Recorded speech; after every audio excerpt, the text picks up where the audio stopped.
Agriculture Export Development Board, a commercial public institution in Rwanda in charge of exports of agriculture and livestock products.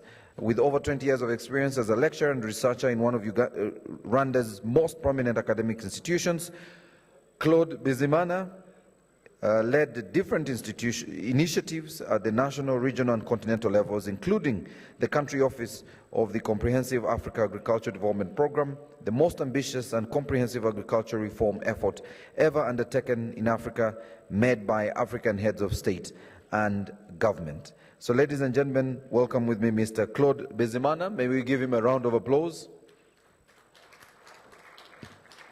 Claude, feel free to test your microphone and invite your panelists.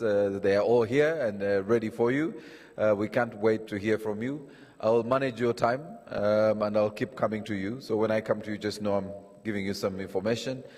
And again, delegates, those of you who have just come in, feel free to take the front seats. They are available, especially on the round tables. Don't come and be ahead of delegation. You're only allowed the round tables. Claude, okay. There is some protocols even with microphones, so I'm glad that those are being given. All our panelists for this panel session are here, and I want to invite Claude to invite his panelists and kickstart our very first topic one of the second panel. Thank you very much, the moderator, excellencies, ladies and gentlemen.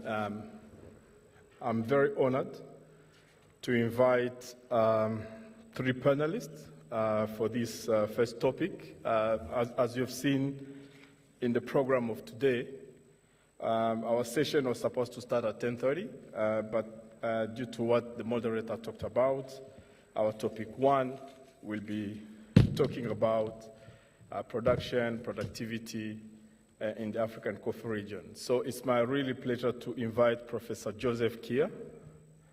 He's the chairman of Coffee Subsector Reforms Committee in Kenya. Professor, please come forward and have a seat. We'll also be having Monsieur Anselme Gouton. He's the Secretary General of the Comité de coordination pour les filières du café et cacao, Mr. Gouton. And we also have Dr. Adunya Debele. He's the Managing Director of Ethiopian Coffee and Tea Authority. Please come forward and take a seat.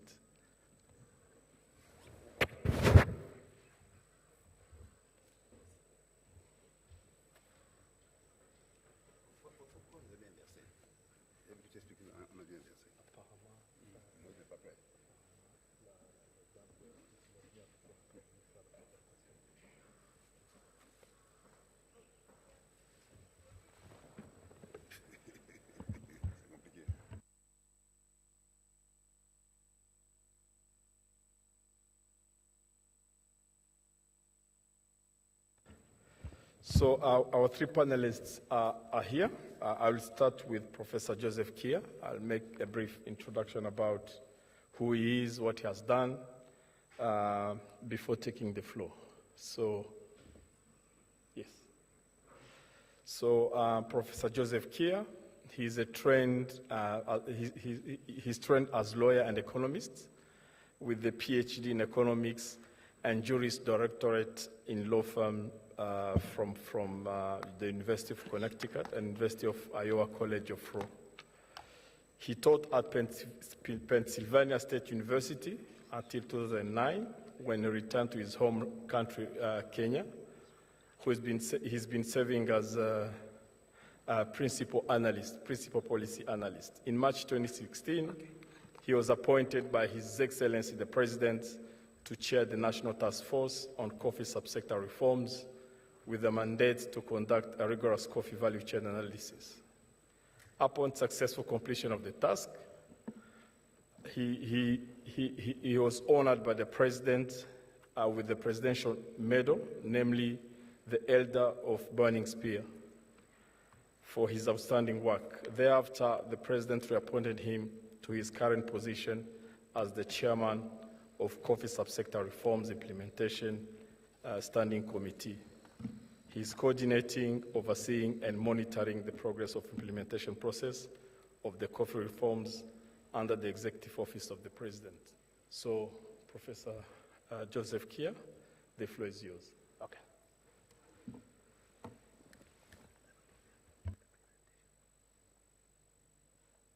You have a PowerPoint? Yes, he'll be making a presentation, so they'll be helping you with the slides. Yes.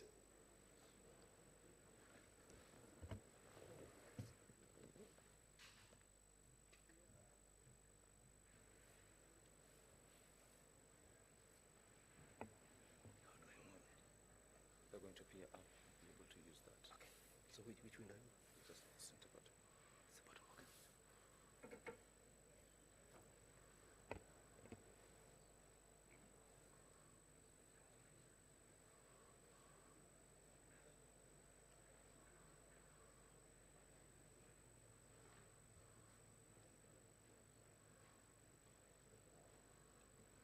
Thank you very much, the moderator. Let me, before I introduce myself, share with you a picture which actually really tells a story that was captured very ably yesterday by the President Museveni. This picture, as you see it, is a true representative of coffee value across African region, which is increasing value at an increasing rate from seed to cup at a value of 460 billion USD, as again we learned yesterday from the President.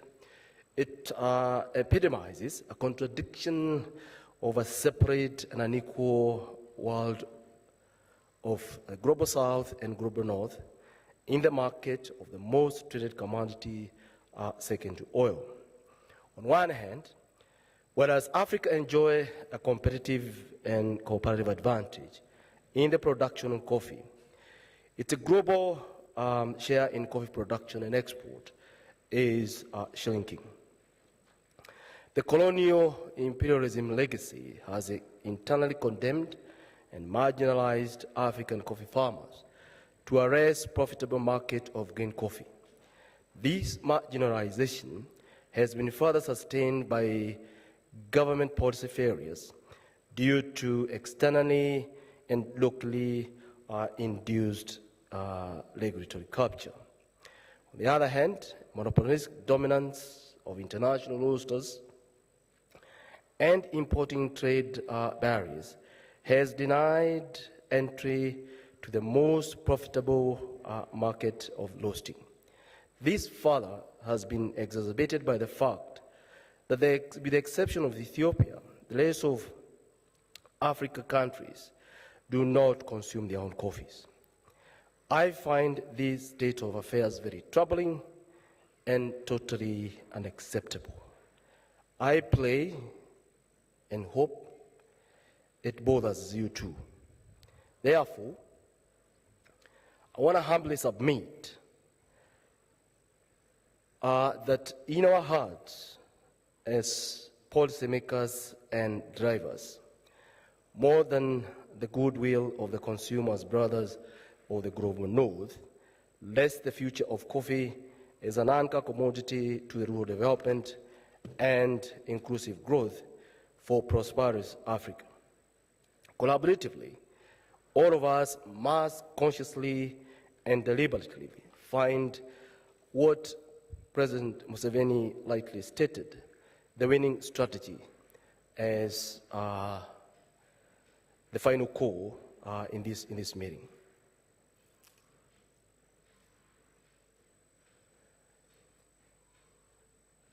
Let me speak that.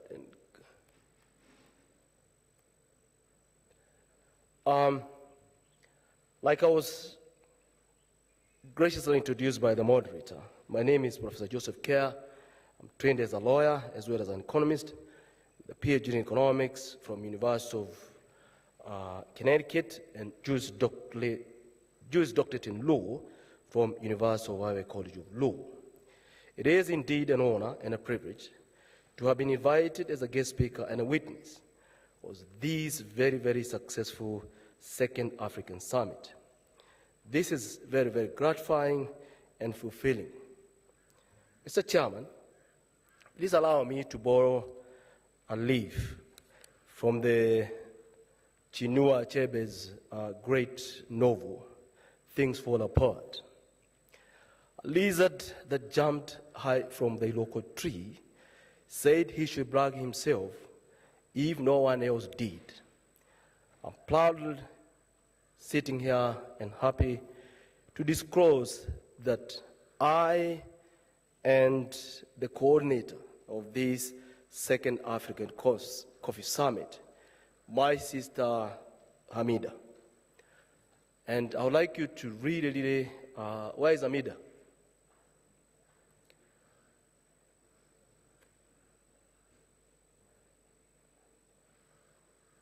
It's okay. I think we can recognize her a little bit later.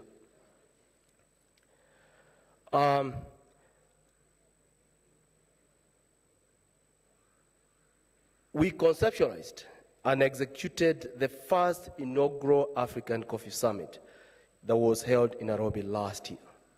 Special tribute goes to other supporting cast, Dr. Emmanuel, the MD for UCDA, Dr. Adugna from Ethiopia, Primas Kimayu from Tanzania, Dr. Kauma from Uganda, and Nancy Churiot, the former Executive Director of AFCA. And more importantly, I'd like to pay a special tribute to the Secretary General of IACO, Ambassador Solomon Urutega, for buying the idea and running away with it as a signature program of IACO. Amina and I drew our inspiration from the new Pan-Africanism wave that is anchored in Africa Agenda 2063, an Africa Continental Free Trade Area that is calling for Africans of goodwill to rededicate themselves to a prosperous Africa. This must become true.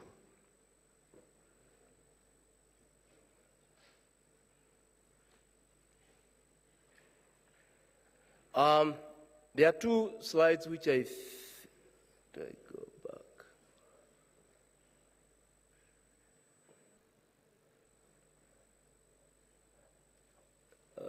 I need some help here.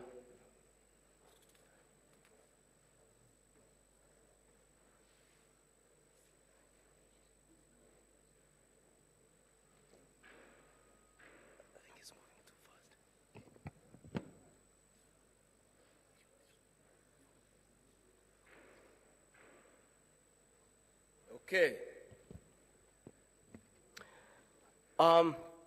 There are indeed some serious facts about coffee. And basically the coffee problem is the capricious trends of coffee prices that has inherently bedeviled the coffee industry. In the recent times, this price instability has manifested in a general decline in coffee prices since the collapse of the quota system in 1980s. This steady decline has created a coffee sustainability crisis stemming from unsustainable economic, social, and environmental aspect of coffee production, as well documented in Ensuring Economic Viability and Sustainability of Coffee Production by Jeffrey Sachs. The coffee instability, as we all know, is driven by a long gestation period of coffee, which is about 3 years, the long producing life of coffee, which mean on average about 28 years. And also the fact that coffee is consumed in the global north, but is grown in the global south. Indeed, and I think we heard yesterday, we are coffee price takers. And this is attributable to the fact that our production has really been declining.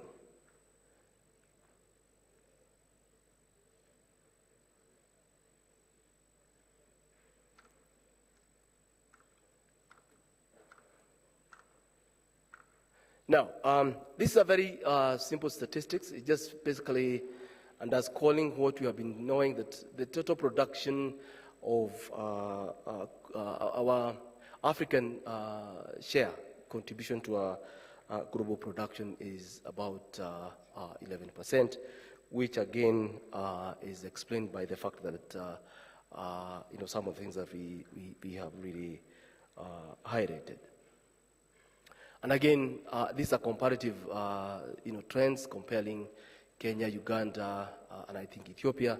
And I think you can see the two major coffee producers in Africa, that is Uganda and Ethiopia. Their production have been going vis-a-vis Kenya, which again, our production has been on decline. There is obviously a paradox, like I mentioned earlier on, that whereas African coffee-producing countries enjoy both comparative and competitive advantage, their total production had been declining with serious social and economic consequences. Coffee is a land and labor-intensive commodity.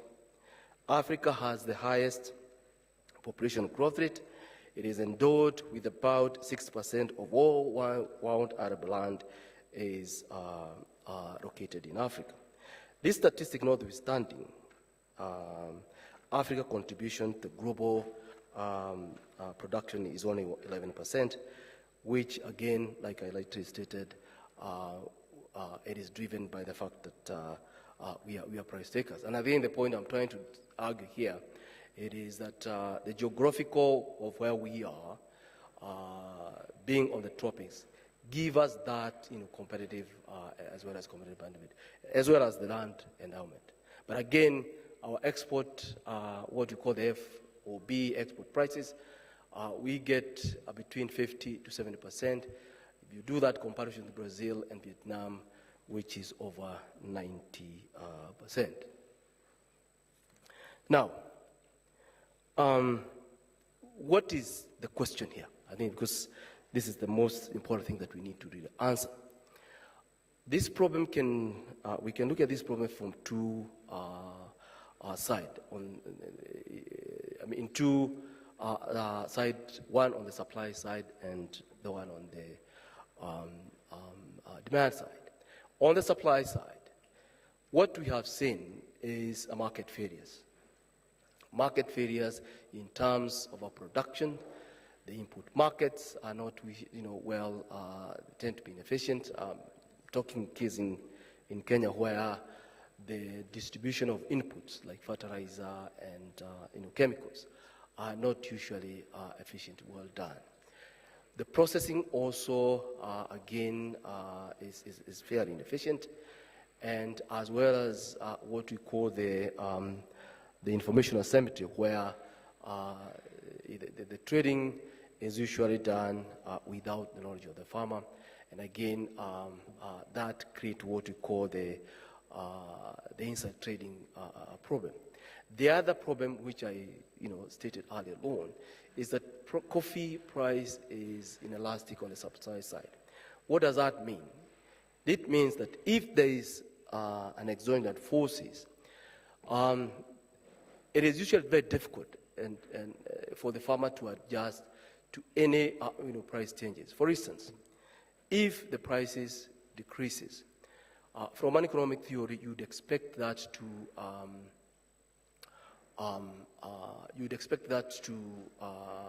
the farmers reduce their production. Obviously, once you plant your coffee, you cannot uproot your coffee.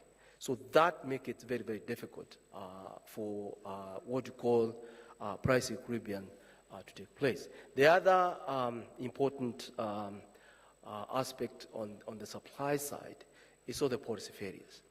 Ideally, policies are created to correct the market failure. And some of these market failures is negative externalities. One point, or a case in point, is the climate change. Where we know that these climate changes create an external cost to the farmer. There is no way, or we don't have international mechanism to allow or to for the consumer to take into account of these externalities. And mainly, again, the consumption is done in the north. So you would expect, if you have an efficient, market system, that the people who consume, coffee should be able to share those external costs.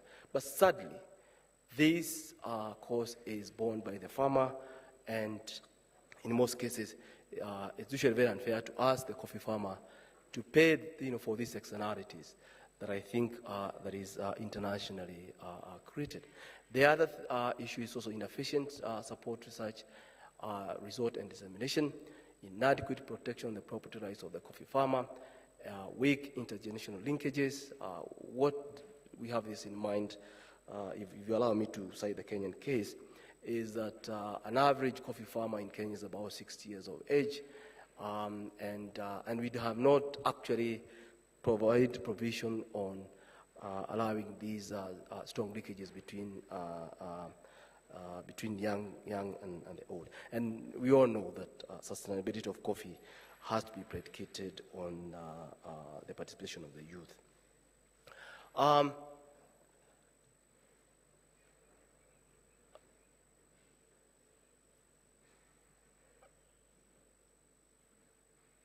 On the demand side, let me also say that one of the sad things that I think we have to deal with is that the fact that our coffee is consumed outside this region. We have what you call one serious market failure, which is the abuse of monopoly dominance of the coffee buyer. What does that mean? Monopoly monopoly is just the opposite of monopoly. Monopoly is when you have a single seller. Monopoly is when you have a single buyer. I can give you a case in point in Kenya. Kenyan coffee is bought by only two people. 80% of it is bought by only two people. What that means, that the two buyers do have a monopoly of setting the prices. Policy failure in this case is also inadequate protection of intellectual property rights of the coffee farmer. We also, again, with the exception of Ethiopia, we don't consume our own coffee. We also lack marketing strategy. I like to put it more succinctly in Kenyan case that we produce Mercedes, but we market as a tuk-tuk. Now, the how question, and I think to me this is the most important slide that I would like to spend a little bit of time on it.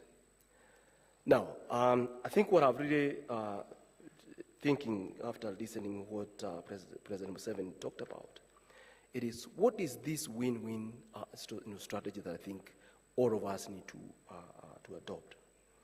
The first one is that given that we are price takers as producing countries, one of the most important policy strategy we have to take is to do what you call the supply side response, meaning that we need to look ourselves internally and try to find where the inefficiencies are. Let me also admit, and I think this is something that you all know, and I think several leaders really touched on it yesterday. I think while it's very, very important to understand there's these external forces, it is also important for us to look ourselves internally. And it's very, very clear that there are some inefficiencies in our internal production processes that we need to deal with. And again, this is again informed by the fact that we are too small. The amount of coffee we are producing is too small. And so consequently, we have no say what happened. But we have a say on how production should be done. So my suggestion is that one of the pillars of this win-win strategy has to be for us to address these internal inefficiencies. I can tell you for sure in Kenya, I found several areas of inefficiency. The production part, we had the governance issue of the cooperative system, and also the trading part. And the reform that I think Kenya that we are pursuing currently now, it is basically a supply side response.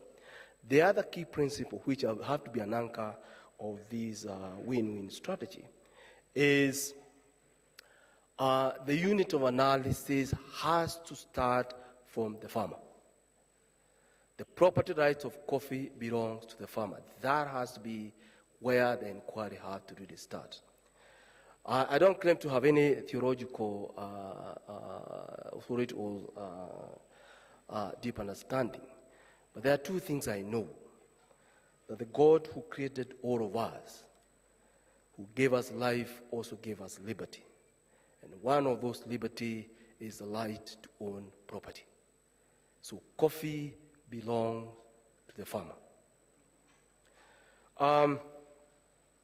It is also important, again, if we can draw some example from my Ethiopian brothers, that we have to consume our own coffee. One of the reasons why you have this capricious movement of the coffee prices, it is because, like I mentioned to you earlier on, that most of our coffee is consumed abroad. In order to mitigate for this price instability, we have to make sure that we also consume our own coffee. And again, Ethiopia is a good case that I think we can all learn from. Again, like I said, on the demand side, we have no control. We can talk whatever we want to say, and we can have all the discussion. The demand side don't really care, and we are not expecting them to care so much about where coffee is coming from. But I think we need to take advantage of this new framework of the African Continental Free Trade Area to mitigate this monopolistic dominance. Because there are, again, from an economic theory, the more buyers that are in the market, the better off, and you're more likely to get better prices. The other important issue that I think I'll request the moderator to give me a little bit more to explain, which I think I've reflected on after yesterday's meeting. It is what we call implementation policy framework that has to be built within this strategy. Policy implementation, ladies and gentlemen, in the developed world, it's a parameter. It is given. Once the government agreed on a policy stand, all the government agencies are able to align. You cannot say that in developing countries, because policy implementation is indeed a variable. It matters who is sitting in the position. I was really delighted yesterday to hear President Museveni, the way he spoke. And going back, touching a little bit why we decided to have this forum. Partly was, again, frustrations that I think personally I used to get when you go to these coffee conferences. Nobody cares to think what Africans know or even think. Can anybody tell me what conference or what forum would President Museveni would have talked the way he talked yesterday? So the reason for us having this forum is by Africa for Africans, to start on and interrogate these things, or some of these things jointly. So what I'm saying, it is a policy implementation is a very important issue that I think policymakers tend to forget. And I'm telling you this because I lived in the US and I've just come back. But one thing that have really is troubling me, it is we have all these great ideas that we discuss, but that we don't implement. We have said great things here, but my worry is that we might, if we don't have a framework to get some of these implemented, we'll lose the point. So let me again emphasize, it is very, very important for this win-win strategy to have that framework of understanding wanting to be implemented. And again, it is a variable, it matters who is the leader. Okay? Uganda has, and I commend Uganda, the kind of work they have done. President Museveni has been a kind of light in terms of some of the changes that have taken in these grants. And I think the rest of all other countries can be able to learn in terms of increasing production. So I think in my conclusion, let me ask you, I think there are two fundamental questions I'd like to leave you with. Now, if it is not our generation, the current generation of our leaders today, or the policymakers who are here, who try to sort out this mess of coffee, we need to ask yourself who will do it. Are we going to wait another 60 years for us to now start the same issue that our forefathers dealt with?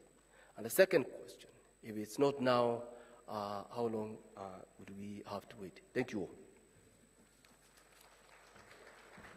Thank you very much, Professor Kea, and another round of applause for him, please. He has taken through a very good presentation entitled From Seed to Cup. So whoever has a question, please hold on to it. We'll be having a Q&A session right after the three presentations. So our next presenter will be Monsieur Anselme Gouton. Monsieur Anselme Gouton. Please have the floor.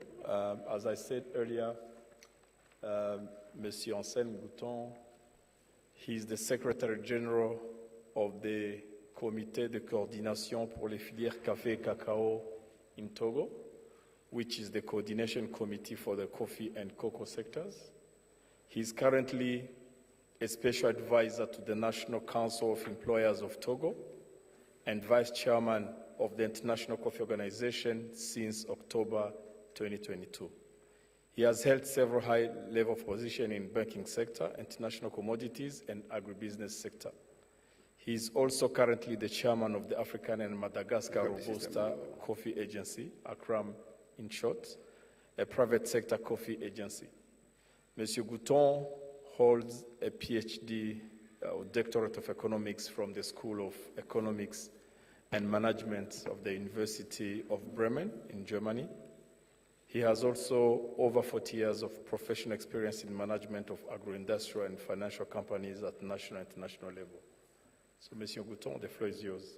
He'll be making the presentation in French, but the slides are in English, so please, whoever has the headset, you can just, use them because the presentation, as I said, will be in French. Monsieur Gouton. Oui, merci, cher modérateur.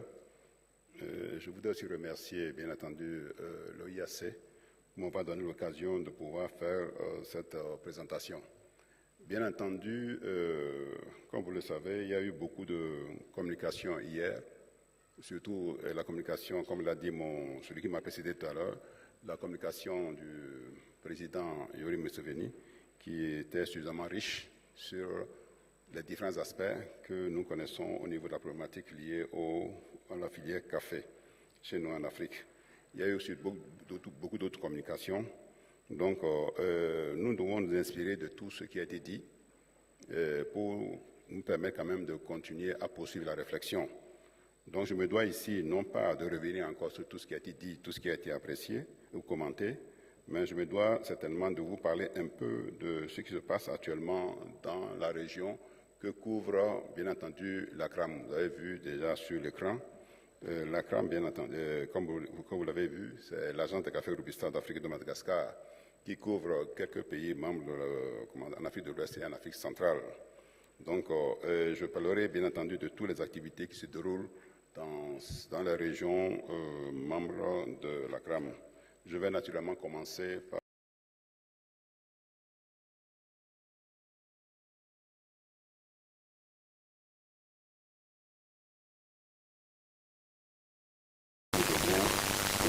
l'action globale dans l'espace ACRAM. Et ensuite, je vais aborder, bien entendu, l'action spécifique. The actions carried out within ACRAM, and then the specific actions in some of the countries, and then I'll make my conclusion. to introduce, I'd like to start by the increase in production, with the production of productivity, the maintaining of the quality, and when it comes to the internal consumption, the priorities of an expansion of coffee within the member countries of ACRAM, especially in Togo.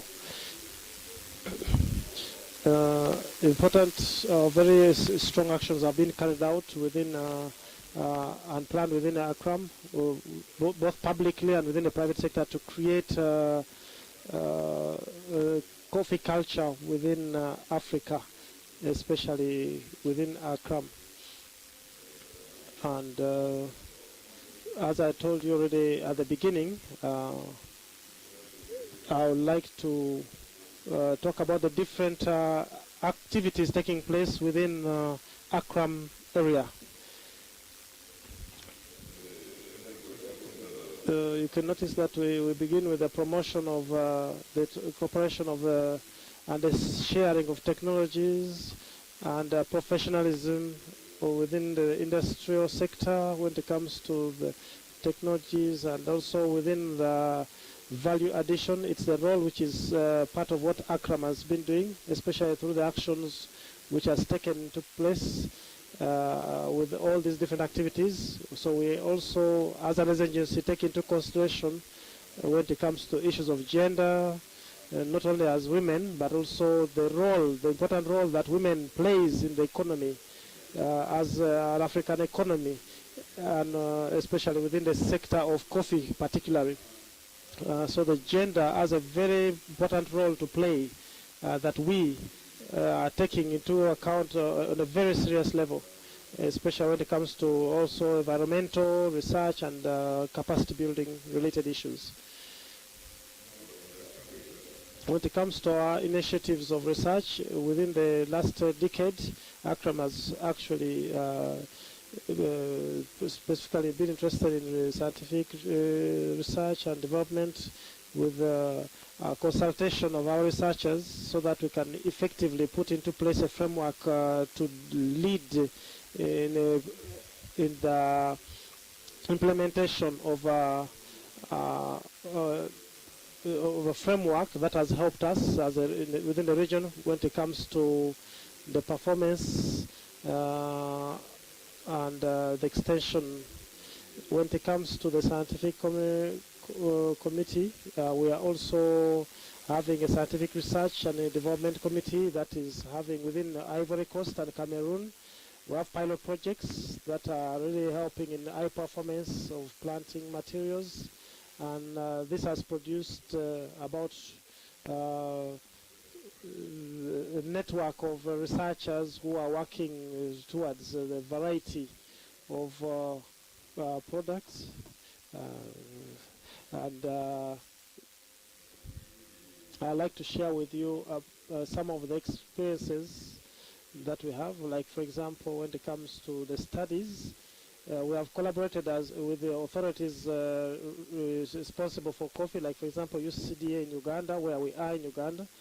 For example, in 2022, we had delegates from the two member countries, from Ghana and Liberia, who also shared their experiences. And these two countries have also been the beneficiaries of these ACP businesses, which were financed by the European Union, and were and also implemented by International Trade Center and with partnership with ACRAM as well. If we continue sharing these experiences, the knowledges and the practices have also been shared and have enabled the researchers when it comes to deciding. And in both countries, we have learned how the management of coffee and the value chain in Uganda, for example, and the agreements that have been made with, for example, Nachori, which with the research and coffee cooperatives. So with the visits of the Ghanaian and Liberian partners as well, we learned a lot of things with a more practical approach on what can be done when it comes to the productivity of coffee. When it comes to the the intra-ACP coffee program. This has supported our sector, especially in Western Central Africa. It has been very great for us. It has been financed by the European Union. It's been running for 5 years, and that is from 2020 to 2024. And there is a sectorial policy of the government when it comes to regional policies, and it has been also implemented by ITC in partnership with ACRAM.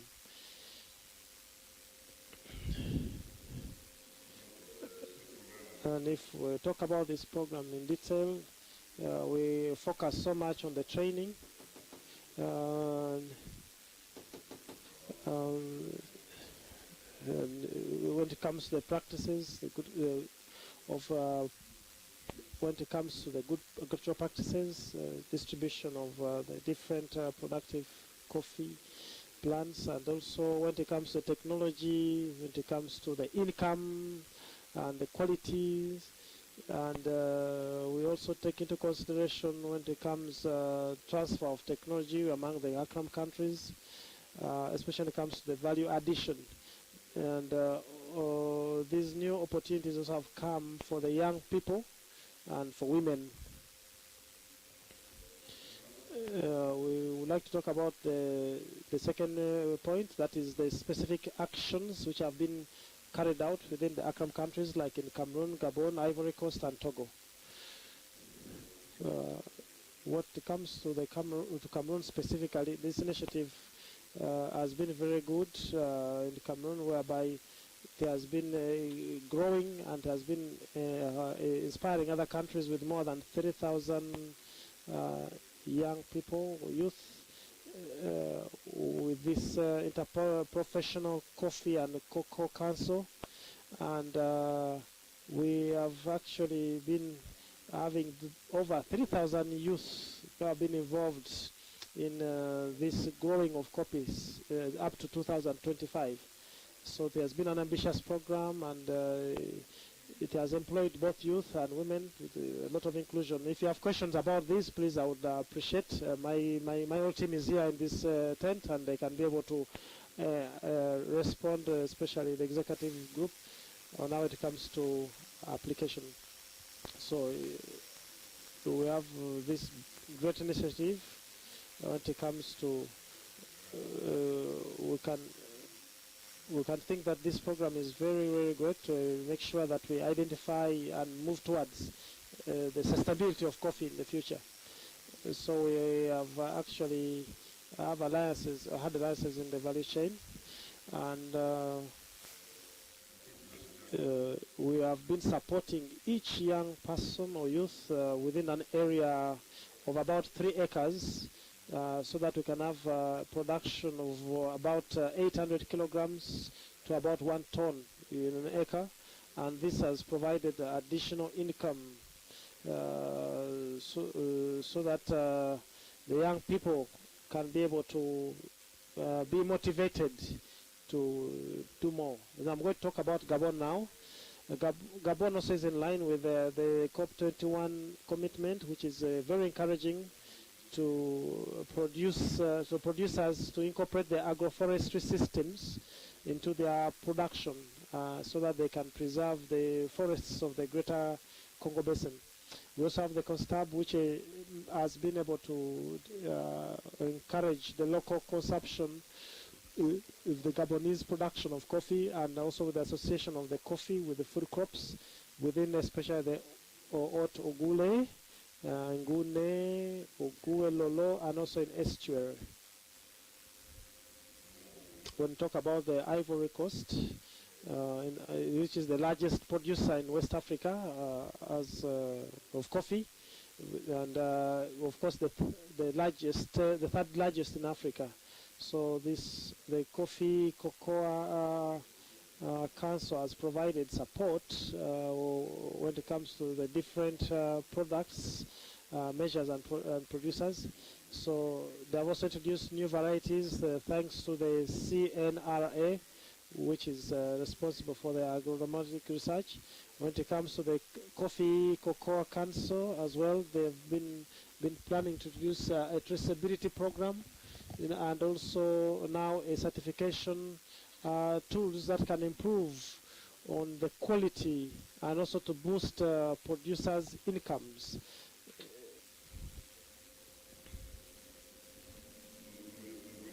Now we're moving to Togo.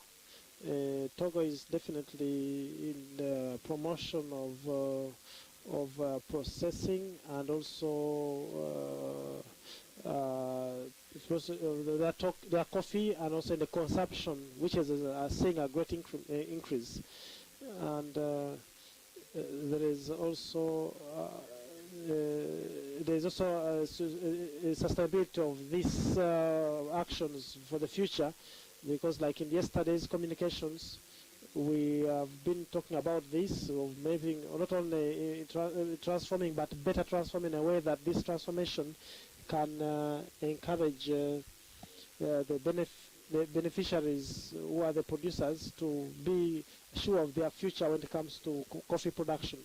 When it comes to Still Togo, they have also put into place a national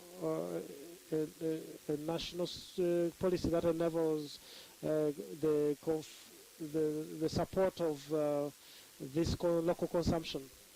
We also now are also put in place a national plan of coffee production,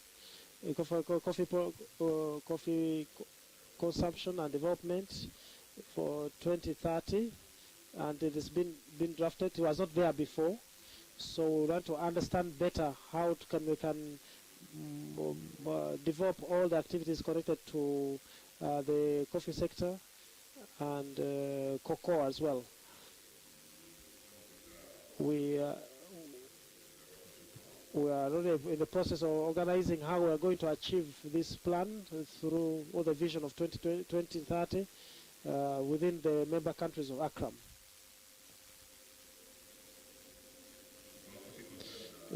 Still about Togo, when it comes to the promotion of their coffee, we have local processing of this coffee with the 8 local processing centers, and these are the Green Plateau of Togo, the Great Togo, as you can see on the screen.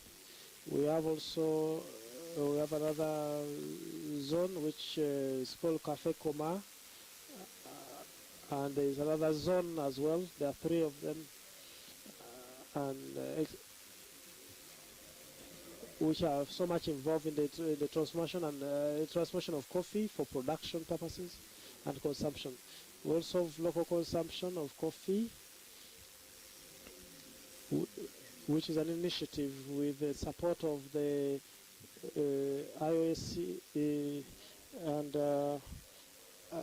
also by the African Coffee Organization, with the kiosks being put in different territories and zones.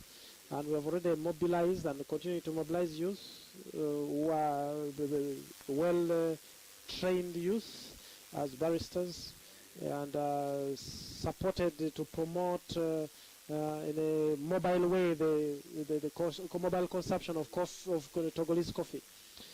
So we've also put in other places strategies during all the sorts of events and cultural events, among others. We always make sure there is coffee is consumed by whoever is attending those events, with the different practical tools to make sure that this coffee can be consumed in a mobile way without necessarily having to be in one place. And so coffee is distributed for the local consumption all over the different parts of the country. I will also speak about the National Coffee Development Plan in Togo. As I mentioned earlier on, there is a vision which the government has and is supporting to make sure that, more specifically, the whole sector of coffee has to be supported and helped, and also cocoa as well. So by 2030, the coffee sector will be highly performing sector throughout the value chain by creating wealth, decent permanent jobs, especially in the rural areas through professionalized, competitive and sustainable coffee growing. So this vision will definitely serve as a landmark for the various actors within the sector so that Togo's coffee can play a big role in the development of the country. I'll also speak about the objectives of our coffee sector, of the coffee sector in Togo. As you can see, the specific objectives, as I told you at the beginning, is that to increase coffee production in coffee to a competitive level by increasing the average field yield from the current 500 kilograms per hectare to 1,500 kilogram hectare by 2030, while maintaining the high quality TRs, which is very important, so that the value is continuously improved. Second is to develop local processing and Togolese coffee consumption. Lastly, to improve the framework and channels for the internal and external coffee marketing and ensure that more innovative prices for stakeholders. As I mentioned earlier, and others have said, this is a very important for all stakeholders to be involved so they can better produce and better consume coffee. I'm looking at the main actions program to be strengthened in the Togo as part of the Creating Africa Coffee. So improvement definitely of coffee planting material is something that cannot be ignored. It's very important, especially comes to the high yielding and variant varieties and selection of implemented varieties, among others, which can be shared with different countries who are members of ACREM. We're also looking at developing and implementation of research training programs on variegated cultivation practices and generating of technologies to fight the main pests and the diseases of orchards and crops, and supporting of the regeneration of old coffee plantations through the removal of 2,000 hectares per year. And then this is very important, and then we have to establish the new plantations. I'd like to conclude therefore while reminding you that that coffee remains a very important crop for millions of Africans, as generally African countries carrying out throughout their various actions the support of partners to improve the productivity and maintaining the quality. So these examples which have been presented have shared to you clearly that the essential role played by the institutions and international partners ensures that there is sustained and transfer of technology and techniques and technologies. So we must therefore remain persuaded and certain that the political will be expressed in these countries with the ACRAM, especially comes to the programs which have shown that the various stakeholders in the partners between all the national organizations and the ACRAM. So we need to look at how the actions implemented within the framework of the development of coffee sectors can lead to improvement of these living conditions of the stakeholders in the sector, particularly of the producers within Africa. Especially comes to the improvement of the life of the producers, the farmers, and everybody. So if you have any questions, feel free. I'm going to make this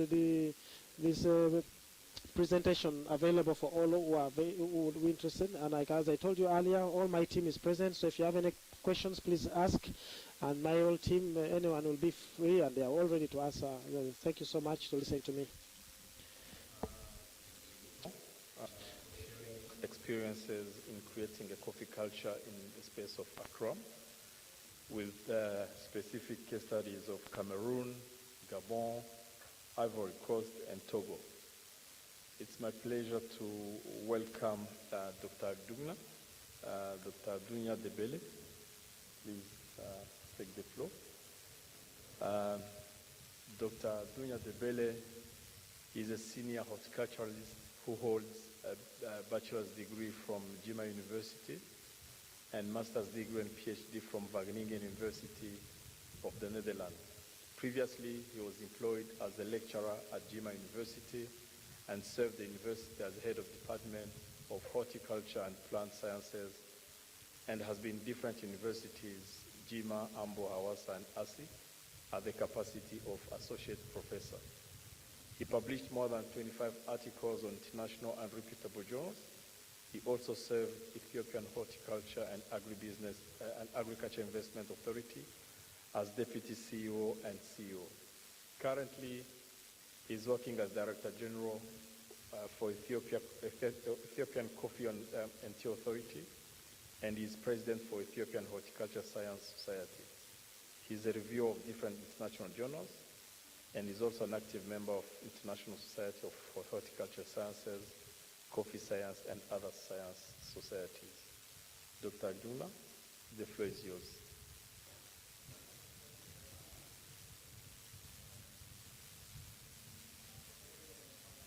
The mic, please. Yeah, thank you. Thank you so much. It's a pleasure and an honor for me to present the Ethiopian coffee production experiences that I would like to share in front of our minister and as the chairperson over the IACO. So thank you very much, Dr. Girma, for being here today with us.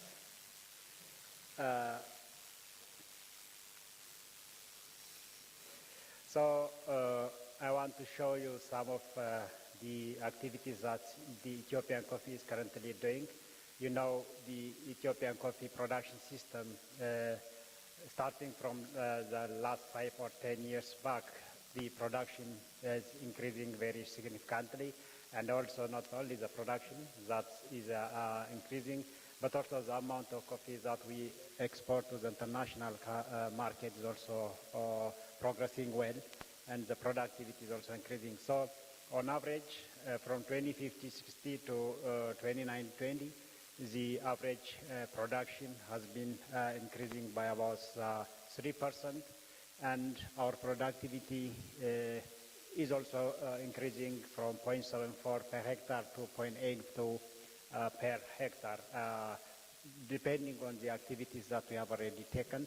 So I will show you some of the initiatives that we've taken in order to improve production and the productivity of the Ethiopian coffee sector. You can see also is the volume of coffee that we export also increased to the international market. Last year, we've exported about 300,000 tons of green coffee to the international market and securing about $1.4 billion, which is a record high in Ethiopian coffee export history. And the problem that we are actually facing as a coffee producing country is that what already been mentioned by Professor and from the Togo, because the international coffee fluctuation, price fluctuation, and also this decreasing in the price every now and then is really discouraging the coffee producers in our country too. So for this also, we have implemented some interventions in order to really keep our coffee momentum at high level in international coffee market, because the coffees that we produce there are commercial coffees and also the specialty coffee. We're increasing the share of specialty coffee, in which case most of, or the largest proportion of our coffee is getting out of the New York market system. So it can be sold by arbitration, by being discussing between the exporter and also the consumer. So last time, for your surprise, the international price has gone 30% down as compared to last year. But Ethiopian coffee market to some extent improved by more than $800 to $1,000 per ton. So this is mainly because the coffee that we are actually exporting to the international markets, the quality has been improved very significantly, and most of our coffee is not entering into the New York market system. This high price volatility and the amount of price that is going down, for example, last year it was about $2.5 per LB. This year the amount goes to $1.6 per LB.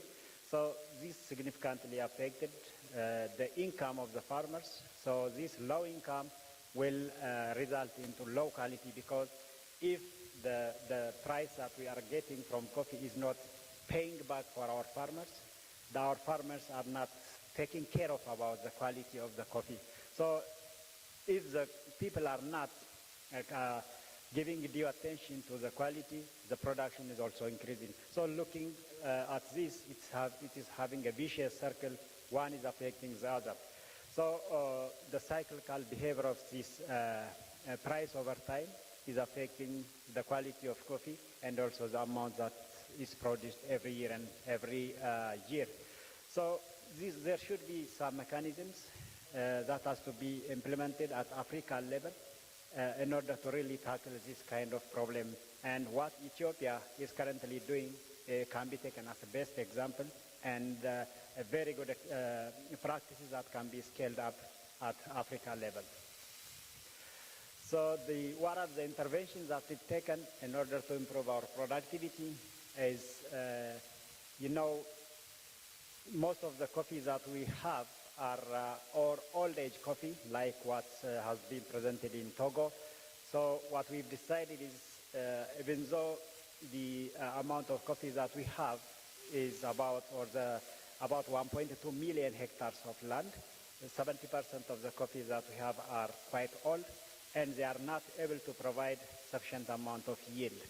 So what we did at the country level is we try to rejuvenate back or cut back the old coffee trees to the ground level, and then in 2 to 3 years, this coffee which was cut back into the ground level entered into the production system as a fresh and very productive approach. So we've started to clear about 100,000 hectares every year, and in this case, coffee that was rejuvenated or stamped the last 3 years, they are now started to pay back for our farmers. So the production that we are able to get increased by 3 times or 3-fold, and the producers are very much happy to invest much of their work and energy in rejuvenating this coffee. So this increased the production and the productivity over time, and that's why in the first graph I showed you, the production increased 3 times by 3%, whereas our productivity increased from 0.7 to 0.82 per hectare. So this is a very, very progressive, and we are still continuing on applying this kind of intervention. And it's not only that, we are also replacing the old coffee varieties by high-yielding, very good coffee varieties. So it's increasing the richness of the genetic diversity that Ethiopia is having currently. We are having more than 10,000 plus different coffee accessions, and we're selecting the best coffee varieties that are having a very good characteristics, yielding characteristics, having a very good quality, and also able to resist or protect the different kinds of disease and the pests. Since we are the coffee Arabica producing country, and the coffee Arabica is mostly very sensitive for the climate change, we're also selecting the best varieties that are able to tolerate this kind of change in climate. So the interventions that we've taken so far improved the yield, and increased our genetic richness, improved the volume of the coffee that we exported to the international market, and also improved our coffee quality. The coffee quality, particularly the commercial type of coffee that we have or that we produce in the country, is about 70%. But now, because of the interventions that we have taken, the commercial or the low-grade coffee is replaced by a very good specialty coffee, and the largest proportion of coffee this year and last year that we've exported to the international market is specialty coffee. That's why it's already out of the New York market, and we are selling that coffee at arbitration, not by bid. The other interventions that we have taken in order to increase productivity, and market is that because of this old coffee and the very complicated marketing system, our farmers lost most of their revenues, and the long value chain that we have also replaced by a very short and quite precise and efficient marketing system. And this completely, in our case, for example, the marketing system, it is starting from the farmer until it reaches into the international market. It passes through a number of actors. And this long value chain become inefficient for our marketing system and also affects the quality and the volume of the coffee that we export. And because of this, there is no any value addition in each step of the long value chain, but this didn't give the chance for the farmer to directly export their coffee to the international market. So we reformed our policy and we've changed our marketing system, and then we got the chance for the farmers to directly export their coffee to the international market. So we promoted their coffee production system, we skilled them and promoted their capacity, and also linked it to the international market. And these farmers whom you see on the slide, they are currently directly exporting their coffee to the international market. And then this helped us to trace and track where exactly that coffee is produced. This helped us to clearly understand who is producing and what are the processing systems that this coffee is passing through. So this is also paid us sufficiently, and these farmers are currently very much rich because they export their coffee directly to the international market. The other most important activity or intervention that we have taken so far is we have branded our coffee.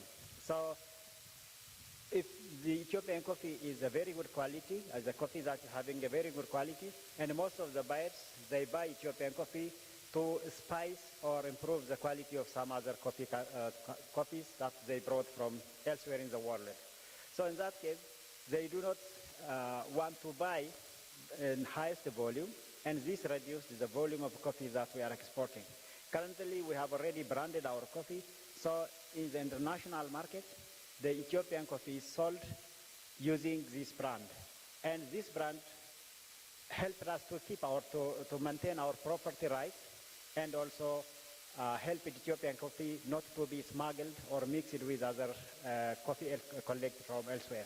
In that case, the amount of coffee that we have exported improved very significantly, and also the price of our coffee is also quite high, and the quality of the coffee that we exported also improved very significantly. So these are some of the interventions that Ethiopia has already taken in order to improve quality, quantity, and also productivity of Ethiopian coffee. And this is what I would like to show you is the long coffee value system that was not efficient and quite affecting the income of our coffee farmers has been completely changed by policy. So this is simply to show you what we did as a policy intervention in order to improve the marketing efficiency of Ethiopian coffee sector. So that enabled the farmers to directly export their own coffee. So the coffee producer or farmers, they are not only producing coffee, at this moment they are also exporting coffee to the international market. The other most important thing that this coffee reform brought to the Ethiopian marketing system is that we will call it a vertical integration, in which case the coffee supplier and also the coffee exporter, they sell and buy coffee from one another.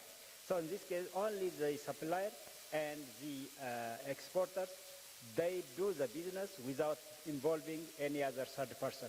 So this completely improved the coffee quality and also the traceability of the coffee. So this long value chain, which was cut back into 1 or 2 or 3 steps, improved our marketing efficiency. So these are some of the interventions that can be scaled up at African level, which Ethiopia has already been benefited from. And this is the quality profile that has been improved by the interventions that we have taken so far, by rejuvenating the old coffee trees, by reforming our marketing efficiency, by engaging our farmers to directly export the coffee to the international market.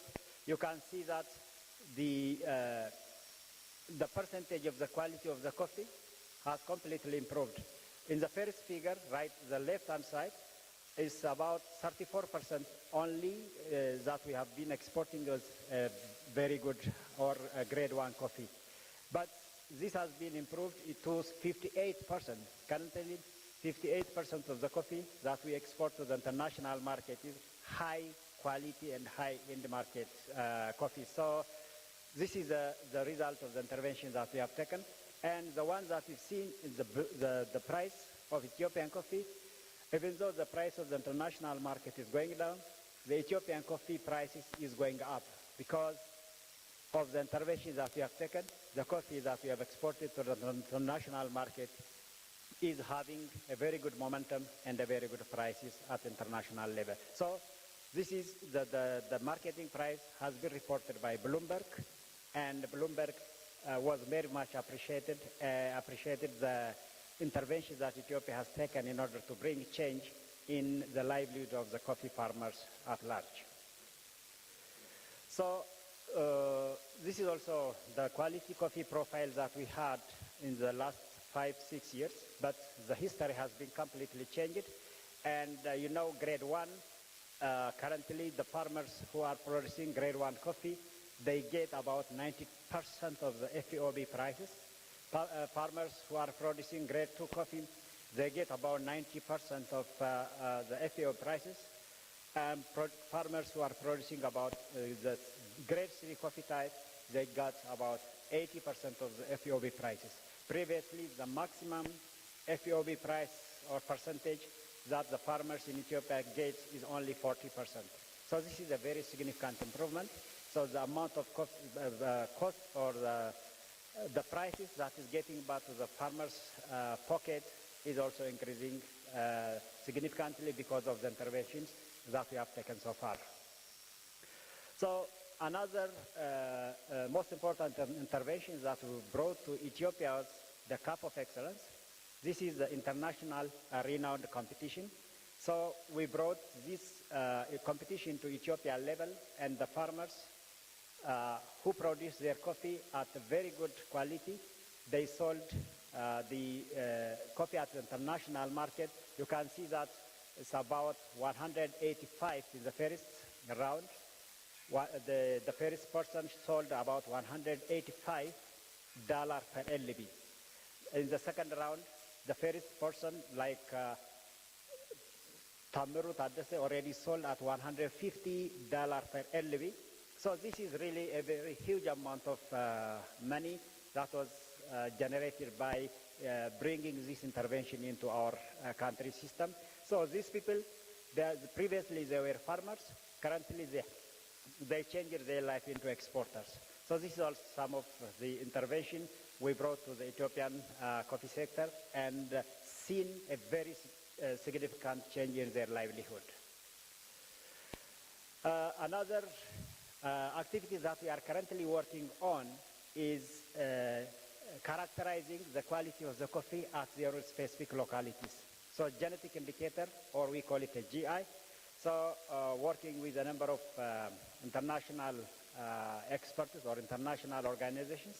Currently we are working on characterizing the quality of each coffee vis-a-vis their own production system and also their own environment. So this GI or geographic indication would help us to stick or link the coffee quality with their environment and the coffee quality with their own processing system. So this is undergoing currently, and I hope the result will be, an amazing result will be published soon and would have a very significant impact on Ethiopian coffee sector too.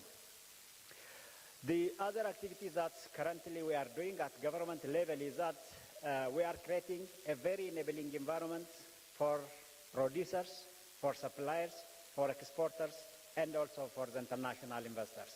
So the international investors can join hand with the local investor in a joint venture approach in order to produce coffee in Ethiopia. So we have already reformed our own policies and creating a very enabling environment in order to further increase coffee production and productivity in Ethiopia. The other one is we're also working on production and productivity and the competitiveness of the Ethiopian coffee farmers.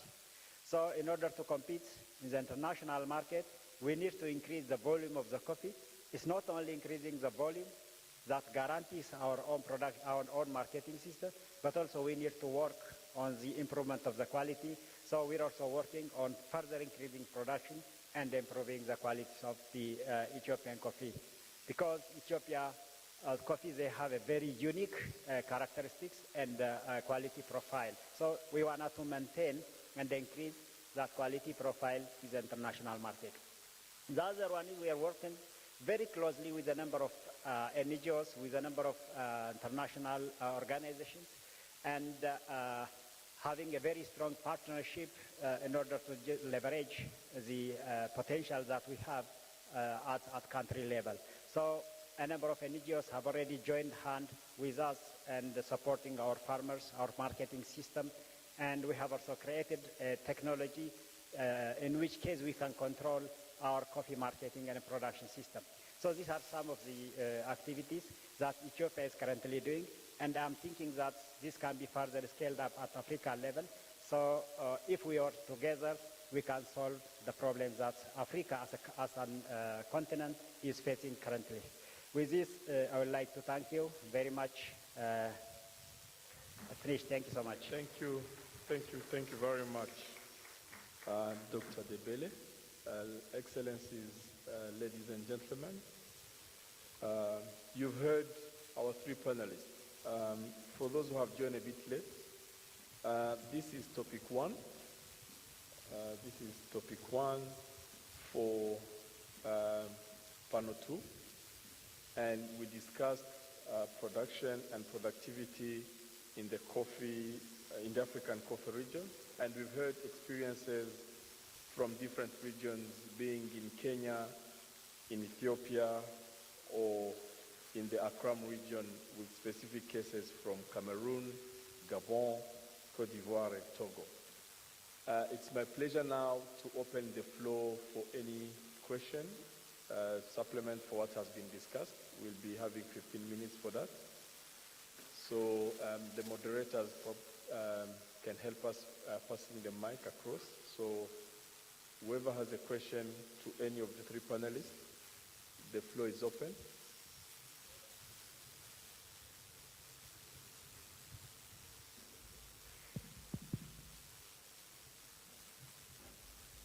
I see Fred, Dr. Fred Kauma. Can we start here before I find Fred? Okay. Good morning, everyone. My name is Andrew Eriki. I am a general manager for a 900-acre coffee farm here in Uganda. So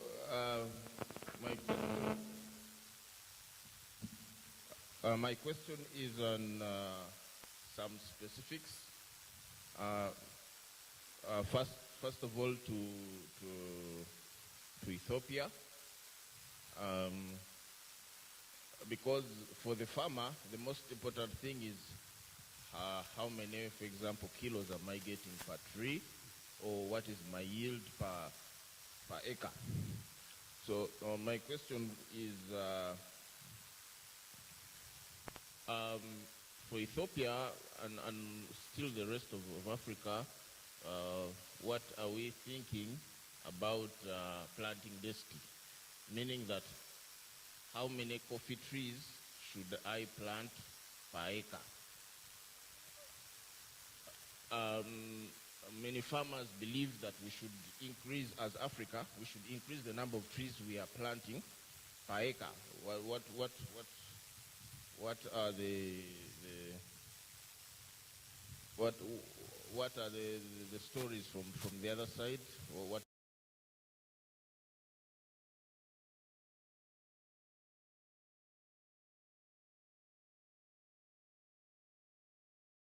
The specifics on productivity. Should we look at productivity as how many tons am I getting per acre, or how many kilograms of ripe cherry am I getting per tree, how many trees am I having in each acre? And then another question is also on collaboration. That is also for Ethiopia.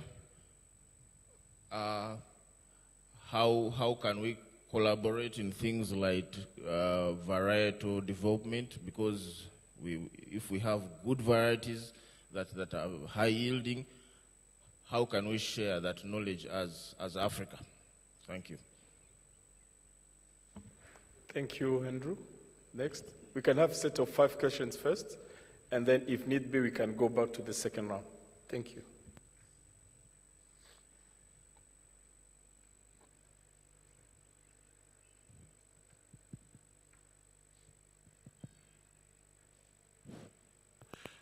My name is Fred Koma. I want to thank the speakers for their presentations. The question I have is to Professor Kia. When I looked at your slides, you mentioned at some point that Uganda produces Robusta coffee and Kenya produces Arabica. That is factually wrong because Uganda produces both Robusta and Arabica coffee. In fact, of the 8 million bags that we produce, 20% of that is Arabica coffee. I'll come back. Don't worry. Yes, go ahead. All right. Thank you very much. I think the presentation is very enlightening. My name is Paul Intim. I'm Cocoa Board Deputy Director of Research. First question goes to the first presenter. I think you made mention of unfair market setting, but you specifically made mention of the nature of monopolies. I want you to share with us the nature of monopolistic dominance and their damn implications on the coffee sector. The nature of the monopolist, dominance and the implications on the coffee sector. And I come into Dr. Bailey. I think I appreciate your presentation, but my question to you is, yield, we are working on yield, we are working on income. I want you to share with us the nature of the poverty levels of coffee farmers in Ethiopia. Yield has been touched, income looks good, but poverty level hasn't also been touched. Have they been lifted? With respect to that context. Thank you very much.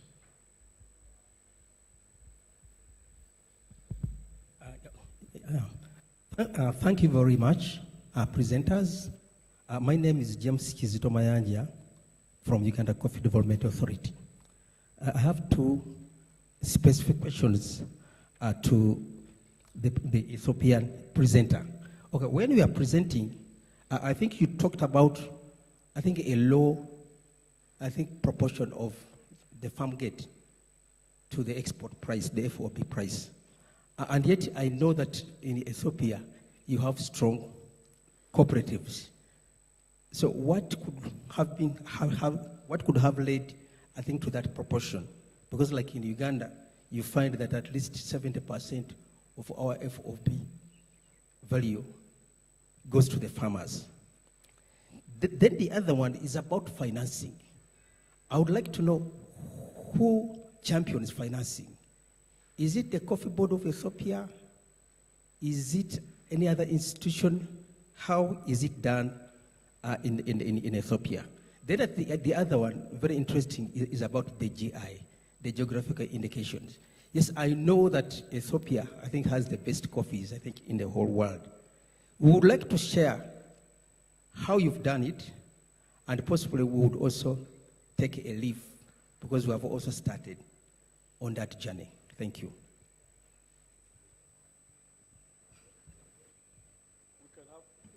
We can have another question.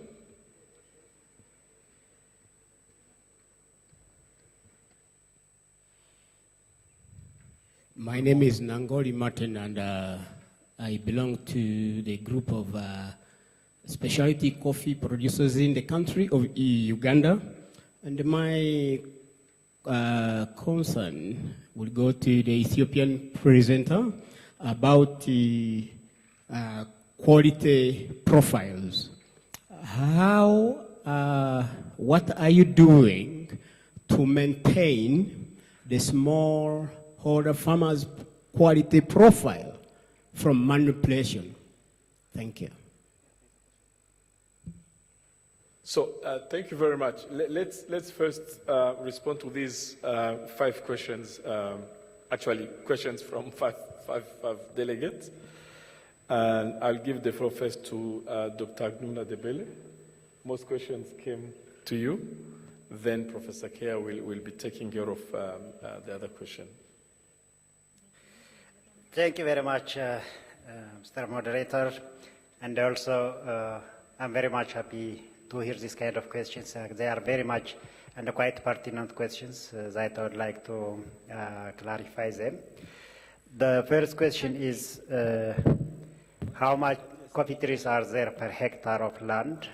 You know, in Ethiopia, the coffee trees planted 2 meters by 2 meters, so 2 meters between plants and 2 meters between plots. So a single plant occupies about 4 meters square. So the total land area per hectare occupies only 2,500 trees. So as compared to Brazil and Vietnam, you know, in our case, we have only 2,500 trees, whereas in Brazil and Vietnam, it's about 6,000, 5,000. So we need to increase the number of coffees per hectare. You know, the kind of coffees that we are currently producing is a broad canopy coffees, a coffee that is having a wider canopy. So considering that canopy, you need to increase the land or the distance between the plants. But if we are able to use a narrow canopy trees, so we can further increase the number of trees per hectare. And that's also, it's not only increasing the, it's not only selecting the best variety, that is high yielding variety, but also increasing the number of population per hectare is also very much important in order to increase production as well as productivity. So that's a very good comment. Currently, we're working on that, identifying a coffee that can work for this kind of approach. The other question is the collaborations that we are actually working with a number of partners or international partners. Is that because we have already created a very enabling environment to work with the people. So currently we're working with TechnoServe, with GIZ, with UNIDO, with international care centers, and with, like for example, Cordiad and all the others. So with the Starbucks, because they are working on increasing the production and as well as quality. So we have a national coffee platform, in which case all the organizations, whether it is governmental organizations or non-governmental organizations, they become a member for that and supporting the Ethiopian coffee sector, following the strategies that we have in order to improve the livelihoods of the farmer. So this approach can be shared, and we're very much happy to share you this kind of experience. The other important question is that to what extent the poverty level is raised or improved. With International Coffee Organization, this time we are studying on the living income of the coffee producing farmers in Ethiopia.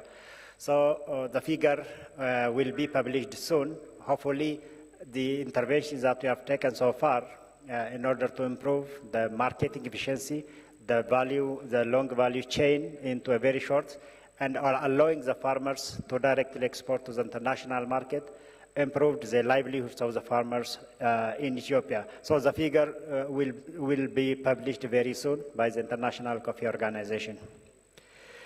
The percentage of FOB prices that our Ethiopian farmers are sharing is compared to Uganda, probably the percentage is so small. But what makes this percentage 40% is because of the long value chain that we have in the country. This time, that long value chain has been replaced by policy reform, and it's only three very important stakeholders are there: the farmers, the suppliers, and the exporters. So this approach completely improved the FOB prices, or the share of the farmers as compared to FOB prices, to about 85–90%. So what makes the Ethiopian farmers' share below 40% is because of the long value chain that has now been completely improved. The finances from that support the Ethiopian coffee farmers and also exporters, suppliers, we have a number of banks, governmental banks and also private banks. So the exporters and suppliers, they work with these banks that are actually being found in the country, and then they get a loan at a token amount of money from the banks, and they do their own business, collecting funds from the banks. On the GI project, we're currently working this project with French embassy and the people from different organizations. So since it is underway and the result is not yet identified, so the intention behind GI is to really indicate or define the quality of the coffee that we produce at a specific area, depending on or based on the soil characteristics, the climate condition, and also the management that is applied on that specific area. So that's currently underway, and it can be, the result can be seen, I hope, in 2 years' time.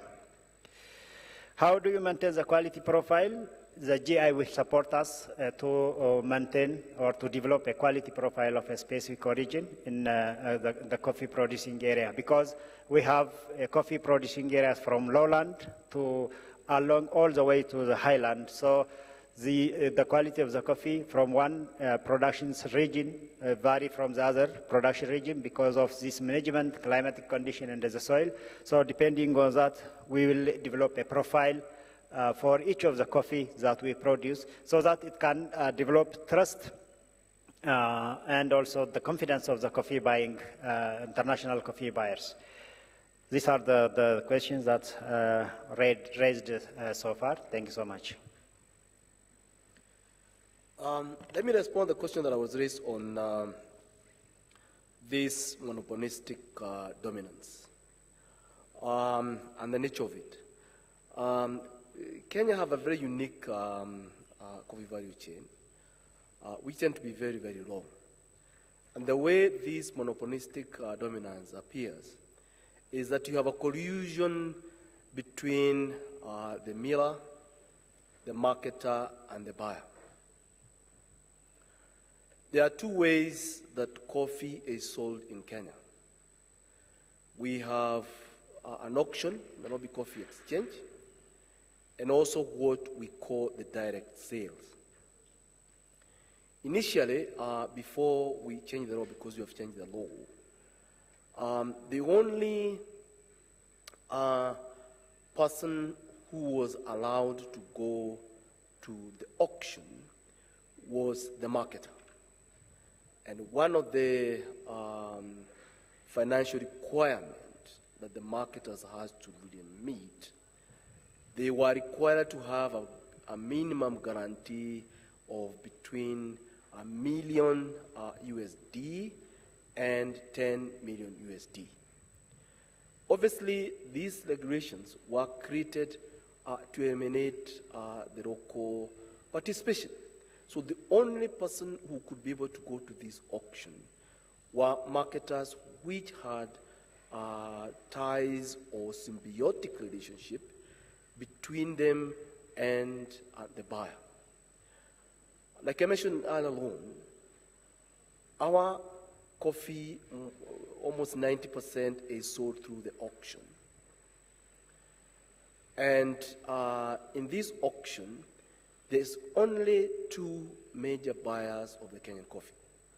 So where this monopoly is coming through, we found that the millers who are locally based has also a symbiotic, or they are owned by the buyer. And then also the marketer, who are supposed now to take the coffee to the auction are also owned by the buyer. Notwithstanding that these milling charges and also the services that are provided by the marketers are paid by the farmer. So what we found was by the time this coffee goes to the auction, the buyer is already aware what type of the coffee is there, the quality, and also the prices. So there was so much inside trading with the Nairobi Exchange that actually worked against the farmers' the farmers' interest. And obviously, I mentioned earlier on, the reason again why we are unable to penetrate to the most profitable part of the value chain, which again is after the green coffees are graded and brewed for consumption. It is because again these guys have been enjoying a lot of profit. What we have done now, though, is that we have come on a law, a regulatory framework which is state. We have abolished the marketing license, and we have said if somebody want to go to the auction, they have to get a brokerage license, which allow them to or give them the mandate to go and bring the buyer, and once they bring the buyer, they are given the commission and walk away. Unlike in the past, where these marketers has what we call a conflict of commitment. They are given the custody of coffee, and also they are the first to be paid. What had been happening was that the farmer, on average, okay, had to wait between 6 to 8 months before they are paid. And that's where their fairness, as part of our reforms, was coming from. So we have said, if you are a buyer, you have to wait for your coffee at Nairobi auction. There's no way that you will be allowed to have part ownership of the milling, as well as the marketing. And also the milling, by the way, it is the most critical part in the Kenyan coffee's value chain, because that's where you really know your true value of your coffee. That's where the grading is done. But in most cases, the person who owns these commodities is not always present. So there was a lot of exaggeration of milling losses, and then also once the coffee is sold, the farmer is told, wait, your coffee has not been sold, and all this manner of shenanigans that have been very, very, very unfair and works against the farmer. So what I'm saying, this dominance is real. I don't know how maybe in the rest of the other countries it's like, but this symbiotic relationship between the most critical part of the coffee is something that I thought has been very unfair. And again, this is where the dominance of this monopolistic is coming from. Thank you. So thank you very much for our panelists. Excellencies, ladies and gentlemen, given the time constraints, we'll end our session here. But basically what we've heard today morning was that production and productivity are very key. But most importantly, creating a coffee culture is a must. We've heard it yesterday from His Excellency, the President of Uganda. We've heard it from statements from the G-25 African producing countries that we have to create the coffee culture in our countries. We have to create the opportunity of adding value to our coffee. We have to increase the local consumption. So these are very important discussions that we shall even carry out after this session. We've realized that there are so many questions, but we'll be advising those who have questions to meet the panelists during the tea break or lunch, so that at least they can continue the discussion. So with this, ladies and gentlemen, allow me to thank Professor Joseph Kerr, who again is the chairman of Coffee Subsector Reforms Committee in Kenya. We had Dr. Anselm Bouton. He's the Secretary General of the Comité de Coordination pour les filières du café et du cacao from Togo. And then we have Dr. Adunya Debele, who is the Managing Director of the Ethiopian Coffee and Tea Authority. So ladies and gentlemen, allow me, or joining me to also again and again thank our panelists and call upon the facilitator for the next program. Thank you very much. Thank you very much, Moderator. Can we give them a round of applause, ladies and gentlemen? I'll invite one of our sponsors, UGACOF, Michael, to come and award our panelists and moderator for this panel a small token, a souvenir from UCDA and partners. So UGACOF, So make your way. Michael, you will award each of our panelists and our moderator for this session. We want to thank them for the very insightful conversation. So, Laura, if you could walk with Michael, and I request that we keep bringing you. They'll bring you another, don't worry, very shortly. So you can start anywhere, Michael, don't worry. Wanted to bring all of them. Okay. So you can award the first one, feel free. Then we'll give you the other one. So.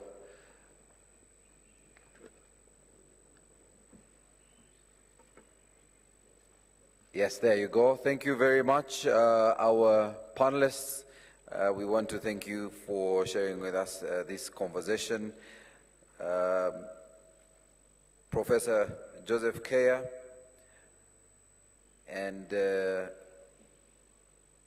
Mr. Anselm, who's the Secretary General of CCFCC, and of course, Dr. Debele, Managing Director, Ethiopian Coffee and Tea Authority.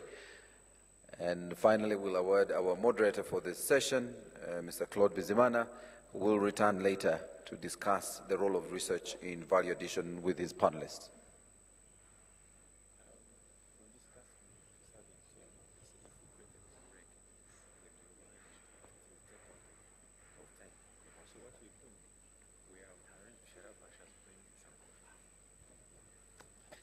Ladies and gentlemen, that was our very first panel, and I want to thank UGACOF for awarding our panelists and moderator.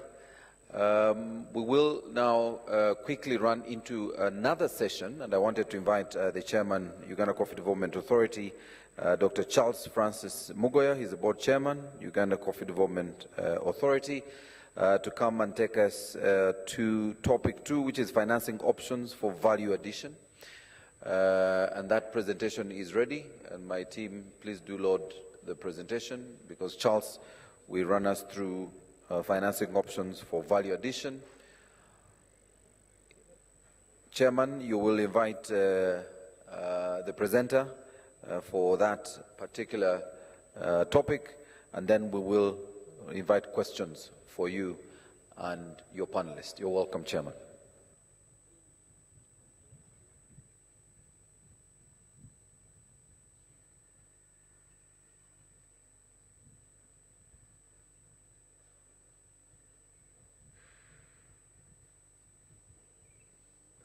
As the chairman is being helped, can I suggest, if you still want some little caffeine, which you must anyway, it will be coming to you. We have some ushers coming with coffee, but you're allowed to stretch your leg and make your way to the washrooms on the other side. There is also coffee there, but I really suggest you don't miss out on these conversations, because they are very critical to this summit. And if you also want a link for a colleague back home who you want to be part of this conversation and can watch the sessions, these sessions are available online. Just let the Secretariat know. They will share a link, but we've also asked the Secretariat to share a link in the different groups so that you can share with colleagues who are not here to be able to follow each of these sessions. Over to you, Chairman. Thank you very much, Facilitator. We are going into the first panel discussion, in which we are going to look at and review the financing options for value addition. Your Excellencies, our distinguished honorable ministers, our representatives from the international agencies who are represented here. This segment is extremely critical because without financing, then you will not have the desired effect of value addition that we have been talking about over the last 2 days now. So to invite our speaker this morning, a very distinguished speaker, is none other than the resident representative from Afrexim Bank. And he's going to take us through all the available options for financing the coffee value chain. And then we shall have Professor Ezra Suruma, who is a professor and the Chancellor, Office of the President in Uganda. Can I invite them to come forward so that we can start this discussion?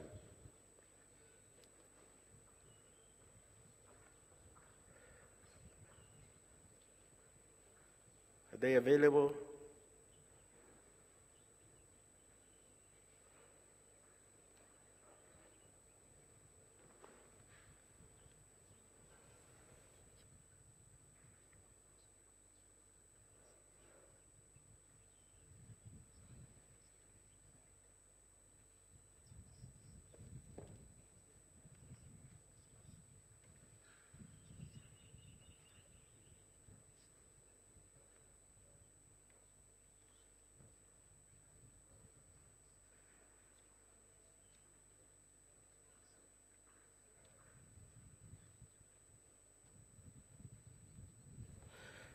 So we have a representative, Mr. James Kizito Mayanja, who is going to step in for Professor Ezra Suruma, and he's going to make that presentation on his behalf.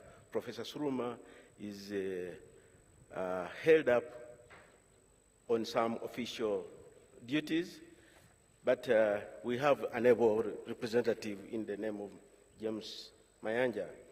Mayanja holds a master's degree in arts, economic policy and planning, a postgraduate diploma in education, mathematics and economics, and a Bachelor of Science in statistics and economics.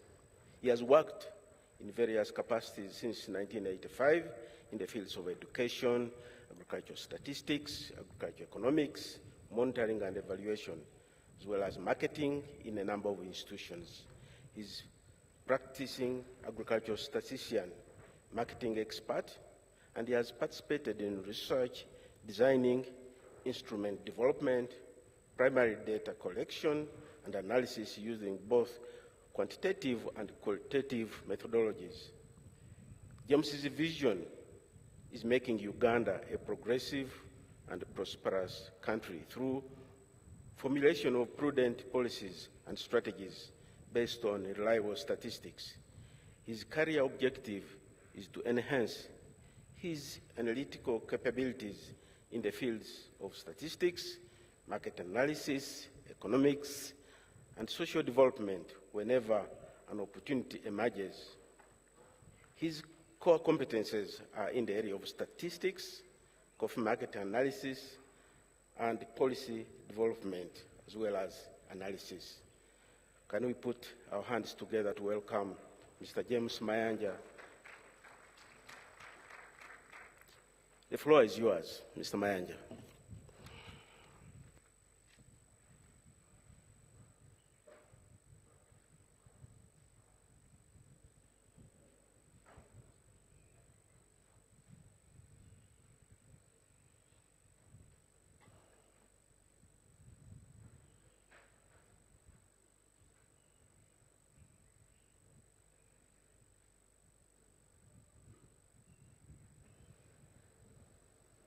Good morning, ladies and gentlemen.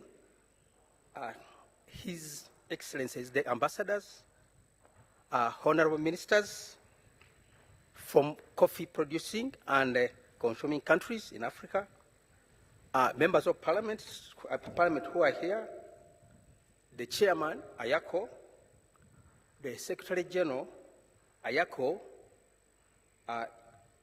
UCDA Managing Director and staff, stakeholders, especially farmers, because I'm also one of them, and the exporters and other value chain actors. I'm happy to be here to present, I think, a very important aspect of what we were discussing yesterday, standing in for Professor Suruma, as you have been told. Yeah, I would like to start by saying that value addition, I think, begins at research level. And that's why I had also wanted possibly research to have presented first before we now go into the financing. But since I've been given an opportunity to present, it begins with research, then we have the farm uptake, then the primary processing, the secondary processing, tertiary processing, as well as the consumption at the far end. And all those levels really require financing. And I would like to begin by saying that at farm level, farmers always need fertilizers, they need pesticides, and then we are also interested in the restoration of cooperatives and also and I think that's what we've been talking about. Microfinancing, cooperatives, but more importantly also the government fund. Now last year in the National Coffee Dialogue, which was held here, Madame Nase, who was at that time the executive director of the African Coffee Fine Coffees Association, I think took us through what they were doing in Kenya. And I think that is now the kind of model which we would really need in Uganda to ensure that all the value chain actors address, do access funding. Because what I know is that the funding required by small-scale farmers is not the same as that one of the medium farmers, and neither are they for the large farms. And therefore, a need now to come up, and I think that's why I even asked the question to the Ethiopian presenter here, how they were handling financing in Ethiopia. Now at primary processing level, I think we agree that we really need wet mills like what we are seeing there, and that one requires funding. So where then do we get the funding? We get the funding from the large commercial banks like the Ethiopian guru here said, and also the professor from Kenya, but also the government funding, because the fund we have now, like in Uganda, we have the Bank of Uganda, which has the agriculture credit facility, but that is for the large farms and also medium farms. In Uganda, we also have the micro support center, which addresses still commercial farmers generally and other SMEs. And then for the government fund, I think we have Uganda Development Bank, which I think has also done, I think, a commendable job in addressing government fund access to financing. But I think at the African level, we really need more. We have the ADB, the African Development Bank, and I think it has done a lot of, and of course we also have the Afri-Exim Bank, which I think doing a very good job in accessing, in distributing or giving out loans to the actors. So now this one now is, I think, an intensive capital. It requires intensive capital, and that is, I think, a wet mill. And where can we access that funding? We can access funding from what I've already indicated.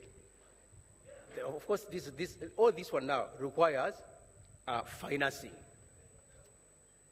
Now at dry processing level still, it is also a capital intensive. This is now natural. When you're going natural, you need also a dry processing plant.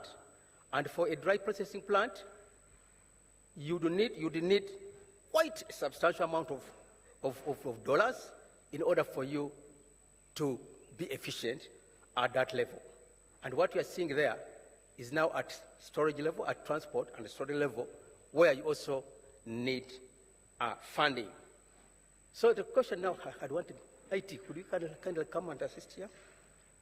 IT, kindly come and assist here.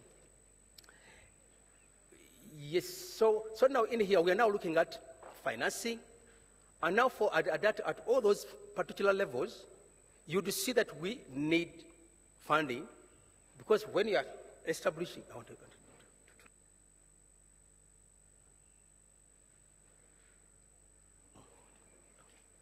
yeah. So now, as you can see, now at let's go now like at tertiary now, which I can see very well from here, that you need funding now like that one. The funding begins from $5,000 up to $100. That is grading machinery and roasting machinery. And of course now of course now, since our coffee is generally exported, we need testing laboratories like the one we have in UCDA, and I think it now ranges from about $100,000 upwards. Now the other aspect, which also requires funding, is about certification costs. We know that Uganda, I think we are doing very well. In fact, I do marketing like the chairman said, and we normally disseminate information, and we would see premiums of coffees which have been exported as either certified or sustainable coffees compared to the conventional, and we would see a very high premium there. But the question now is that for those SMEs, those farmers who have now embraced certification, are they able to access standard? I mean, are they able to pay for those standards? And how much is it? It ranges from about $700 to $3,000 annually. A bit cheap, but still the small-scale farmers cannot handle that unless they are in economic cooperatives. Then, of course, now when you go to the instant coffee, which people have been talking about a lot, then you need to have funding from about $6,500 to $1 million. And I think where are you going to get that funding from? This is what I talked about earlier. Of course, this is a wet mill. We are not going to spend, yeah, so this is roasting. We are not going to spend a lot of time there. This is what we do in UCDA, and that is one of our quality guys are doing what we call capping. Then at the higher end now, the finished product, we have quite a number of them there. But what we also want now to see is that now in terms of now financing, and when you look at that range, if you are to establish an instant or a soluble plant of about 5,000 metric tons per year, then you are looking at, I think a funding which ranges between $5 million and $100 million. And you really cannot get that unless you have a financing facility which either government has established or Ayako has established, or possibly African Development Bank at the continental level. Yes, so I think that one, yes. So now if you really want to establish, let's say, a soluble plant, what would you need? Would you need, I think what I've put across there, you need the startup capital, you need the workforce costs, you need the cost of raw materials, you need the packaging, but you also need to pay for the utility costs. And that one always requires money, which I think we are yet to see. So now here you do now see that in order for you to address or to come up with an efficient kind of production system, you need, for instance, in 10 years, to have $347 million. And where do you get that one? You get that from the initiation, from the initiatives which have been set up either by government, either the private sector, or the continental level, and that is where now, that's where IOCO comes in, and that's where African Development Bank comes in, and that's where the African Continental Free Trade Area also comes in to see how then do we synergize to ensure that there is access to financing. And when you're doing also like the establishment of an instant coffee plant, which we really want to know, the question now would also be that have you carried out aggressive marketing and pricing strategies? Where is your demand? For instance, now, the big man here, his president yesterday was talking about value addition, exporting a value-added product. So where are you going? What are those tastes and preferences of that, of the destination markets? What are those tariff and non-tariff barriers? What are they, and how do we then penetrate? And I think that is what UCDA and the other actors are doing right now.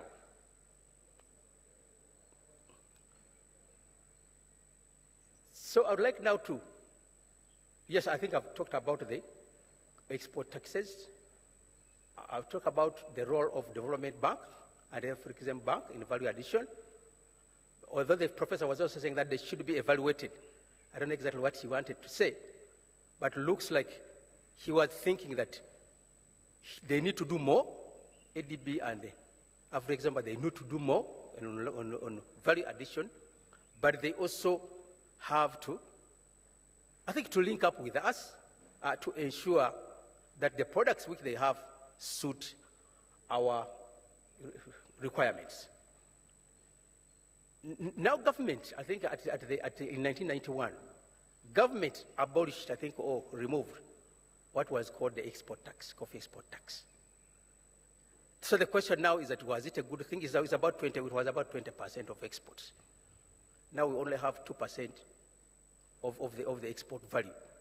But the question now, which we are now also asking, is that, which also the professor was also asking, is that couldn't it be possible or logical that the coffee tax is also, of the 20%, is also kind of instituted or re-evaluated to see whether it was, I think, being put to good use then, and whether if we did so, we would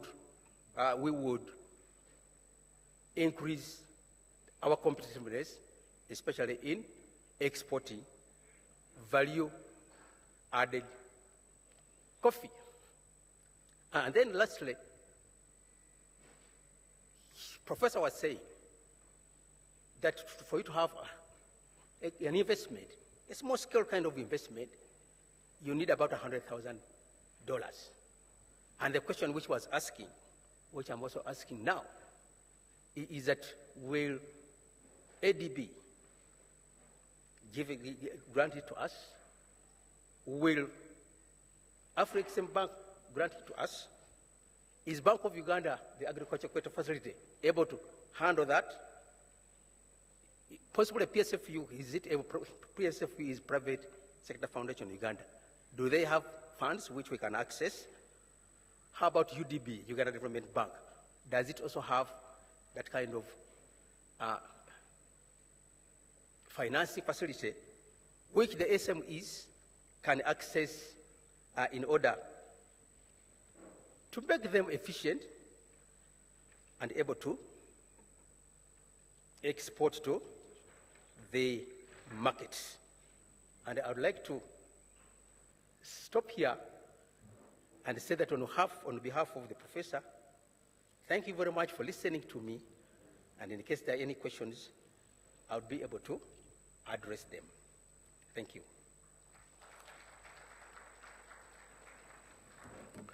Thank you very much, Mr. Kizito Mayanja, for representing Professor Suruma in delivering that presentation on funding options Please join us here.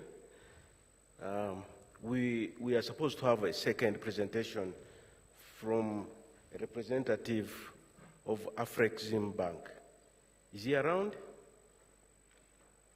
It doesn't look like he's around. So we will go and ask Mr. Kizito Mayanja some questions. I'm sure that discussion has stimulated your thinking into the funding that is available from the various sources, as he has outlined. And I think the experiences that have been captured through this presentation make us think about the business part of our investments in this area of value addition, because he has given us some pointers, some cost estimates, some key parameters in terms of cost centers, and the whole essence of market penetration. The SMEs who are represented here, this is an opportunity for you to ask some of the questions that you think can help your business to grow. So may I invite you to ask a few questions.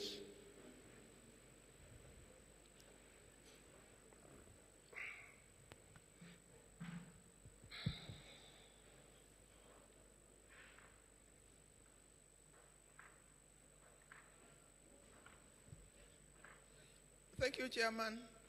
Good morning, or is it good afternoon, everybody?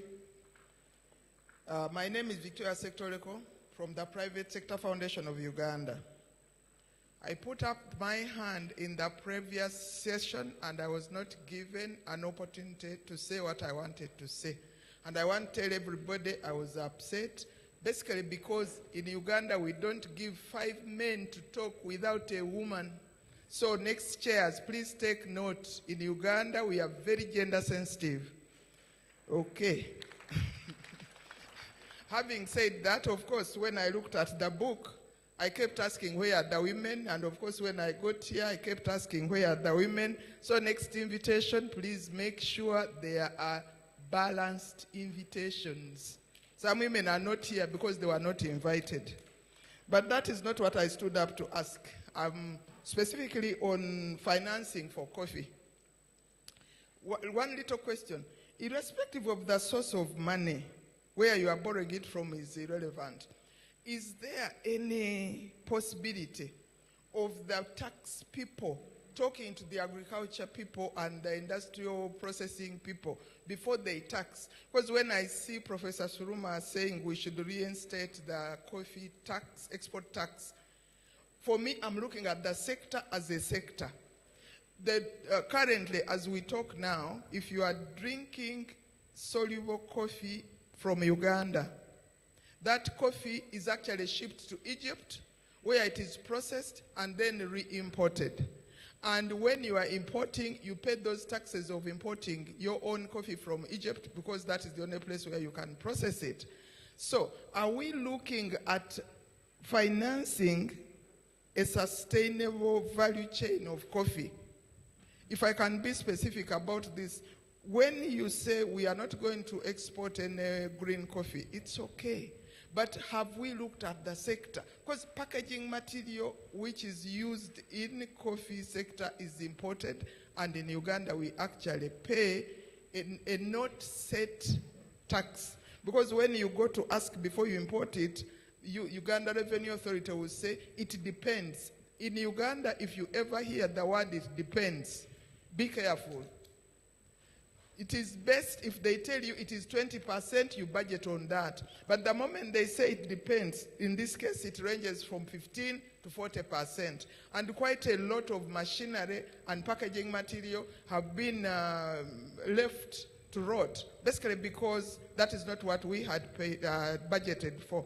So can the presenter please talk about the tax regime on the whole sector, not just the finished product which is being exported? I thank you. Thank you very much, Honorable Secretary. It wasn't our intention to leave the women out, and I would like to assure you that women are very much in our midst, and we are taking care. So, any other question? Let's get a few questions, then the presenter will handle them in one segment. Yes. Yeah, thank you, Chair. Musila John from Bugisu Cooperative Union, a cooperative which started on the 23rd of September 1954, quite older than the independence of Uganda. I want to thank Professor Sruma through especially highlighting on financing. This summit identifies us as great producers. So it would be incumbent on us as countries, but particularly Uganda, which has now come to almost 1 billion earnings from, dollars earnings from coffee, that we put investment. I am aware as a coffee farmer of the two levels of value addition. The first, to me, which we have in the Bugisu Cooperative Union, of simply roast and grind. And that one we take, and everybody does it. I have seen it in Ankole Coffee and others. But the second level of value addition, which Professor Sruma through Ms. Sakayanja has said, is solubility in capsules and others. That's where we have a problem. It should be a deliberate policy, a deliberate government plan that we invest $100 million in a soluble machine, or even a number of them. I will turn to my brother who is, I am half a Kenyan professor, Dr. Kea. Nataka nijue if Kenya you have a soluble machine bought by government.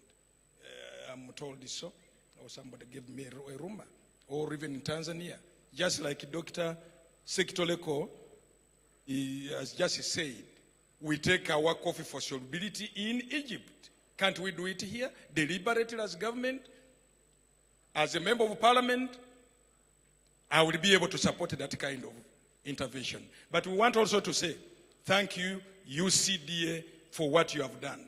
Just like Honorable Sekitoleko has complained, never leave a Rasta behind, because I'm a Rasta, and every time we raise, we must speak and speak our mind as Pan-Africanist. I wanted to say what Dr. Rastaman from Ethiopia said is what Uganda already saw and has done through UCDA and the interventions of government, NADS, OWC. In my own region of Bugisu, we had plants which are over 100 years old. We are either stamped or uprooted and put new varieties. There is a very good variety, Dr. Professor Kea from Kenya, called Ruiru 11. We are planting it. I know it's a clono, the other side. Maybe we are doing it illegally, but it has very good yields, by the way. Very good yields. I want to fund, because the Bank of Uganda has been there, the fund has been there for more than 20 years.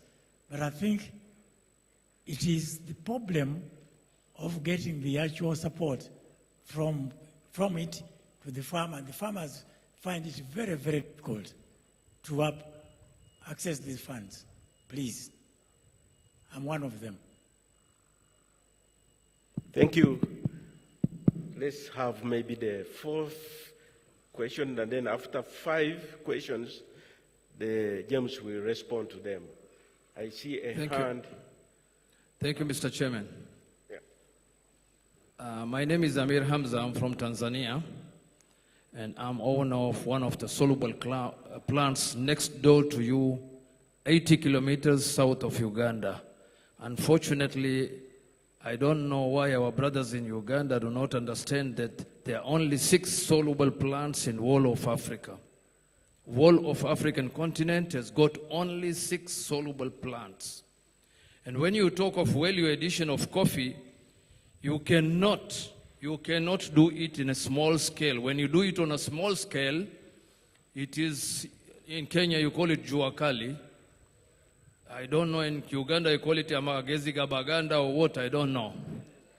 But in coffee, if you want to do value addition, like our Excellency the President said, you have to be serious. You need money to invest. There is no soluble plant for $6,500.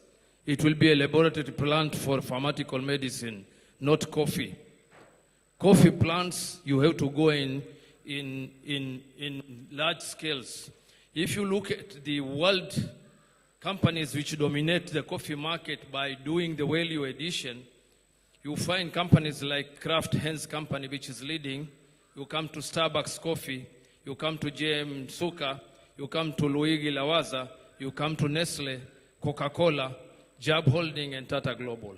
When you look at these facilities, even if you do roasting like Starbucks, because Starbucks does not produce soluble coffee, can somebody tell me that Starbucks has got a roasting plant in every coffee shop? No. Does Starbucks have a roasting plant in every country where there is Starbucks coffee shops? No. They have got centralized roasting facilities in a number of countries together, one at a place. Like Nestle. Nestle, how many plants does Nestle have in Africa? There is one in Côte d'Ivoire and one in South Africa, which belong to Nestle. So when you look at value addition, you need to go in a big way. And this issue of finance is the one which is making us slaves. Like yesterday, our Excellency the President talked of slavery. Slavery comes because we cannot do the value addition the way it is required. If you go to the developed world, you go to Germany, you go to Italy, you go to anywhere in Europe or US, you want to build a factory which is a giant factory, large-scale factory for doing value addition, you will get finance at an affordable rate. In some countries, you get grant money. But tell me one country in Africa which gives grant to anybody who wants to do soluble coffee or who wants to do any value addition on coffee in a big way. Because we can have our own plants in Africa. If the governments give you the money, support you through the central budget, money at %.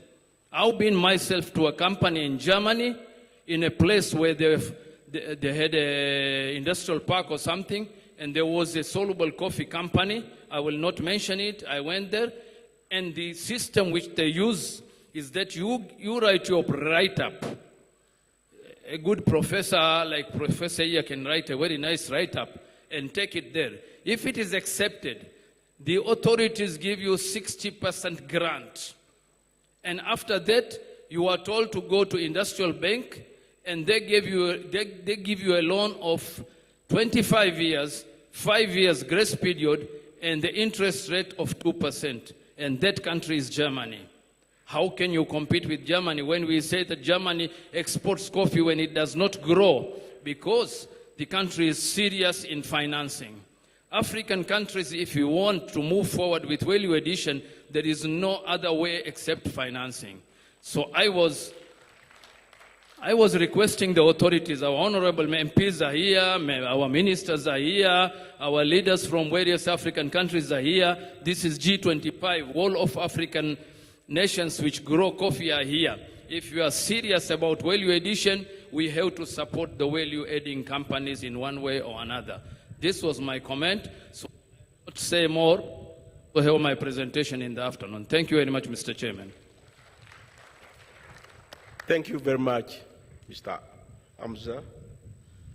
That was not a question, but a clarification and giving us insights on the value addition of coffee, because we are talking about soluble plants, and I think we need those insights. We need that knowledge to facilitate our decision making. I think it is there. I can see hands, but we are okay. We have maybe. Let me take 2 more questions. I see a lady this time. can we have a question from a lady? Yes. Yes, thank you. Hello, my name is Judy Gaines, and I'm a New Yorker that lives in Panama and have been a student of the coffee market for 4 decades, along with other commodities. And my question was understanding this issue about collecting a tax, an export tax.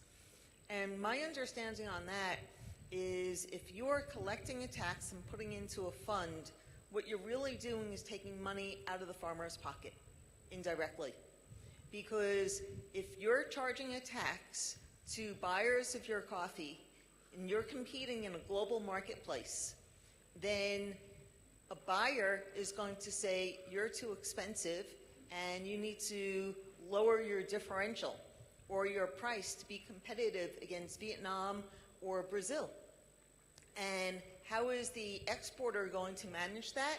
It's going to come filter right back down and take money from the grower. It always does.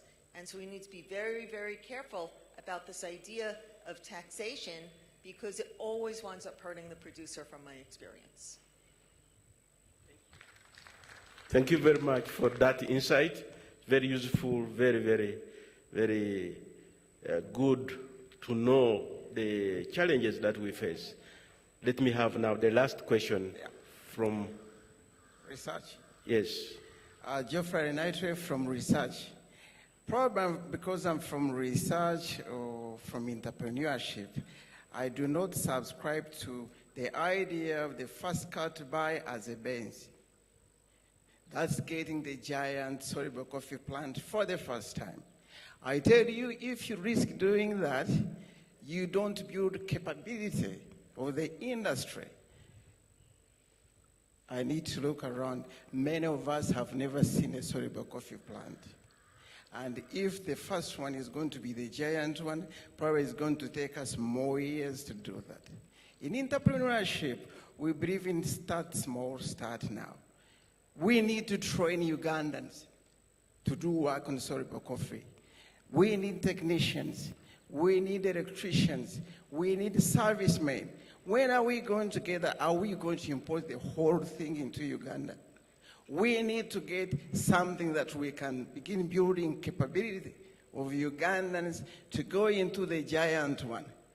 By bringing the giant one, I tell you, is going to run for 1 year, and we're going to spend a lot of money servicing, even operating it.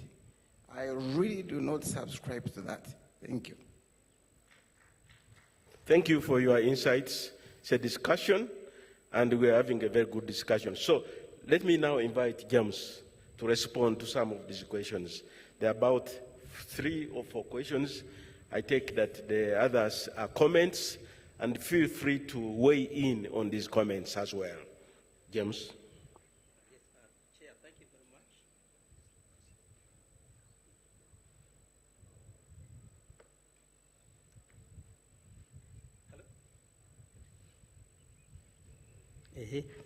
much. Yes, Chair, thank you very much for giving me the opportunity to present. And for the contributors, thank you so much for your very useful comments. I think let me start with my lovely minister, Victoria Secretary-Ho, who was very keen on gender. I'm also a gender enthusiast. And I was also not happy that we didn't see many women presenting. Now you had asked whether there is any possibility, I think, of engaging, of engaging or access or giving soft loans, I think, to small-scale farmers. I believe that you also said that, yes, we need a strong financing and sustainable strategy which handles access to financing. But for me, I believe that we in Uganda, just like I presented, that we have different levels of actors at the different chains. I mean, yes, along the coffee value chain. And when you're financing, for instance, small-scale farmers, I think the methodology is different from that one now of medium and large-scale farmers. And I think I also want to also link that one to another contributor who said, where are we going to get the funding from? For me now, for the small-scale farmers, government is having, I think, is having what we call the parish development model. And as we speak now, we are in the process of engaging the crafters of the PDM to ensure that there is specific financing for the coffee sector, which will address especially the SMEs. Because now, like the farmers now at that level, and also cooperative, looks like now, since it is a perennial crop, the method now of payment is going to be slightly different, and we are already engaging them to ensure that also small-scale coffee farmers also benefit from that parish development model. Now, Honorable Musila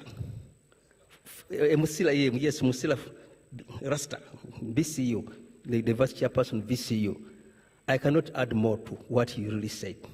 We really need to invest heavily in coffee value addition, both by government and also the private sector.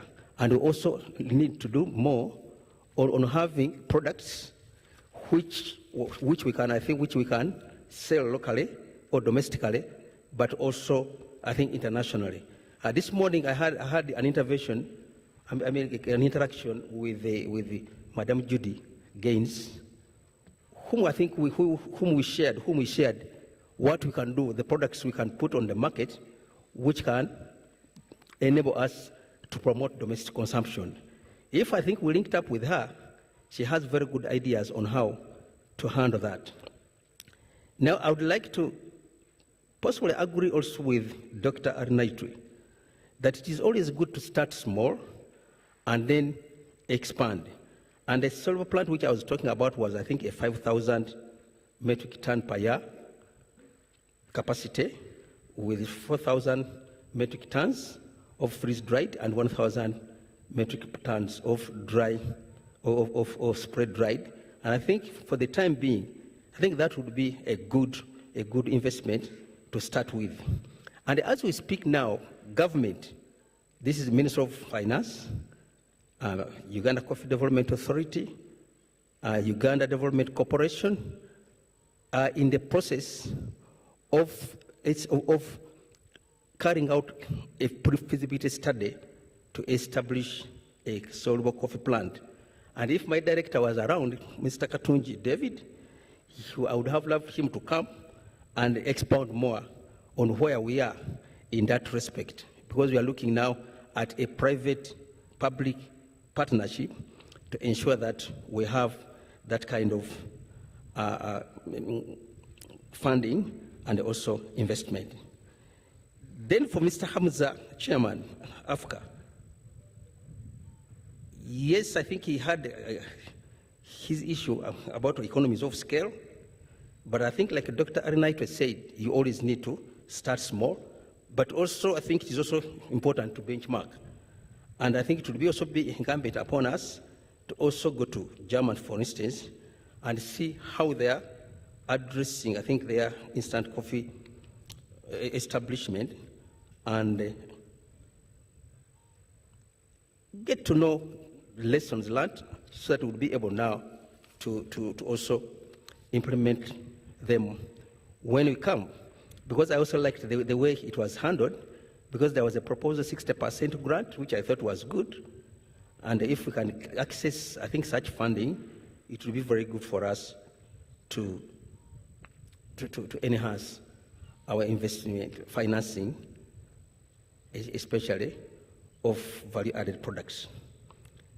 Now, in terms of taxes, I don't want to discuss more about taxes.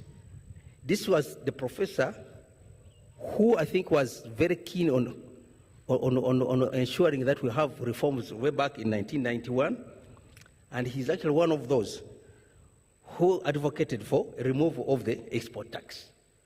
So if he now wants it back, sincerely now, I was his representative, I wouldn't want now to explore that more. We shall engage him on a one-to-one basis, and then we shall give you his response. And I'd like to stop there. Otherwise, thank you very much for listening. Thank you very much, James. I think you have handled it very well. And in summary, I think what James has told us is that funding is extremely critical. He has reaffirmed that funding is very critical, especially for the business of value addition. He has also said that if we have to make headway, and many of the delegates have echoed that sentiment, that we have to be prepared to invest. Thirdly, if we have also to walk the talk, then we also need to go beyond investment and also improve the climate in which we are operating, and particularly in the area of taxation and provision of perhaps subsidies, which is the role of government. And then we have also had some cautionary statements which we have taken on board. For example, that really we do not have to have very many soluble plants in order to make progress in value addition. We may perhaps as a country need 1 or 2 soluble plants. There is also a challenge that has been raised about access to funding. And I think we also need the reforms in this area, reforms particularly addressing taxation and reforms that address the issue of access to funding. Otherwise, I think the information that we have received is extremely important for us to factor in as we travel this journey of value addition. I want us to join me in thanking James for delivering this presentation from Professor Suruma. Can we clap for him, please? Thank you very much. And I think I'll now hand over to the facilitator to take us through the next steps. Thank you very much.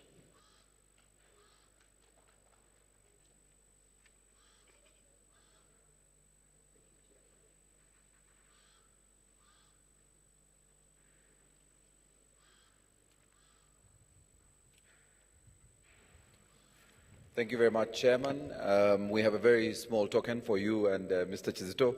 So I'll invite from ABI, Mr. George Mutagubia, to come and award our 2 presenters today, our chair of this session, who will also be coming back to chair a very critical session that includes Her Excellency from the AU, but also thank Kizito for representing the Professor Ebli.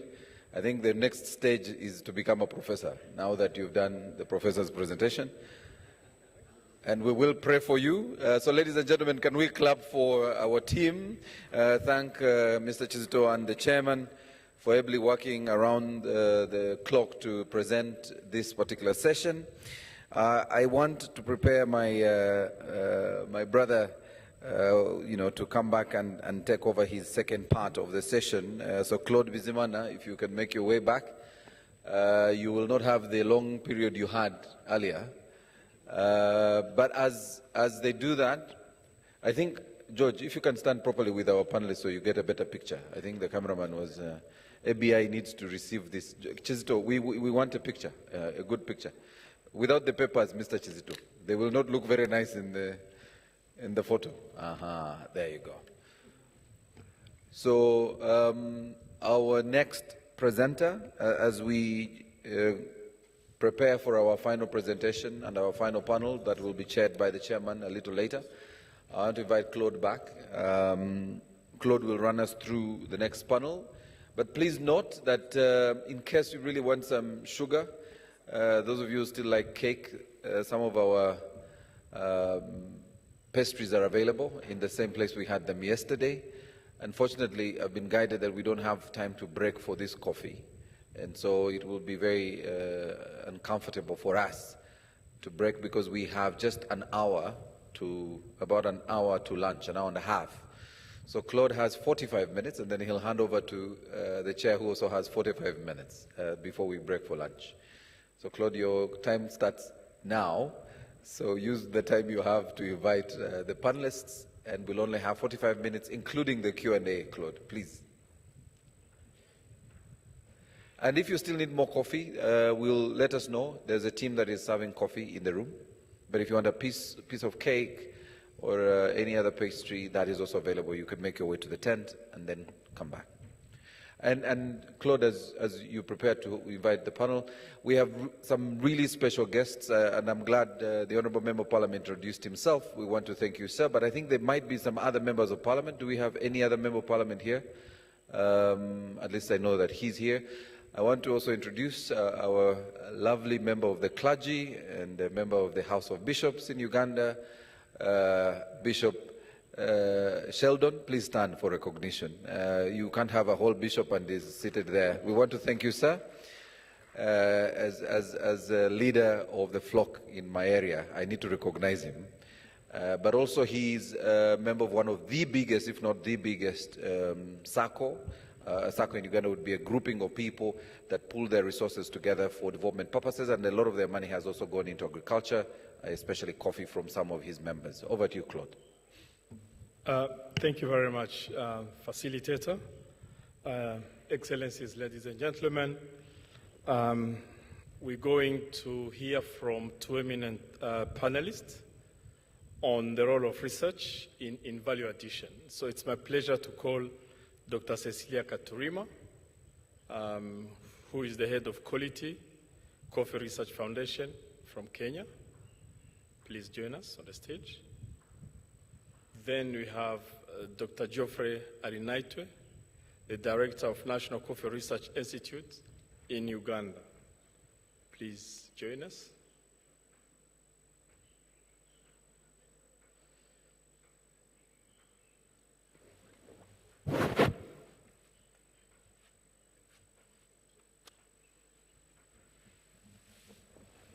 So this is topic 2 of the role of research in value addition, and this is linked to the first topic we've discussed earlier on the production and productivity in the African coffee region. We've shared experiences on creating a coffee culture in Africa. So the first presentation will go to Dr. Cecilia Katurima. And Dr. Cecilia Katurima, please, you can go up and make your presentation. Dr. Cecilia Katurima, she's a senior researcher working for Coffee Research Institute of Kenya Agriculture Research Organization. She holds a PhD in food science and technology. She has worked in the coffee sector for over 20 years with an influence experience in research, training in coffee quality improvement, food safety, and quality evaluation methods. She is a certified, calibrated, and practicing Q grader and assistant Q instructor. She has published coffee-related articles in different journals, conference papers, and newsletters. And she is the founder member of the Association of Women in the Coffee Industry in Kenya. Dr. Katurima, the floor is yours. Thank you.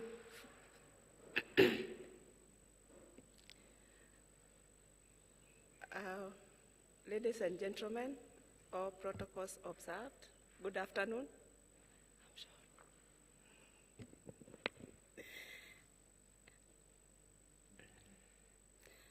I'll make a short presentation on the role of research in coffee value chain.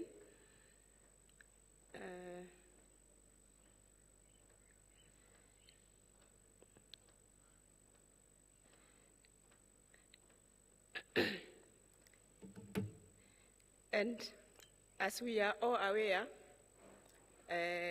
Robusta coffee and Arabica coffee have got a home in Africa. And research takes a value chain approach. And this way, research is able to create value at every step of the value chain as the enabler. So there is a variable product which is achieved in each of the steps of the value chain.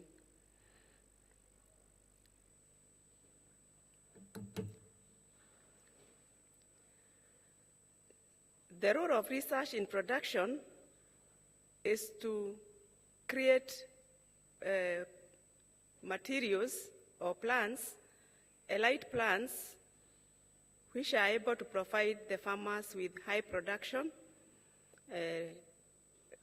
disease resistance, high quality, and to some extent, drought tolerance. And like in Kenya, we've been able to achieve this. Like one of the speakers, the Rasta man, said they are using Roiro 11.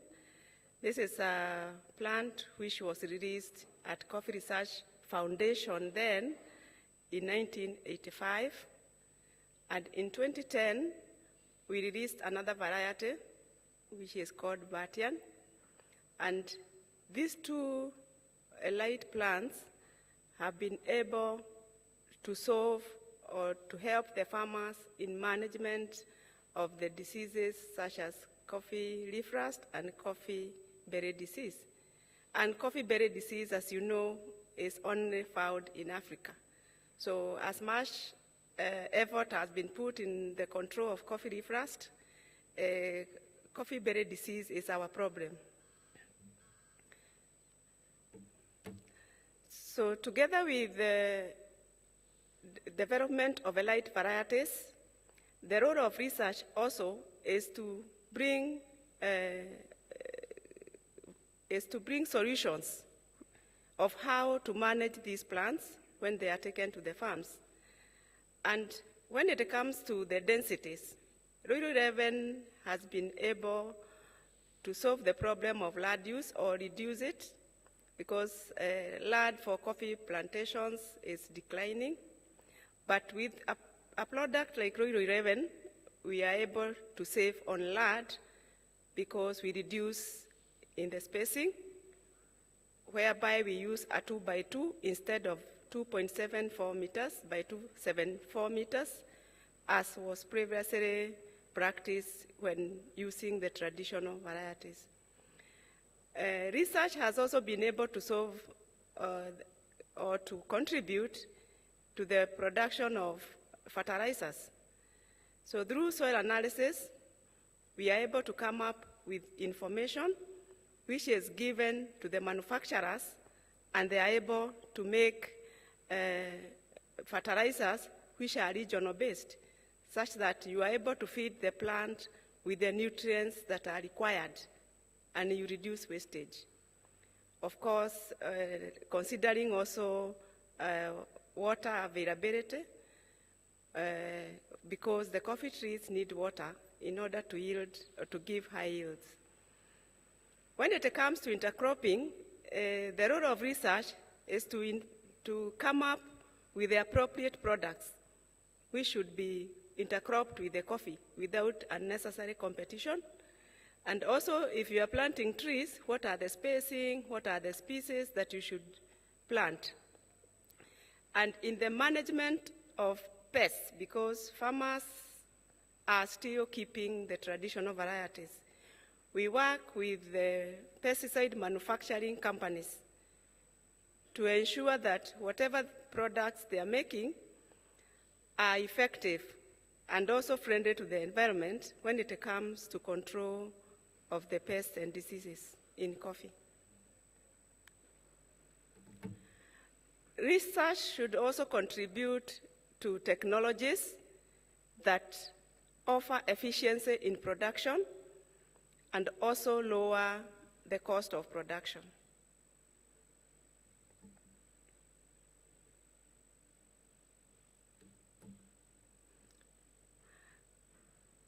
In the area of processing, traditionally, coffee has been processed by the natural method and fully washed like we do in Kenya. But we are finding customers who are coming with the new needs or new experiences. And this is where now research has to come in and identify the threads. Because honey processing, semi-washed, they are coming in as new technologies, and some consumers want us to ferment the coffee before we process it, what they are calling carbonic maceration, like in wine. So for research, we need to develop packages for advising the stakeholders on how best to go about this, and also maintaining the quality that is known. So as we maintain the quality, we also need to look at the standards. What is there in terms of standards of the products that we are getting? And this has to be done efficiently so that the farmers also have, they make profits. We also look at the profits.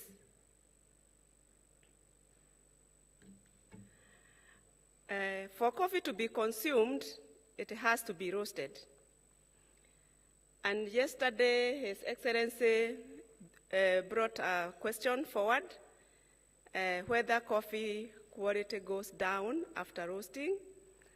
And I'm sure we have many researchers around and even processors. And this is a fact, that immediately you roast the coffee, the quality starts declining. But you can sustain the quality through proper packaging. And when you grind the coffee, it becomes more delicate, because you say don't expose it to oxygen, to moisture content, to the light. So technologies which are able to sustain that quality has to come in. And I think the question of financing has been answered, or is still being answered. And maybe one question I would like probably to put forward is how these technologies can be made affordable and available in Africa. Because like the soluble coffee we drink in Kenya comes from Tanzania. I think all the equipment, the roasting machines, the grinders, even the handheld gliders, they are imported. So I think as we continue with the meeting, some of these questions will be answered. At the consumption level, the consumers are dynamic. They are changing every day. So research has to refocus. And now we start our research from the cup, because we've been doing the seed to cup. I think we need now to change our focus from seed to cup and do cup to seed. Because we've been producing coffee for many years. I think now we have enough experience in production. So we now need to understand the consumption aid. So research should develop and promote technologies that offer convenience in consumption. I believe they are there, but since I came here yesterday, I have not taken a cup of coffee. I'm not complaining, but I would think the coffee would be here with us so that it's more conveniently available. So the role of research is to make it convenient. Then we could also develop programs for training people to make this coffee or to make the final product, which can be rolled to the grassroots, because coffee has been a mystery. I don't know about other countries, but in my country, coffee is mainly consumed in the urban areas, but is produced in the rural areas. How can we make people, the producers, also drink this coffee? Maybe we need to break the mystery and tell them coffee is good for your health, because you find someone buying an energy drink, but they are not taking coffee because they say it's not good for health. Then, of course, research should provide answers, like what is in the coffee.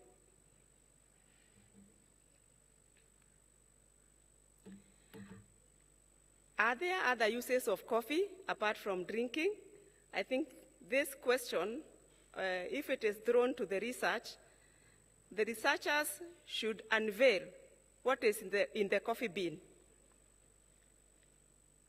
The coffee bean contains different components, for instance, caffeine, and we find caffeine in paracetamols, some paracetamols. Caffeine is there in energy drinks, and Robusta coffee has about 2% caffeine, while Arabica has about 1.2. Is there anything else? Can we get this caffeine probably from the raw grade coffees or maybe the husks? Maybe that is a question which can be answered by an entrepreneur. Like, is it profitable? And then we also have like the coffee oil. I saw one product at the booths.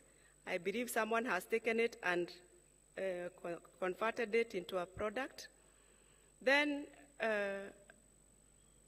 as we consider the components in the coffee bean, we are finding green coffee extracts in the market, even capsules, green coffee capsules, because it has a health benefit. So all these are options which can be repackaged and converted into commercializable products.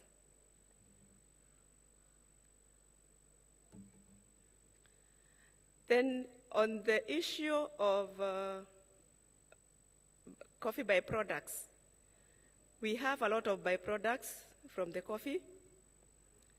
Like in wet processing, we have the pulp and the mucilage, the dried parchment, the dried husk from dry processing. We also have the husk and even the spent grind from brewing. All these products, for all these products, the role of research is to try and promote a circular economy where nothing goes to waste. But what usually research does, we do make prototypes. But for them to be realized as commercializable products, I think that is something which needs to be looked into. For the coffee pulp, it has been used effectively as an organic manure after composting. The coffee brew from dried husk, I think this one is in some other countries, like Yemen. I don't know whether it's happening in Africa. But if you want to use the coffee husk for a coffee brew, you need to ensure that you are doing organic production, because you don't want to poison the end user. So I put down a few challenges along the way, and we find that research can come out with very good products, but the level of adoption is quite very low. Like we have the elite varieties, but you find farmers still struggling to grow the traditional varieties. Probably we have not promoted them enough, but probably they need something. Maybe it's an area which needs to be looked into to promote the research outputs. We also find a weak linkage between research and entrepreneurship. In the research side, we come up with prototypes. We also have patents, but they never see the commercialization end, because someone or an investor has to come and take it up and convert it into a commercializable product and do business.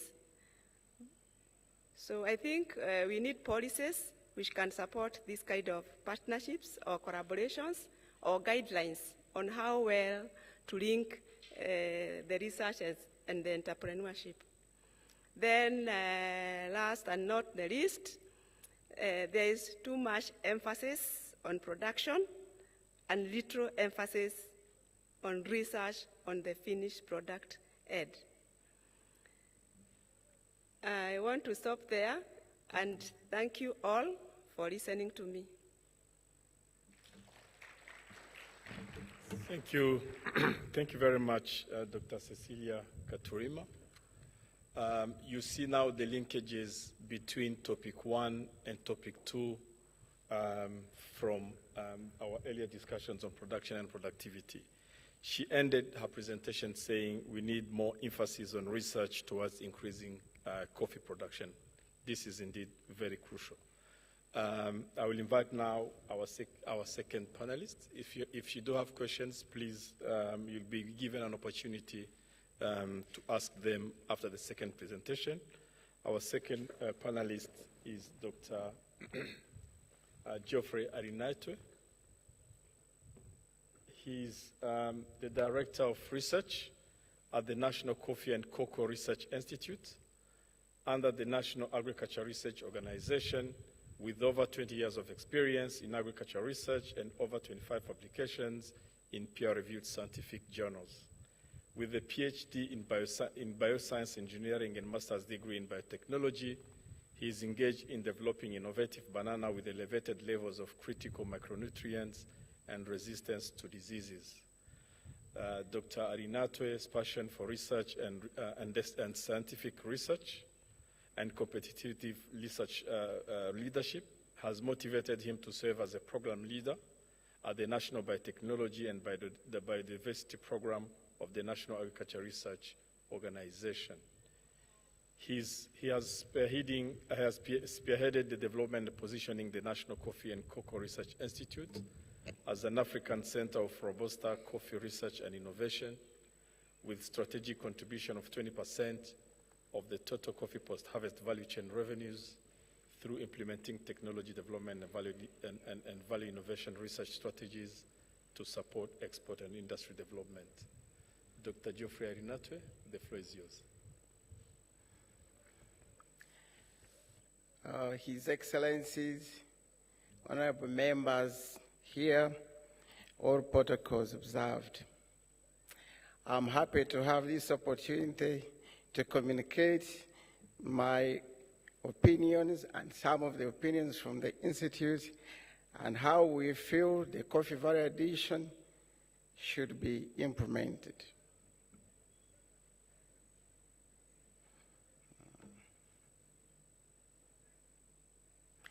It doesn't seem to change. Can someone?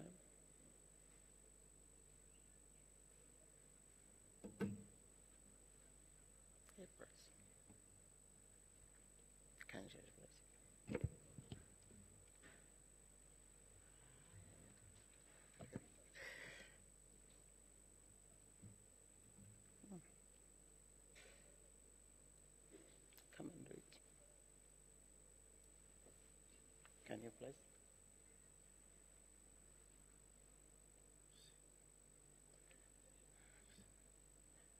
Okay.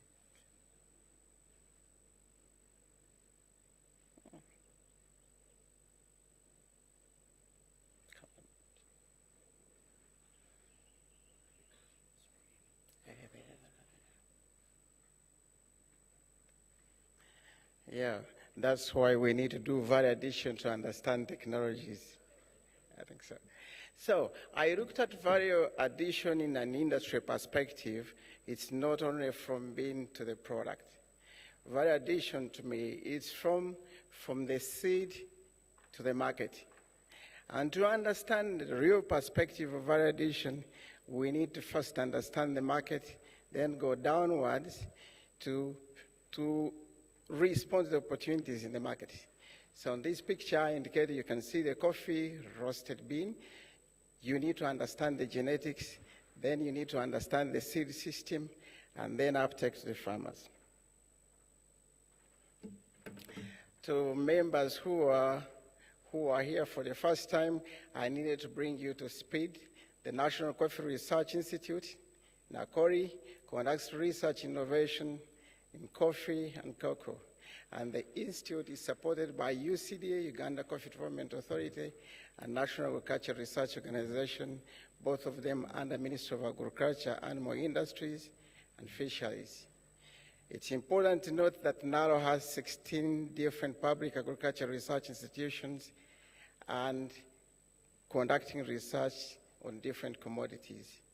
NACORI conducts research in breeding, pest and disease management, crop agronomy, and variation.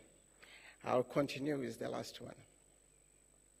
Like I said, looking at the industry perspective, variation cuts are close.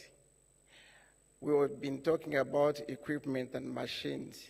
It's part of the validation. You need to look at the equipment, that those are complementary technologies and innovations. You need to look at the actual products of coffee.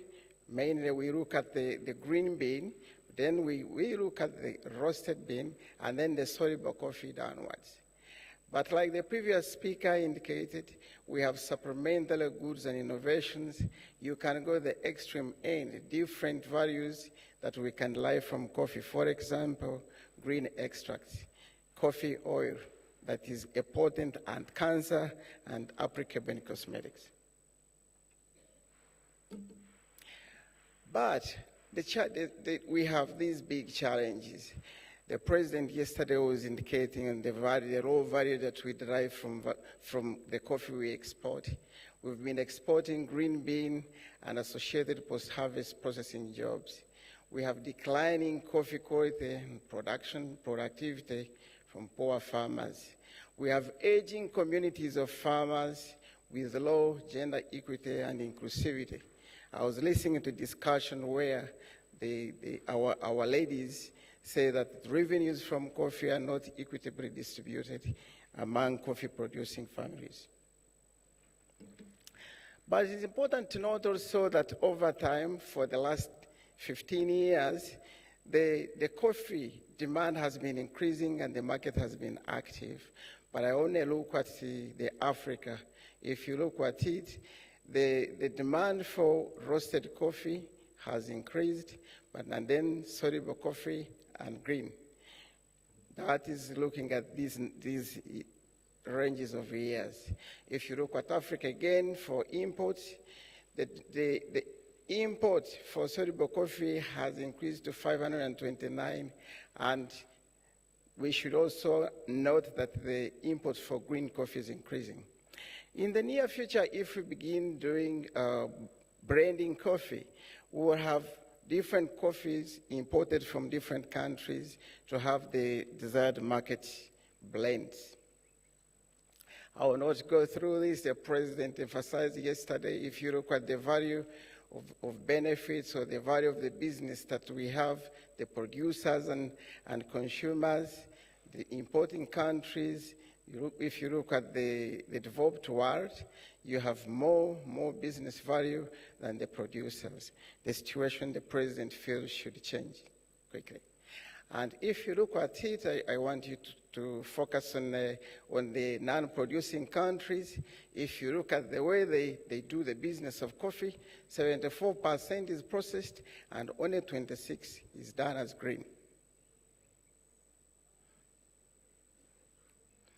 I think, okay.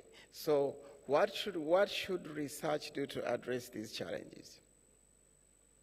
At the Institute, or in this country, we're looking at research and innovation contributing 20% of the total coffee and cocoa value chain revenues by 2040. This is in line with the Vision 2040 of this country that is being implemented through the agro-industrialization agenda and in line with African Vision 2063. The Institute looks at focusing on technology development, value innovation for export and industry development, and we believe this should contribute to 7%. And then quality seed improvement, quality seed and of the improved seed varieties contributing to 5%, and plant health technologies and solutions contributing to 4%, with the agronomic part of the research contributing to 3%. In all these areas, you can increase value.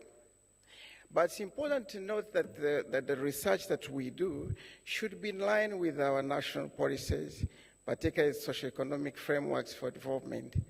In this country, we have National Development Plan 3 with those 3 objectives, and like I indicated, the research should begin within the market, to understand the market trends, to understand the demand, to understand the demand for different products that we can have.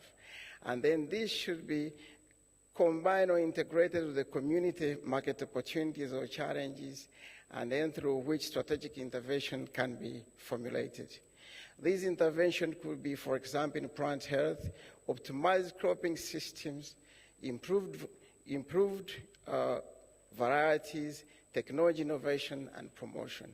And like the previous speaker indicated, we have a chain or a link or a channel that will deliver these innovations to the end users.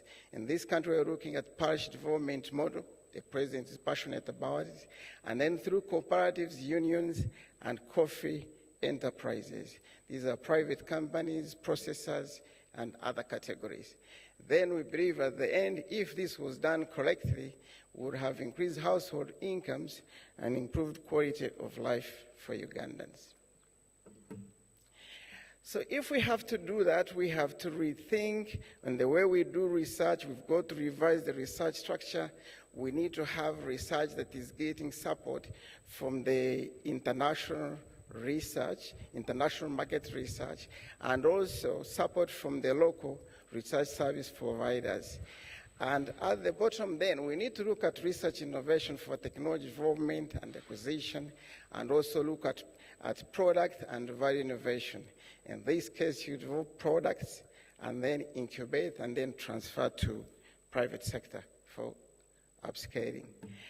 I try to indicate how the coffee processing is done, but what is important here is to see that the value addition starts from production and then to processing and marketing. So actual research should be viewed as an engine of the whole coffee business sector, because research starts from the soil to the seed production that is increasing the volumes of available quality bean for export and local industries, and then what is exported for processing, including soluble coffee. And we also need to understand the market and how the consumers are using the coffee. At the Institute, we started looking at the whole industry and identifying critical areas where we can do research and develop products. To do this, after doing the market research, you identify several ideas where interventions can be generated. These ideas are then screened to find the critical and important ones. You go to prototyping, product development, and then transfer for market entry. We believe we should follow the scientific rationale, the scientific procedure. You cannot afford to do random activities thinking that you're going to create impact.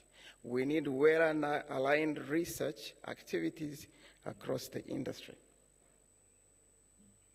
We try to illustrate what one would realize. If you go to 1 kilogram, you got 20% is roasted, and then it's 60% green and 20% with undergrades. In this country, the 20% of the total exports are undergrades. Is the coffee that is sold at low price. If we did soluble coffee in undergrade, a kilogram would go up to $6. I think yesterday why we have the $40 is because they continued up to the number of cups you get from 1 kilogram. Here we stopped at only roasting, setting 60% as green, and 20%, which is undergrade, as soluble coffee. Then the previous speaker indicated using different wastes along the processing or production, and you can see different values that we are losing because we are not integrating these wastes. But at the Institute, we're integrating undergrades and other waste coffee into cosmetic products. We have prototypes. If you find time, you can go out there. They are being exhibited at our store. In this country, we look at commercializing the coffee for agro-industrialization.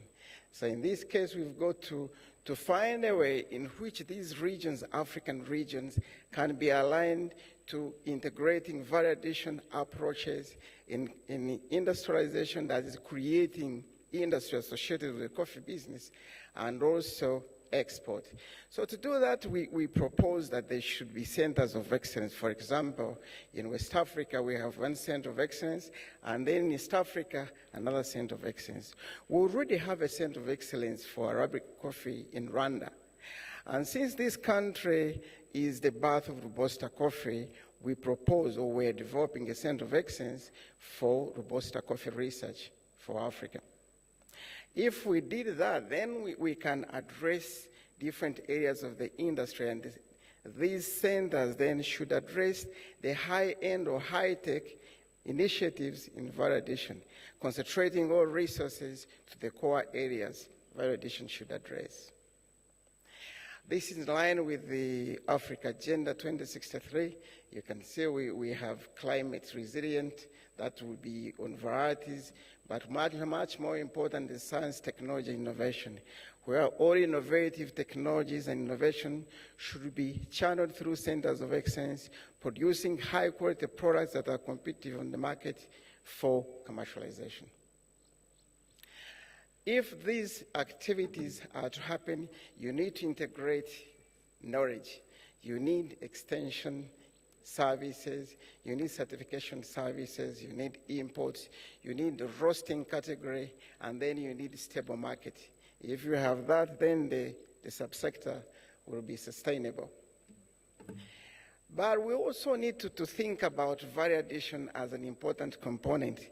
I would like to challenge implementers of value addition research to begin estimating its contribution on national GDP. If it doesn't, then we are fearing to tackle the challenge. We need to have a challenging goal to stimulate progress and have the industry sector competitive like the rest of the developed countries are realizing value. But then this is the regional international economic market research. This should be a huge component. We need coffee value addition research guiding domestic consumption and gender. We believe that value addition should generate a diversity of products that are suitable for the youth. The youth like smart businesses. For example, we're generating cosmetics that's good for ladies. Ladies are not for only producing, they can get involved in marketing and commercializing value products. Technology and support resilient products. Then we need to look at the technology innovation for industry and economic growth. We need to promote these technologies so that they can be transformative. Transformative, I mean changing the livelihood of communities. If technologies remain on shelf, I can guarantee you that the communities will never change, will remain in poverty as we've been in many years. Just to give you indications, we are looking at dietary products at the Institute, and when I put here these pictures, they don't indicate the actual research. The actual research actually is to establish scientific facts that form a foundation for product development.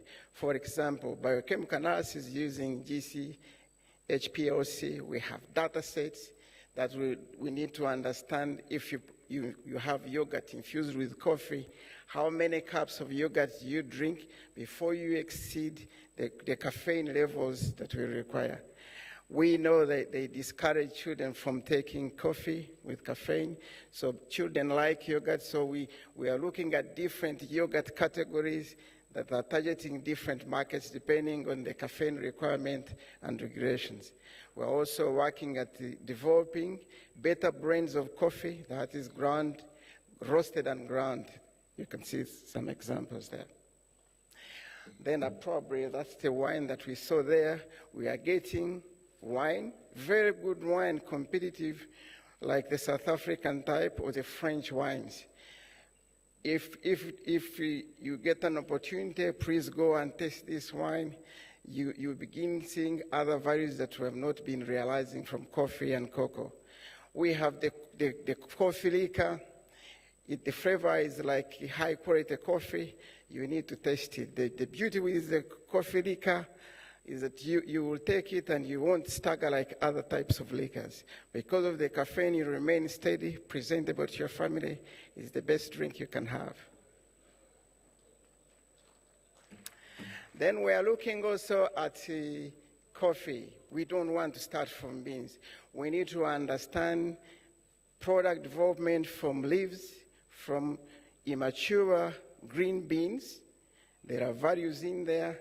Through the green bean, the mature one, red cherries, and then the waste coffee.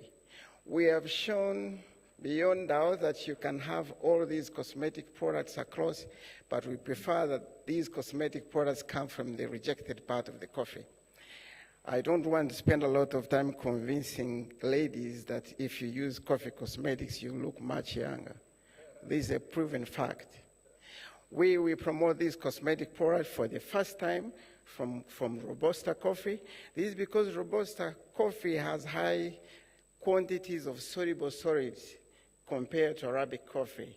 We have analyzed categories of biochemical compounds, and we have comparing facts pinpointing on the chemicals that the cosmetic world is looking for to make better cosmetic products. I would like to thank UCDA for organizing this meeting, IACO for high-level organization, and I'd like to thank all of you for listening. Thank you. Thank you indeed, Dr. Geoffrey Arinaitwe. Our two panelists have used all the time allocated to this session. We're given 45 minutes, but indeed we needed to understand more the role of research in adding value or in ensuring value addition of coffee. I'll probably give the floor to 2 or 3 burning questions, and this time around we take the gender balance into perspective. And I want to apologize for the first session. The comment that was made was taken, so if this time around we could get 2 to 3 burning questions and make sure that genders are represented. Yes, please. Thank you very much. I'm Barji Charles, Mitoma Coffee Processors and Marketing Cooperative Union. Please state your name. Barji Charles. My concern is one that has been highly highlighted and shown that research and all other coffee issues need financing. And as other previous speakers had presented, I have identified and observed one thing, which I want to be maybe captured or not. But in Uganda, for example, I have seen that there is a lot of fragmentation of funding, which is affecting research, which is affecting processing coffee into final products and relatively generating income for our farmers.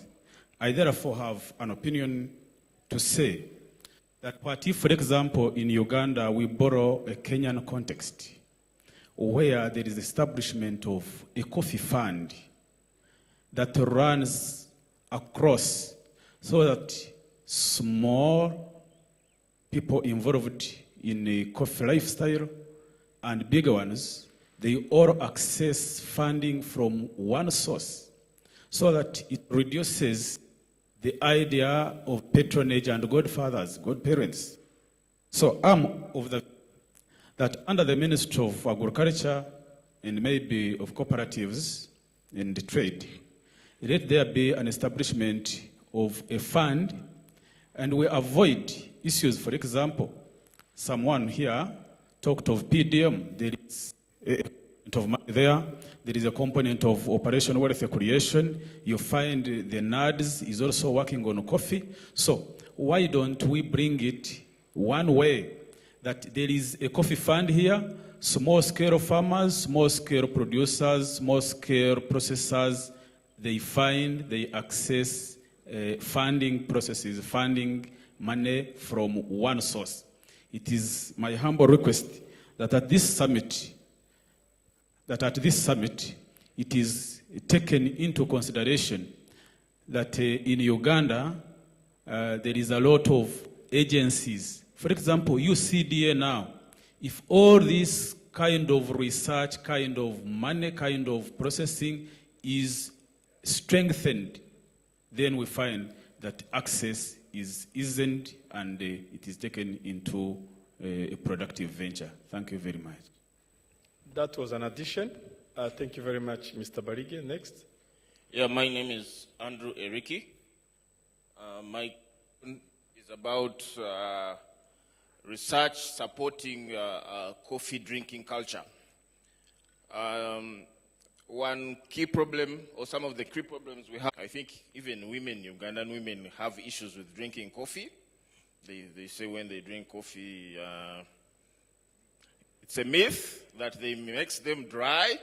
So, how are researchers going to help us to promote a drinking culture? And another thing is about the taste. Ugandans have a sweet tooth. Yeah, sometimes there's issues. Coffee is very bitter. How can we make our people enjoy coffee much more?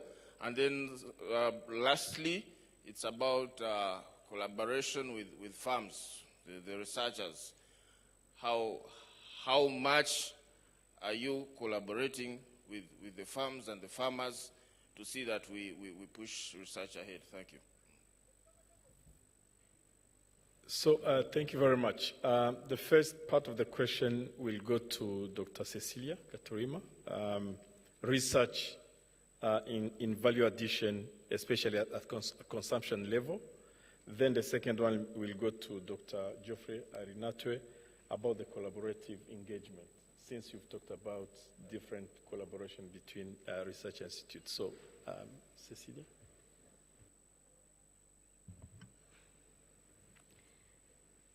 Thank you for the question. I'll try to handle it. And I say I'll try because I am a doctor, but I'm not a medical doctor. I'm an academic doctor. But when it comes to coffee and health, there's a lot of information which is available, and good things are said regarding the benefits of drinking coffee. But like any other product, there's a limit. I think it's 4 cups in a day.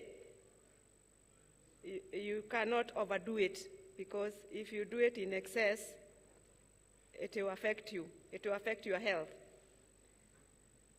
So there must be a limit to the consumption.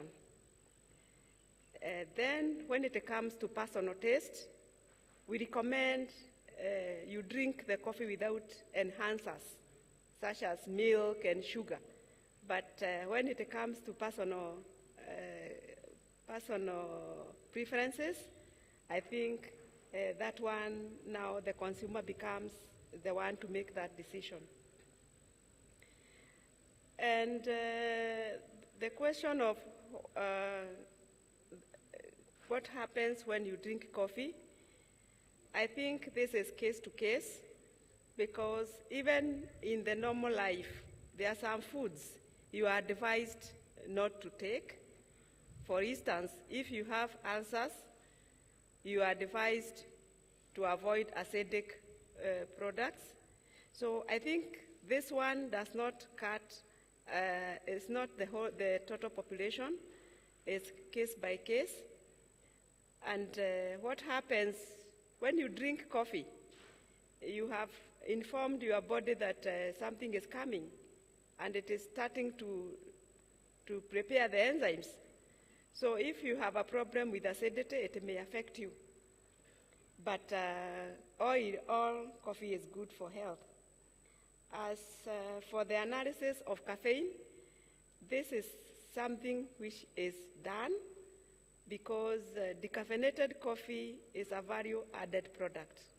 And for you to confirm whether this has been done, coffee has to be analyzed to confirm whether the caffeine content is at the limit where it's acceptable when you give a decaffeinated product. Thank you.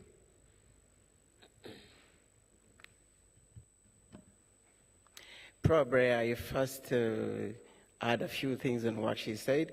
At the Institute, we are looking at responding to the market.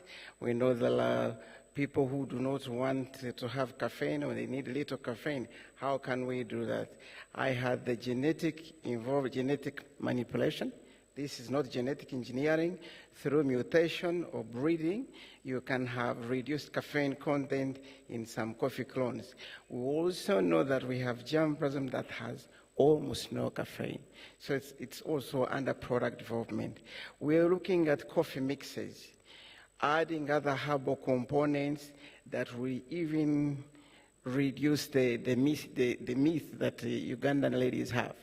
We also, much as Ugandan ladies feel that coffee has the challenge they mentioned, they also know that there are a number of herbal combinations that make them much more happy.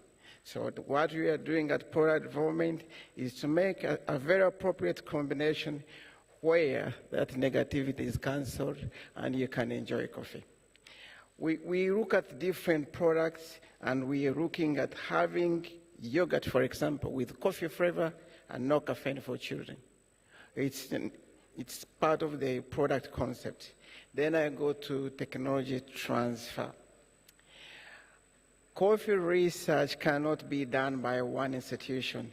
It has to be within the framework, established framework in which technologies are developed and then they are transferred to end users. National Coffee Research Institute works in partnership with UCDA, actually supported by UCDA. UCDA is a regulatory and development service provider coordinating technology, promotion, and uptake of different coffee users. And then we have other agencies, for example, Operation Wealth Creation, Parish Development Model, and NGOs that are also taking technologies from research to the farmers. The Institute realized that sometimes the information that is coming from research is not well presented. We did a survey and discovered some of the recommendations that we provide may not be appropriately used by farmers. For example, for Robusta coffee, we recommend mixing 4 to 5 different clones in a garden. But when private nursery operators are selling the planting materials, usually they do not do that. So the Institute in response created Research, Development and Extension Unit. This is going to work in partnership with the UCDA Extension Service to make sure that the information we give to farmers is complete. Thank you. So with the permission of the facilitator, I'll take one question, only one question from a lady, if there is question.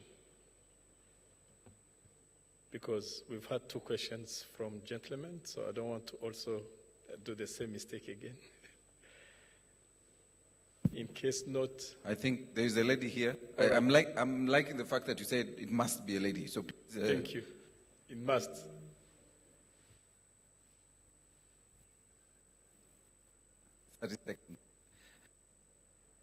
We've run out of our time, Claude, but we'll add this. Thank you very much for this consideration.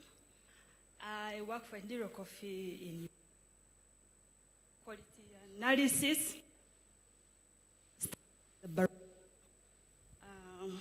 The first person on the panel actually said there's a challenge in the output of research. But on the other hand, I want to inform that the integral people in the value chain are the baristas. Uganda Coffee Quality Authority has done a job in Uganda, trained the young people to be able people, give all the resources, knowledge, put them out there so that they can be the key people to sell the Ugandan coffee. And for that, we've got great baristas who actually understand the theoretic part of coffee cup to tree. But on the other hand, the least people in the coffee value chain who are mentioned. But with this empowerment, I would humbly say that if you have challenges in research, do the practical part with the baristas in this forum to the different countries.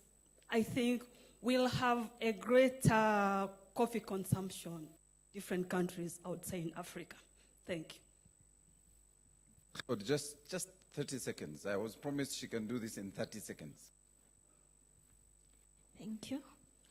Yeah, my name is Maureen. I work for World Research. And my question is going to Dr. Cecilia. I've heard a lot of testimonies about your varieties, such as Rio 11. We just got a comment from the Member of Parliament, Anda Gisuloko, talking about the benefits he has realized and growing Rio 11. Are there possibilities where such varieties, the cost for them to be, let's say, grown in different countries, to be a little bit negotiated, such that we can work as different African countries together, such that we can be able to get such varieties as they are very good, promising on the quality of. It's more a comment. If there is anything you want to add, Dr. Arinatwe, go ahead.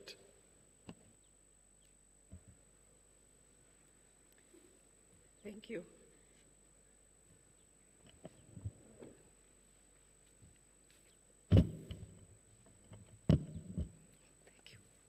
So the first question, the first speaker, I think what she gave was a comment, but she has given us a challenge that if we are getting challenges, what we need to do is to do practical work of training baristas, and that we do, because when you are taking the barista course, you need to know how the coffee is produced up to the end, not just how to make it, but you understand where the coffee, how the coffee is produced. For the second concern, yes, we have developed a light varieties, Rio 11 and Batian, and for them to be grown in other countries, we are part of the World Coffee Research. We have been working with them in the multi-locational testing, evaluation of the varieties. I don't know whether Uganda is part of the WCR network, because once you test the varieties in your country and they are found to do well, there's a way of getting the varieties for your country, and now this becomes a country-to-country negotiation, because we need to do a material transfer agreement, and then within the agreement, we agree on how you can get these materials. Thank you. And if just 30 seconds. I want to follow up on training baristas. UCD has been doing a good job. There are also independent trainers helping the youth to get technical knowledge associated with making good coffee. but I also need to make remarks on domestic consumption. A quick one. Someone mentioned developing coffee culture. We had a rich coffee culture, but not for drinking, but different uses. The Institute is looking at the traditional anthropological concepts where coffee was being used, for example, as a sign of strong friendship. We propose that coffee beans can replace red roses in terms of establishing strong love relationships. In any case, the coffee bean resembles the heart. The rose flower is totally far away from the heart as a symbol.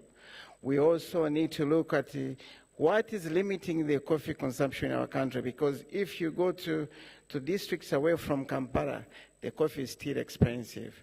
I request people involved in the coffee value chain to do the industry-wide analysis and identify one critical challenge that is influencing the high price of coffee, most likely roasting. Probably if we tackle the challenge of roasting, and coffee is easy to roast, and then other steps in processing, that could be helpful. Thank you. So thank you very much. Questions like availability, accessibility, and affordability of coffee is very important when we talk about increasing the levels of consumption. So thank you very much. Ladies and gentlemen, we've talked about research and how research is very crucial in ensuring value addition of coffee. We mostly talk about increasing production and productivity. But from these discussions, we've also heard about initiatives around value addition in coffee processing, but also at consumption level. We've also heard about the focus on utilization of coffee byproducts. This is very important. Back to you, facilitator, and thank you very much. Ladies and gentlemen, can we give them a round of applause, Claude and his panel? Claude, you already received your pack, so this one, yes, you don't have a souvenir. Yes, so you don't have a souvenir. Thank you. We have only a souvenir for the doctors on the panel, only the doctors on the panel. But you will be in the photo, Claude, so don't go very far, Claude. I'm requesting the Honorable Victoria Sechitoleko, please come. She's the former Vice Chair of the Private Sector Foundation of Uganda, but still a member of the Private Sector Foundation of Uganda. And the Private Sector Foundation of Uganda was a key stakeholder and partner in organizing this G-25 Africa Coffee Summit. So, Honorable, you'll do us the honors of awarding both doctors, Dr. Cecilia and Dr. Geoffrey, for a job well done discussing the role of research in value addition. And I'm glad it's another farmer to other coffee lovers that is awarding this special souvenir to our panelists. Only the panelists, Honorable Victoria. There you go. And again, the panel, like Claude said, was very balanced. The Q&A session was also very balanced, gender balanced. And we want to appreciate the fact that Claude ensured it was very gender sensitive. All right. So, Victoria, you'll join the team and have a photo. Yes, thank you. Turn it around so that we see the logos. Yes. There you go. All right, so thank you very much, dear delegates, for staying with us. We will just seek for your indulgence another 40 minutes before we have lunch. I will now request our chairman, the chairman UCDA, to come and handle the next session. Another doctor, Dr. Charles Francis Mugoya, please come and handle this very critical session, the final session before lunch. And immediately after that, I'll run you through the lunch protocols and the time for returning into the hall for the last sessions before we break off for day 2. Over to you, Chairman.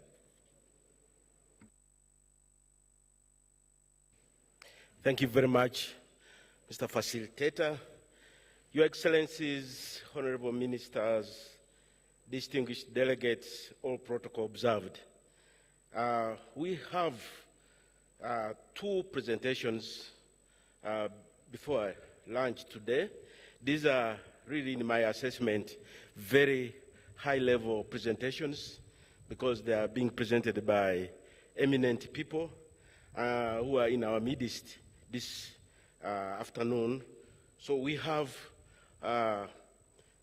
Honorable Mugasa Grace Mary, our Minister of State in the Ministry of Public Service of the Republic of Uganda.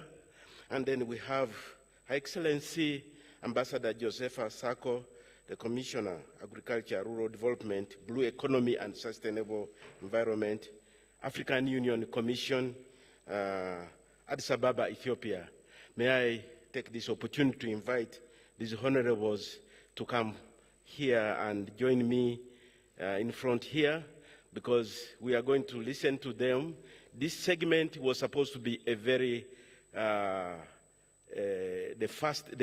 opener of our discussion this morning, but we have moved it to this segment because, please have a seat, because we feel that we needed a starter, and the starter was really the appetizer.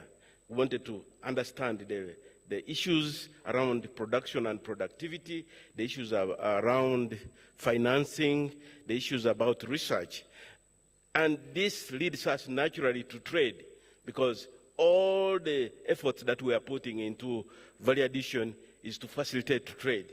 So I have these two eminent, honorable leaders who are going to give us a talk about the future of the African coffee industry under the African Continental Free Trade Area. This is something that is extremely important as we think and review the strategies that we are developing towards value addition and marketing of our coffee.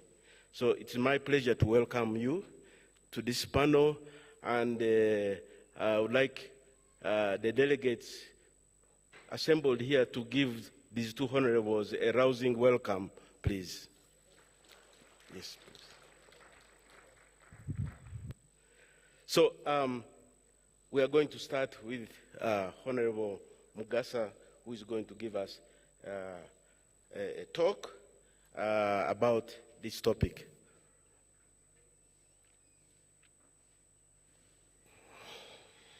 Thank you very much, our dear moderator.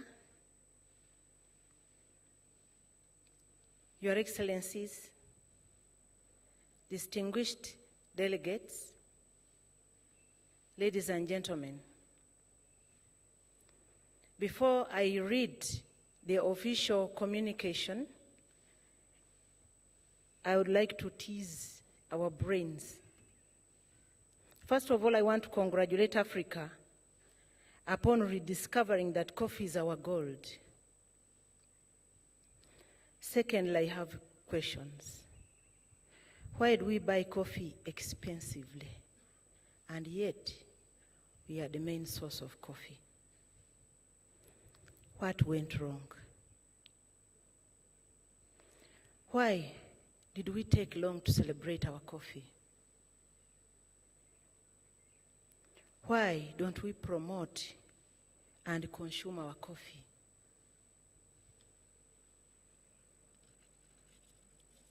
Who determines the price of coffee? Is it the farmer or the buyer? And why? One time, a few years ago, we were invited in a certain city in Germany called Dülmen, in Coesfeld. They specifically invited us to celebrate and promote Ugandan coffee. Can you imagine? We did the baking, the pastries the previous day. Then the coming day was a Sunday, where we had to promote our coffee. We brewed coffee for selling, together with the escorts we had made the previous day. And we indeed promoted coffee in Germany. We have never done it in Uganda. We had never done it. So we did fundraising using coffee, and we got a lot of money through the sales. What went wrong? On behalf of the government of Uganda, I'd like to thank you all for your participation at the second G-25 African Coffee Summit. We are honored to host this summit, which will review the challenges faced by the African coffee sector and find common grounds to agree on solutions. Most importantly, the historic African Continental Free Trade Area, which provides for free movement of persons, capital, goods, and services to deepen economic integration and promotion of agricultural development, food security, industrialization, and structural economic transformation. In addition, the Kampala Declaration will give leverage to the Inter-African Coffee Organization to be designated as a specialized agency for the African Union. At the last G-25 African Coffee Summit, amongst other important elements, we signed the Nairobi Declaration to request coffee to be included in the AU Agenda 2063 as an anchor agricultural crop. I understand that this process has now reached the technical committee of the AU, which will be presented to the AU Assembly at their next meeting in February 2024 for its approval to be included in the AU Agenda 2063. All this has arrived at an opportune moment when Africa and African leaders are united to address the challenges facing the continent. The G25 African Coffee Summit is a unique platform to address our regional issues. I would urge all decisions taken at this summit to be pursued to the highest level for adoption. Africa is home to a number of products, including coffee, where, as stated earlier by the Secretary General of IACO, 99% of the value of coffee is encompassed in value addition. We have the instruments in place and the political will, and we know where the problem lies. It is now a question of finding a way to address them and implementation mechanisms to achieve our targets. We have two issues facing us: production and consumption.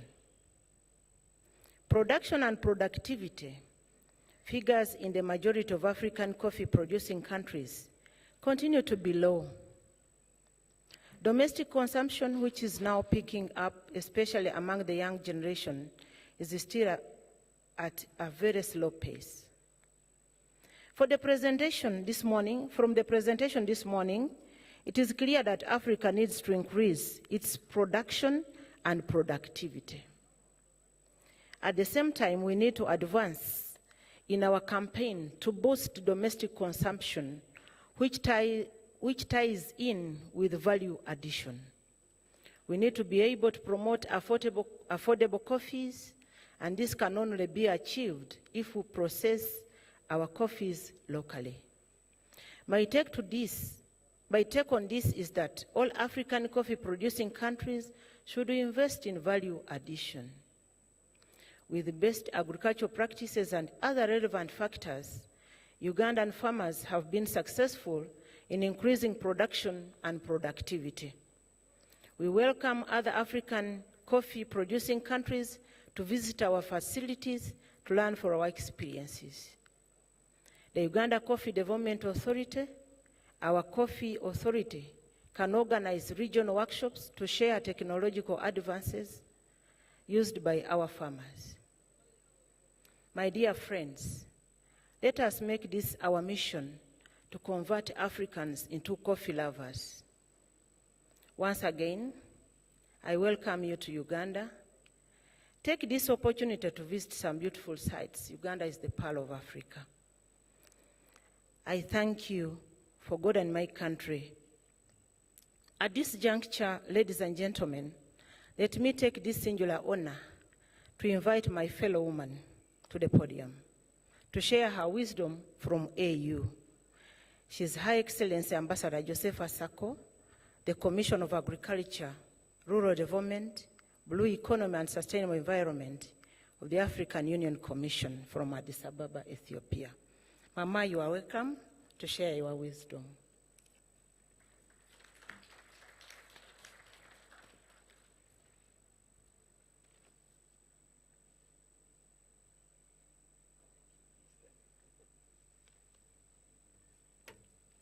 Thank you, Minister, for giving me the floor.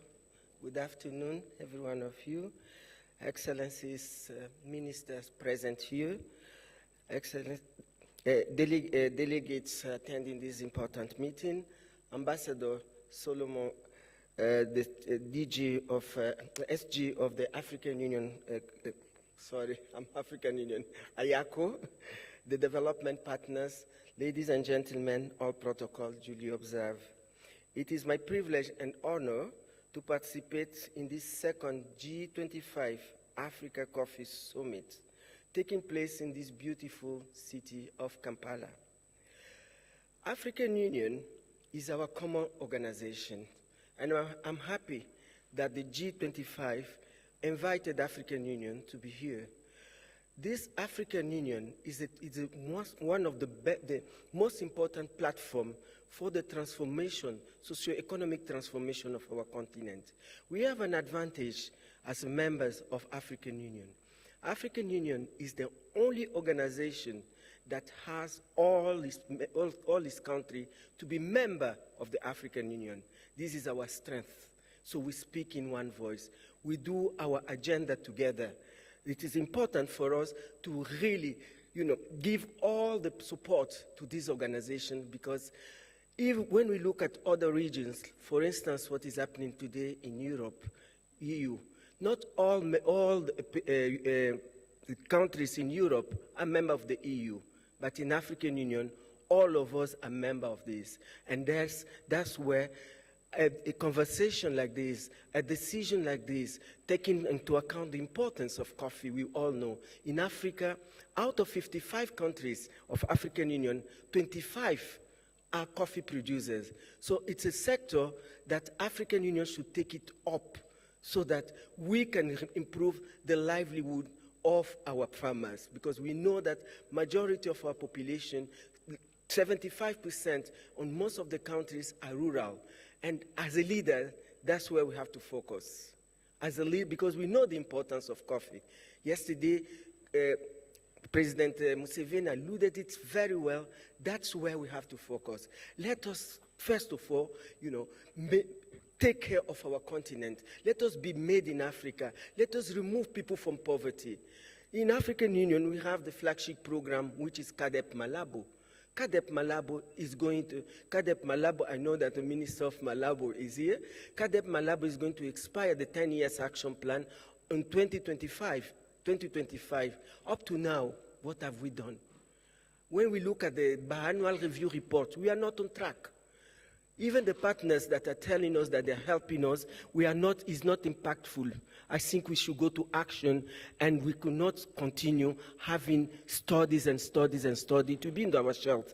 In my department as a commissioner, we have a lot of studies, but now a partner that wants to come and join African Union should go straight to the field, should go straight to go and work with those existing programs so that we can transform and we can see the impact. 10 years after Malabo Declaration, we have the biannual review report, the third biannual review report. Our countries are not on track to reduce hunger. Our countries are not on track to triple the inter-African trade the way it was targeted. Our countries are not on track to remove people from poverty. And when we look, even the rural and urban, people are becoming poorer and poorer. So I just wanted to say, before I go to my conversation of what we have been doing with the African Union and the IFCFTA, that this institution is very important for all of us, because we have the department very well structured that we look at all the sector of our economy on the continent.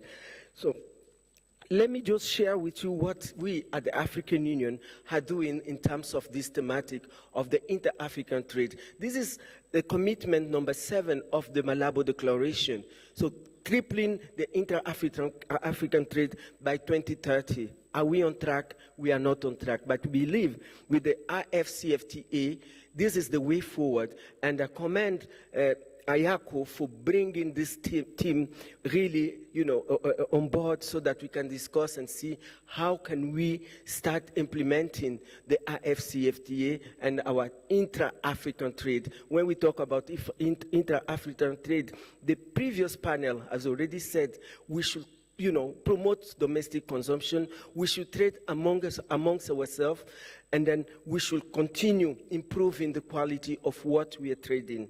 So the African Continental Free Trade Area, which is the African Union theme of the for 2023, provide an opportunity moment for us to revamp up the coffee sector in Africa, including domestic processing and consumption of coffee.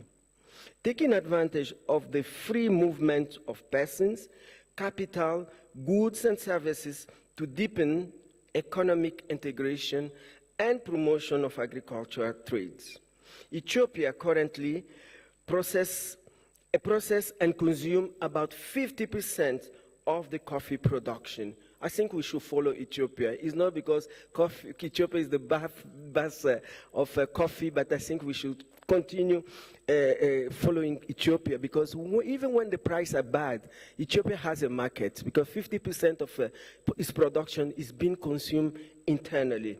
The IFCFTA, which has been described as a global game changer for Africa, was launched on January 1st, 2021 as one of the world's largest international free trade area, covering 55 member states and a market of 1.4 billion consumers with a combined income of $2.5 trillion US.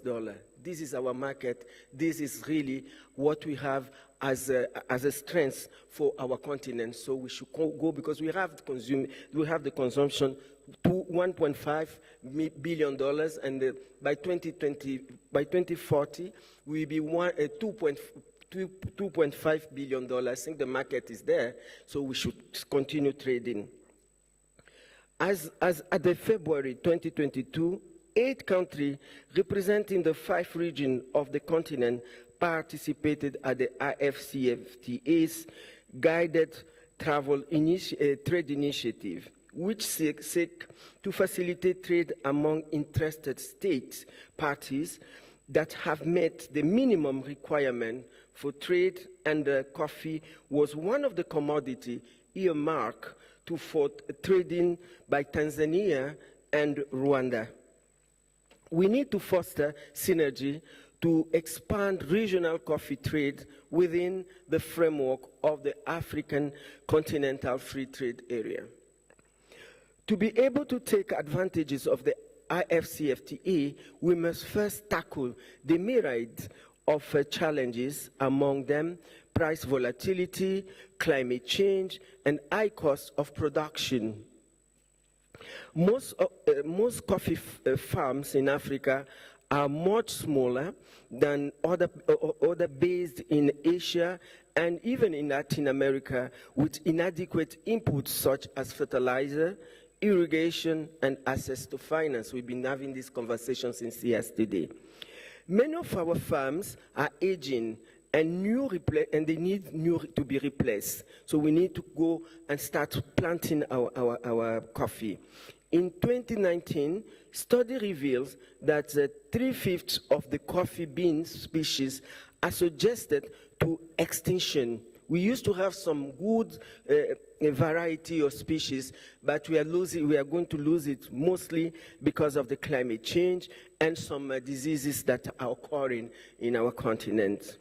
Arabica and Robustas are the 2 varieties of coffee that are produced in Africa, and they are at grave risk in the area of climate change. We need to really participate. I invite the ministers present here in our first African climate summit that is going to take place from the 2nd to the 8th in Nairobi next month in February. We need to, because we have to put drought as one of the common positions, because drought is caused by the effect of climate change.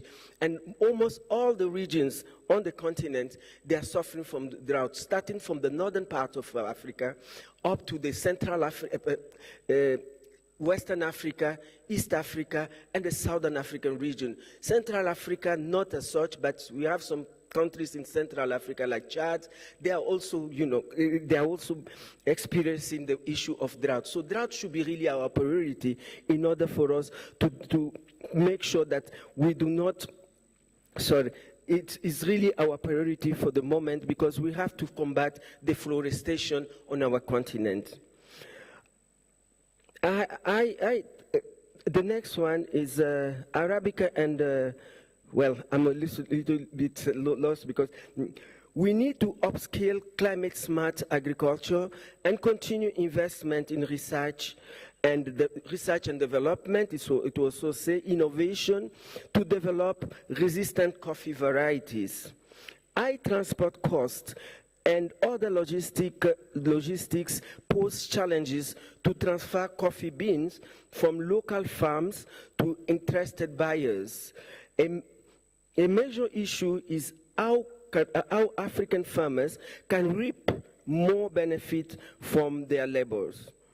While I must commend the IACO for their efforts to popularize coffee in Africa, they must ramp up effort to support small-scale farmers.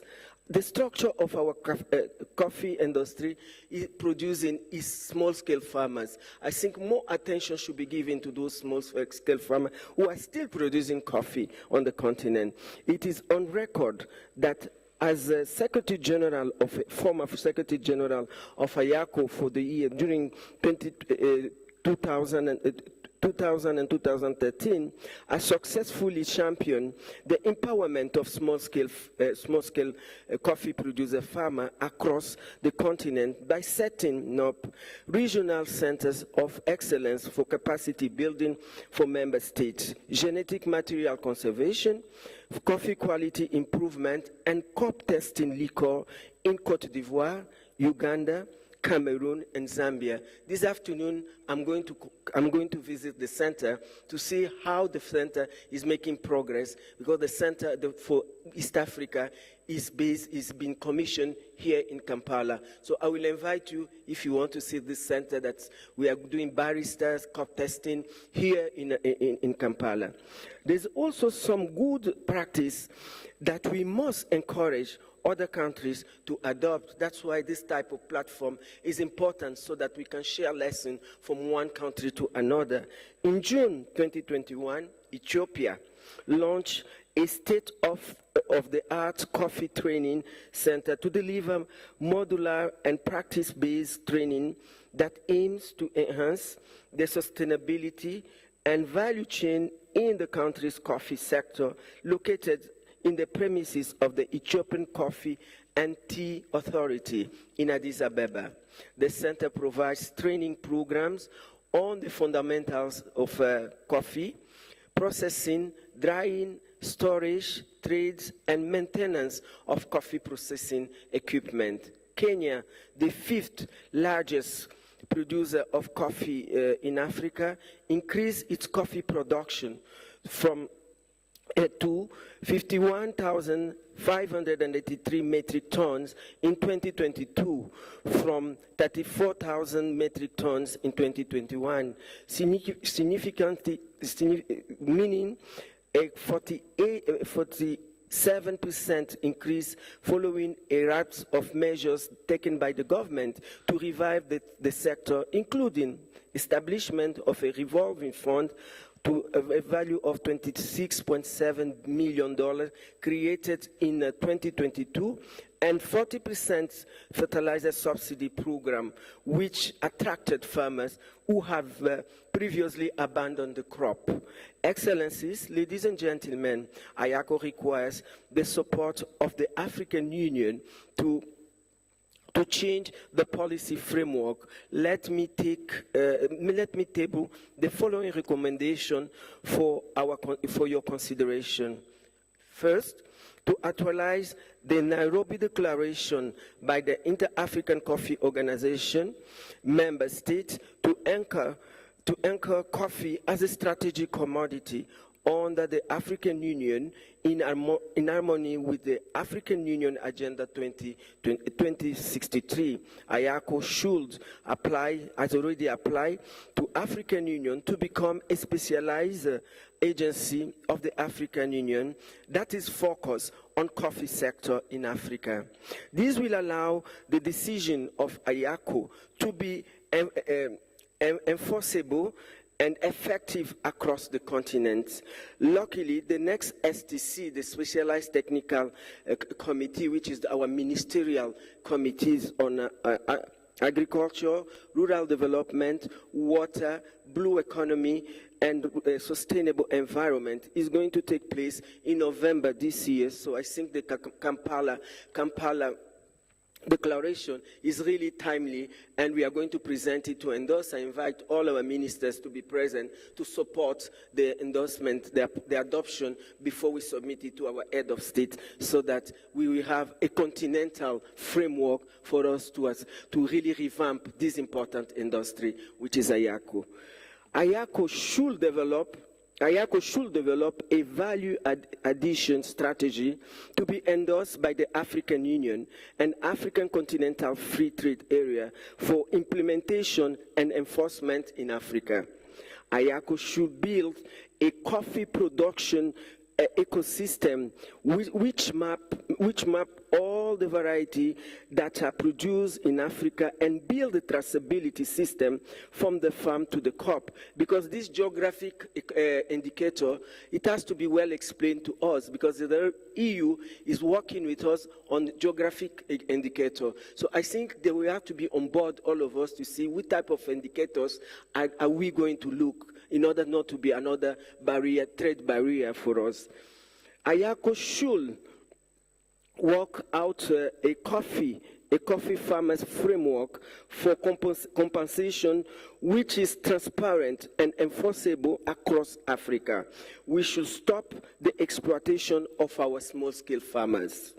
The African Union Commission, in collaboration with a number of institutions, including AUDA NEPAD, IFCFTA Secretariat, FARA, IFDB, Afreximbank, UNIDO, UNECA, FAO, and IPGRI, have initiated the Common Africa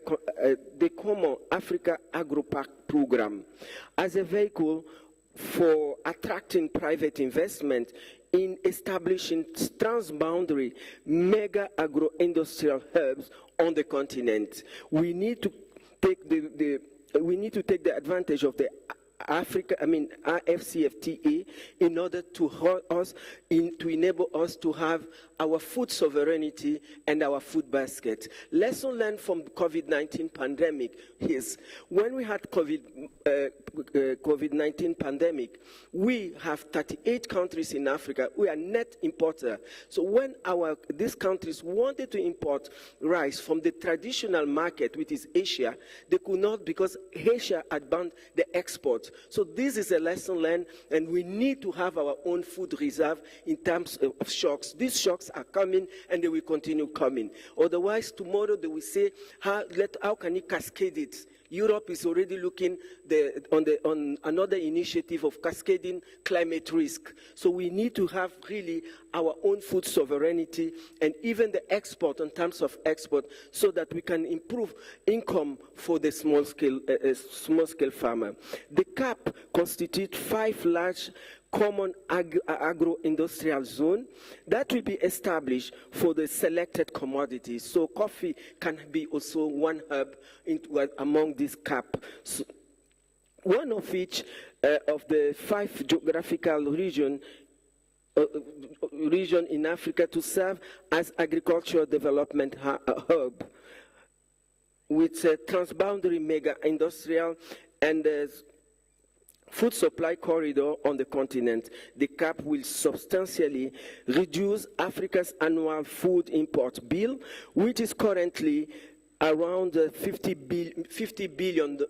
If nothing is doing, we will go to $150 billion by 2030. So we really need to invest that money and create jobs for our young population that go and die in the Mediterranean. There's a lot of things that we can do, and I think we can make it. IACO needs to work with the African Union to ensure that coffee, being strategic commodity of Africa, benefits from the CAPS initiative. So with this, I will say that we need really to work together, and we are welcoming you to be part of our specialized agencies so that we can all work together as an African. I thank you for your kind attention. Muchas gracias. Muito obrigada. Merci beaucoup. Shukran. Asante sana.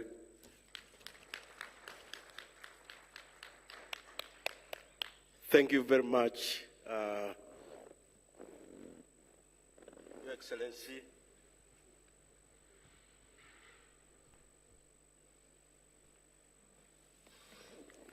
Thank you very much, Your Excellency Josepha Sako from the African Union.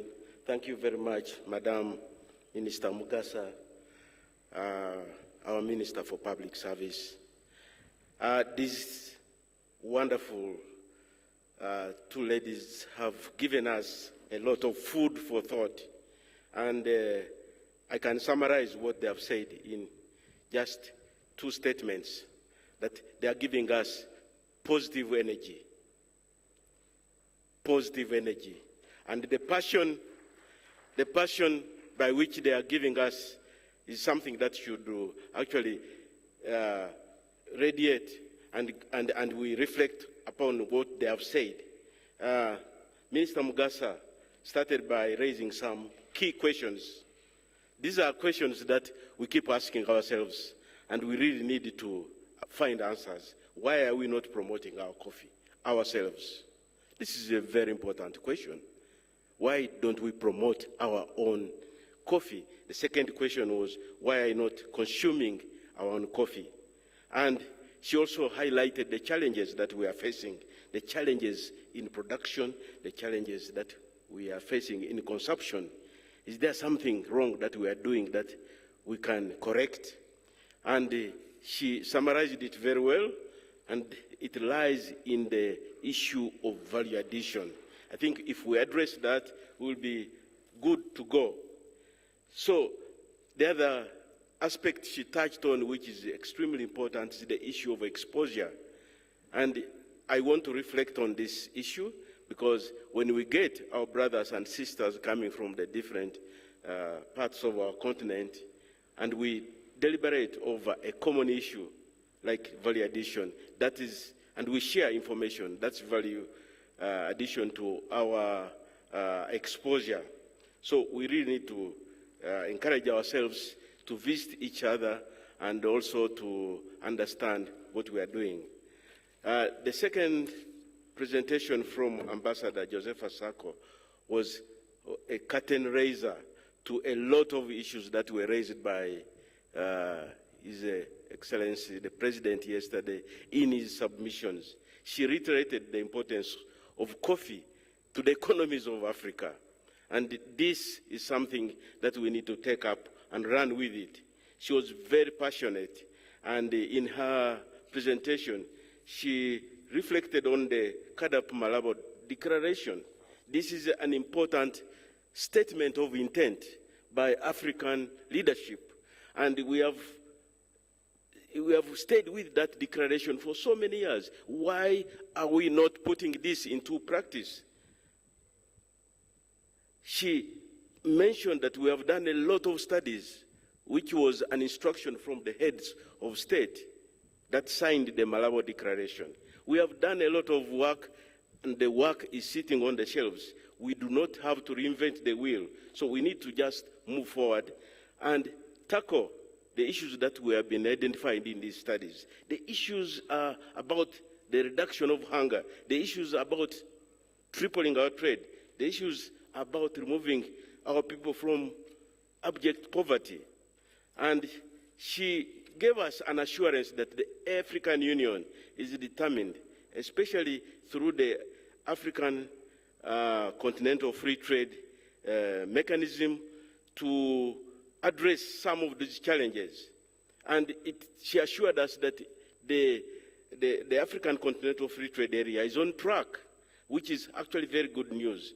And she commended IACO for spearheading these efforts towards actualizing the intra-African trade, and mentioned that this is a great opportunity to revamp our coffee production. And therefore, she highlighted some of the challenges that we need to tackle urgently as African states. She singled out the issue of addressing the price volatility, the issues of addressing the climate change, the issues of addressing the costs of production. I think, Your Excellency Ambassador, these are the things that every country is grappling with, because they have been mentioned over and over again. And therefore, we need to go back home and tackle these issues. So the solution is actually there in the presentation also. The combating of deforestation is something that we need to address, because it goes against what our aspirations in value addition. The upscaling climate-smart agriculture in our production systems. And I think this is extremely important because our research entities are handling this. The focus on the small-scale farmer, and she mentioned this over and over again, which means that the African Union is putting the small-scale farmer at the heart of its strategy and development. And therefore, the African Union is very much committed to these two declarations that we have had in these last two summits, the Nairobi summit, the Kampala summit. If you put these two summits together, she mentioned that we shall be able to push and achieve our aspirations on value addition. And therefore, IACO is urged to encourage us and work with us to stimulate and attract the investment that is necessary to achieve these goals. And lastly, she focused on the issue of food sovereignty, because when you are hungry, you cannot plan. And if Africa continues to suffer from hunger, then we will not make and achieve our goal of value addition. And therefore, she has encouraged the states to work together to realize this potential. I think she deserves a big applause for this great presentation.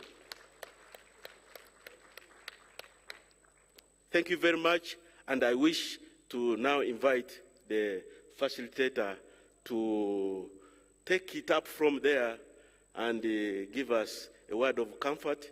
We have been sitting here for the last 6 hours, and I think our energy levels are going down. Thank you very much, Mr. Facilitator. Ladies and gentlemen, a round of applause for the chairman and our wonderful guests. The word of comfort is that, Chairman, there is lunch, and lunch will be served very shortly.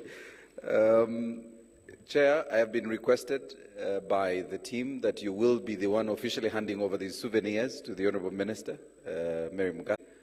I had also been asked by the team to invite Ambassador Eli Kamahunje to come and represent Foreign Affairs while we have this photo. So please feel free to hand over the souvenirs to any of the two. Feel free where you start. Ladies and gentlemen, a round of applause for the Honourable Minister. And the other one, Chairman, is for Ambassador Sako.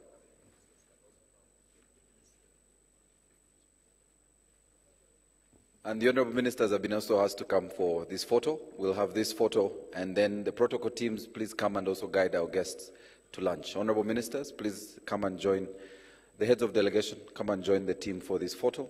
So the other one is for the Ambassador, please. Yes. Chairman, it's not yours, it's for the Ambassador. Her Excellency, there you go.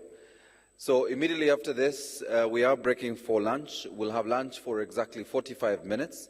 Our next session, and that is the session just after lunch, panel 3, on strategies to promote value addition and access to new markets, moderated by Dr. Benson, will start at exactly 14:40 hours. That is at 2:40 p.m. We have exactly 45 minutes. As you walk out, our teams will show you where to go. The lunch is in the 2 tents below us here, and they will also guide on which tent you will be going to. So allow for the executive events team to show us where we are having lunch on our way.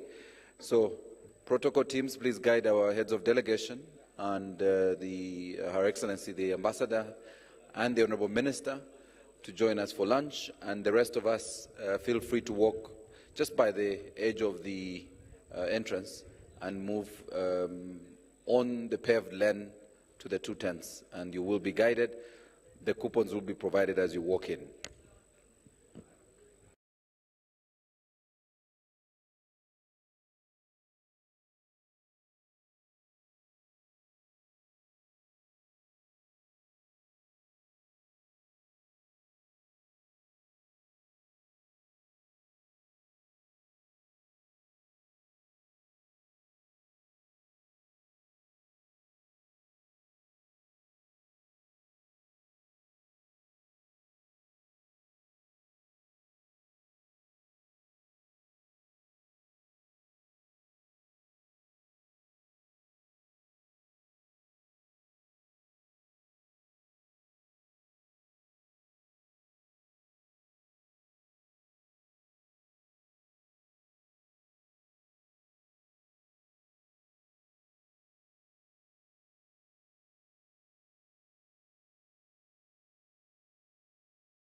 Across continents and oceans, the captivating aroma of Uganda's coffee wafts through the bustling streets of global coffee markets. The world has become captivated by the enchanting flavors that Uganda's coffee offers, as it takes its place among the most sought-after origins in the global coffee community. Roasters and baristas, like passionate artists, treat Uganda's coffee as their canvas. They carefully extract its essence, revealing the hidden notes of chocolate, spices, and fruits. With every carefully crafted brew, they tell the story of Uganda's coffee, allowing its character to shine through and tantalize the coffee lovers' taste buds around the world. The global coffee market recognizes Uganda's commitment to quality, sustainability, and community empowerment.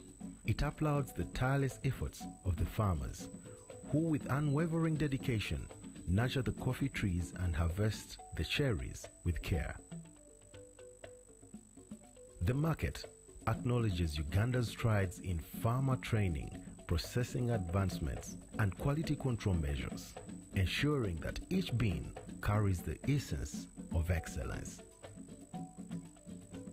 Beyond the pursuit of profit, the Uganda coffee market embraces the spirit of collaboration and ethical trade.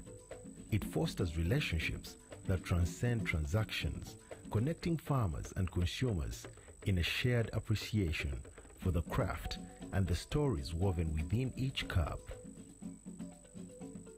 Therefore, as the sun rises over the vast coffee plantations of Uganda, its beans embark on a global journey, gracing the tables of coffee enthusiasts from Tokyo to New York, from Sydney to London. With every sip, the world becomes a little smaller, cultures entwined, and friendships kindled, all united by the magic of Uganda's coffee.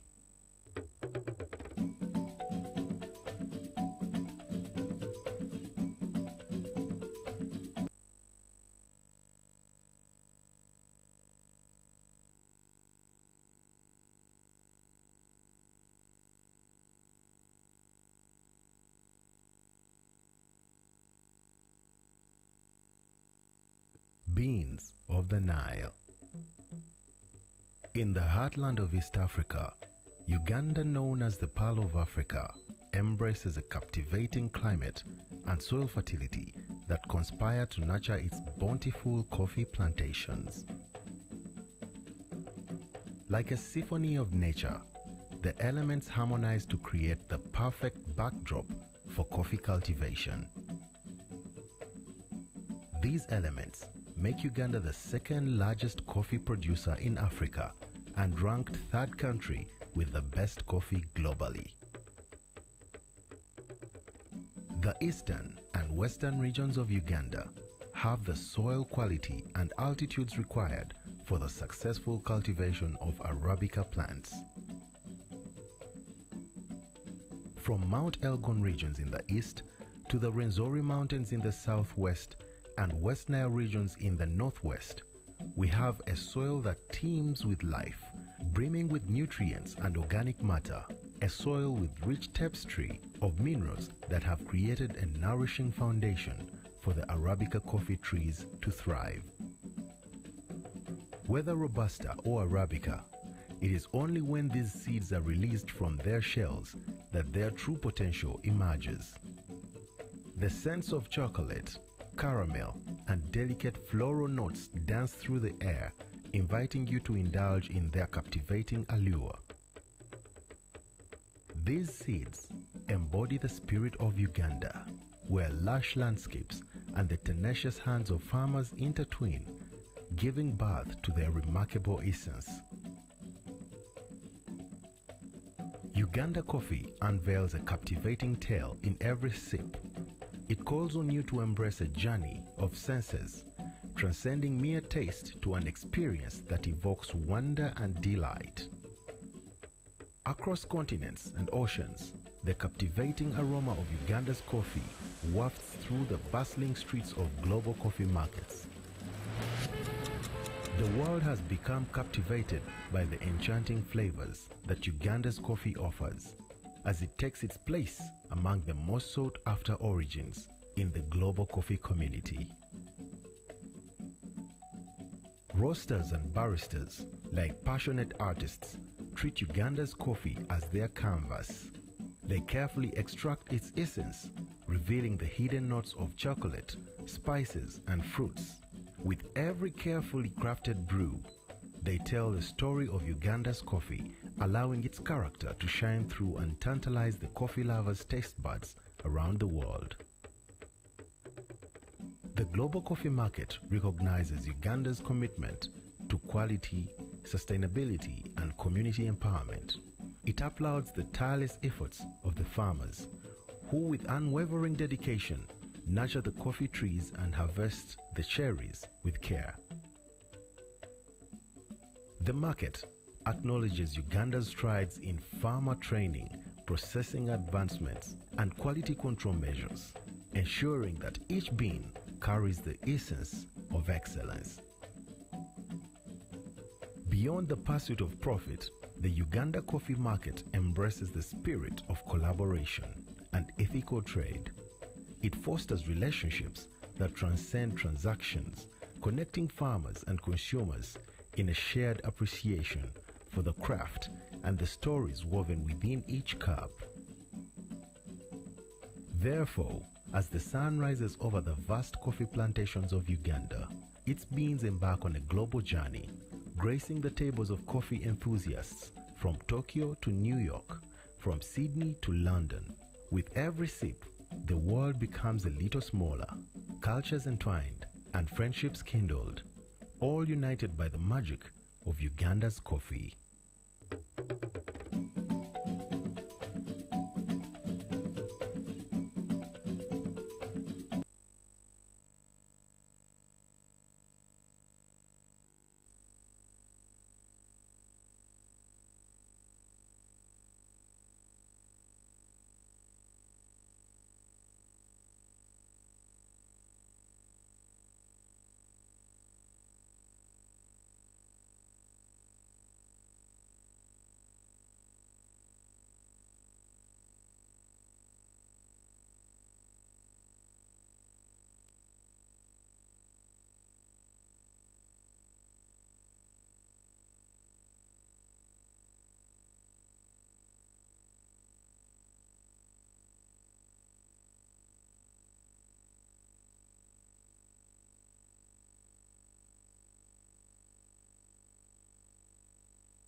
case someone is holding our panelists, please let them come into the tent.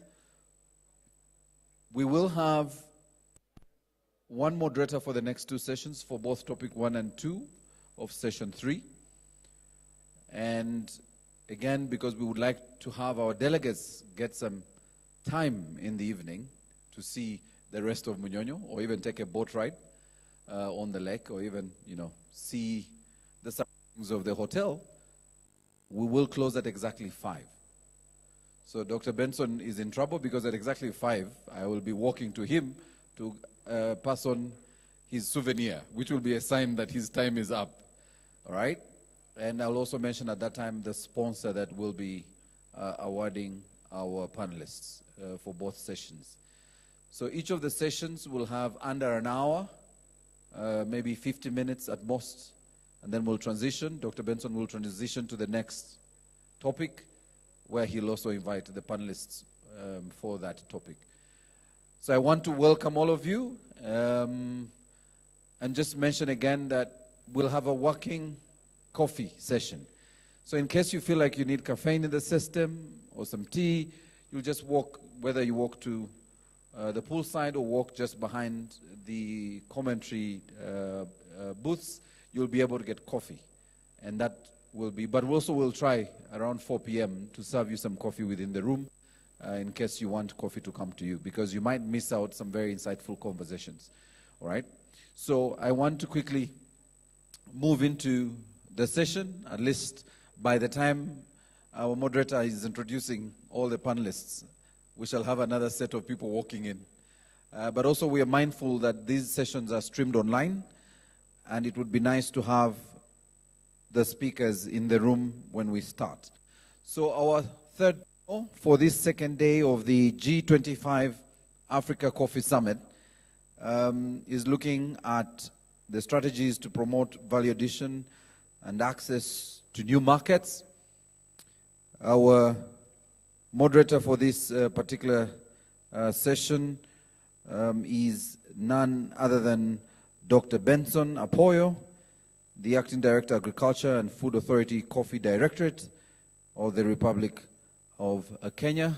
Doctor, if you could come and take your seat. I will also allow you, Doctor, to then invite your panelists. But Dr. Benson Apoyo is the Acting Director, as I mentioned, in the Agriculture and Food Authority Coffee Directorate, a regulatory state corporation under the Ministry of Agriculture and Livestock Development in the Republic of Kenya. He has a wide experience in marketing, trade promotions, and entrepreneurial financing. Dr. Apoyo has also done a lot of promotion of domestic coffee consumption in Kenya to spur local demand, particularly among the youth, postulated economic models of coffee houses at local universities for increased value addition in coffee. He has done a number of marketing research towards understanding variables that characterize the domestic and external factors believed to influence access to new markets. So ladies and gentlemen, can we put our hands together for Dr. Benson Apoyo?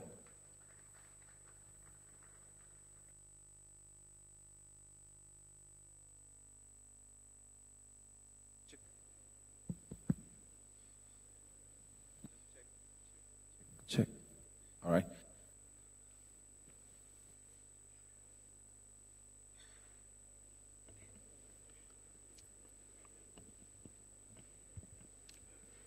Okay. Thank you, the facilitator. Your Excellencies who are here, head of delegations,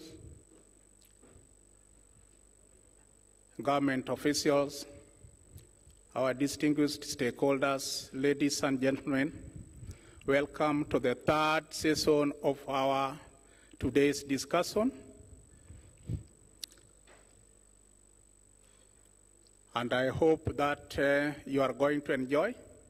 I would like also to inform you that let it be participatory. It is for everyone, because we need to come up with concrete solutions that address the issues that are bedeviling the low production of Kenyan coffee, the low domestic coffee consumption, and the low value addition of African coffee in the continent. So allow me to introduce my key participants. First, I give him 2 minutes. I start with this one, not this. Okay. Allow me to introduce the members, the panelists. I have on board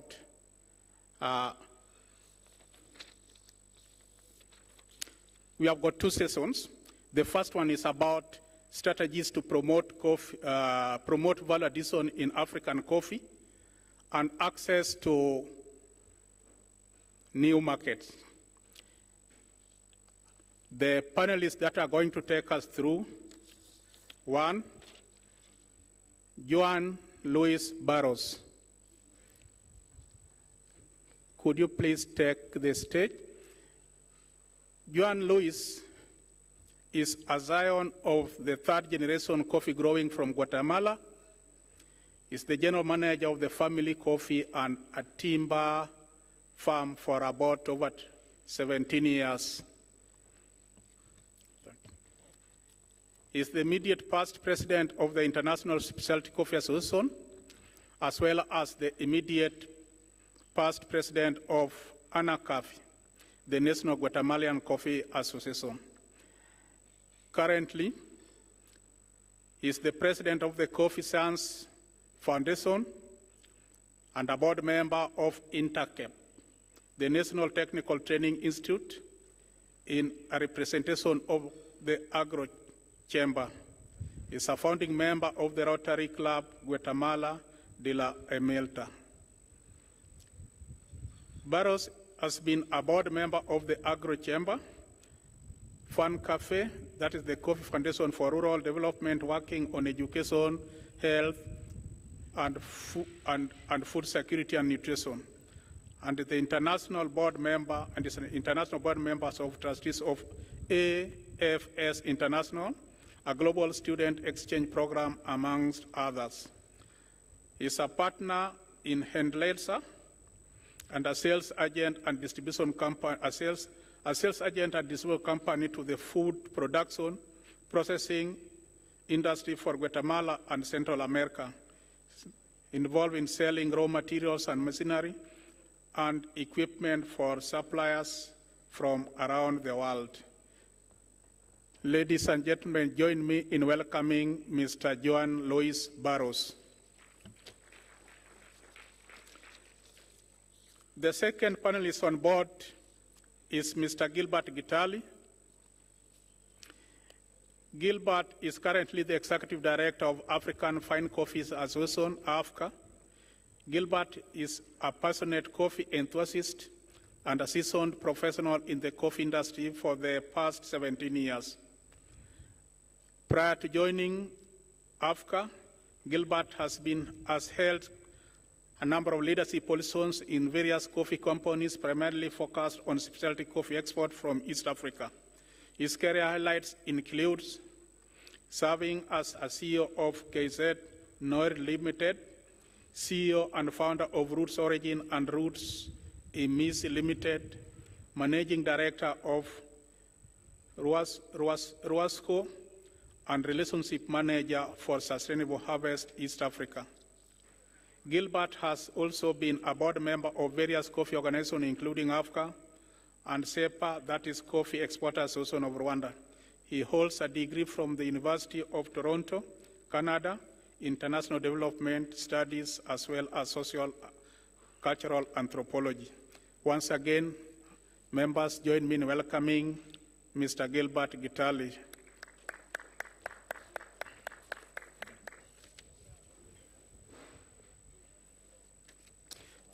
Thank you. The third, he has not come. He has come. Has he come? Okay.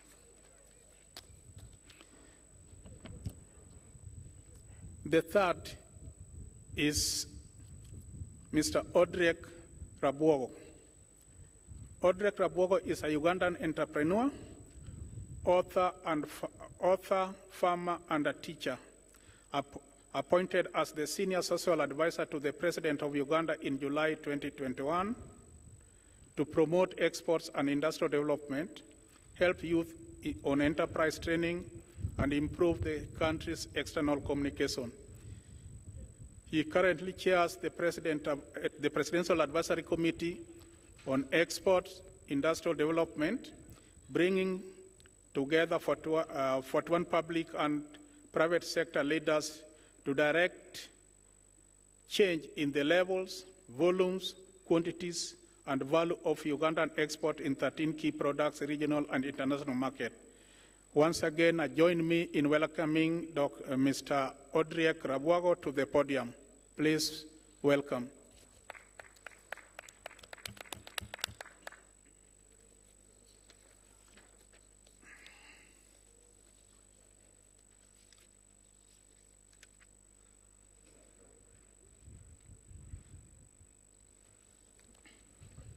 As we await the arrival of the He'll join you, don't worry. Just continue.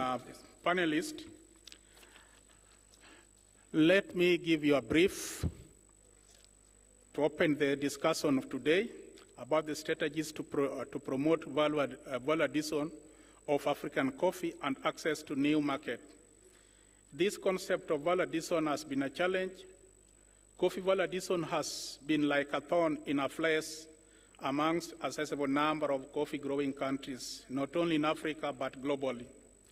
Of most important is that coffee-producing countries have been struggling to undertake coffee value addition that would culminate in the export of the final product as a value-added coffee, but without success. Several stories have been told about coffee value addition, research and feasibility studies undertaken, entrepreneurs' experiences documented. Unfortunately, no light yet has been seen at the end of the tunnel. Ladies and gentlemen, one such a breathtaking experience that needs not to go unnoticed as we discuss value addition in coffee today is by a son of this beautiful country, Uganda. This is the story entitled A Good African Story, How a Small Company Built a Coffee Brand. This is about an entrepreneur who has been struggling to do value addition, the first one in the continent. This is none other than by Mr. Andrew Rugazira. The book published about 10 years ago, if you look at on page 133, he mentions two important personalities known for their agitation for value addition. Members and distinguished ladies and gentlemen, first to be mentioned on that page is the Secretary General of EACO, Ambassador Solomon Rutega, who was by then working in the Ugandan embassy in China to assist with the identification of and networking with suppliers of cheap coffee packaging equipment for coffee value addition. The other personality who has been mentioned on the same page, not by coincidence or design, is His Excellency Yoweri Kaguta Museveni, the President of the Republic of Uganda, whom he requested to be a guest of honor at the launch of the value addition roasting plant that he wanted to be opened. Mr. Rugazira was pleasantly surprised that the President was willing to preside over the function within 3 weeks of invitation. He says that given the extent to which the head of state had been championing the case of value addition for export from Uganda, he says it seems only logical for him to ask him to officiate. Ladies and gentlemen, this is evident. We saw it yesterday that the person is still within with the President, and therefore this discussion today is very key. I'm not going to take much. I just want to request and introduce to you the first speaker of today.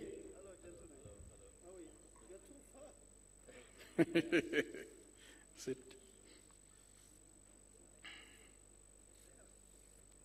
Yes. Rabwago.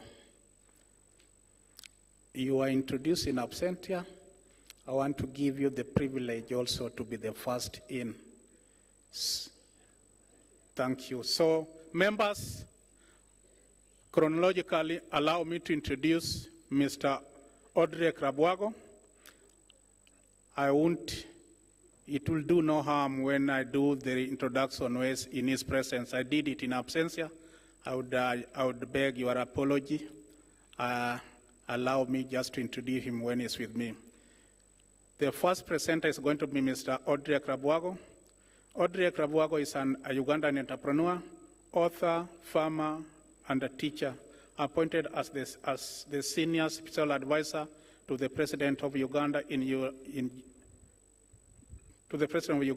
July 2021 to promote exports and industrial development, help youth on enterprise training, and improve the country's external communication. He currently chairs the President Advisory Committee on Exports and Industrial Development, bringing together 41 public and private sector leaders to direct change in the levels of volumes, quantity, and value of Ugandan export in 13 key products, regional and international market. Mr. Krabwago, we are humbled to have you, and please take the floor and help us to understand the strategy to promote value addition of African coffee and access to new markets. Welcome.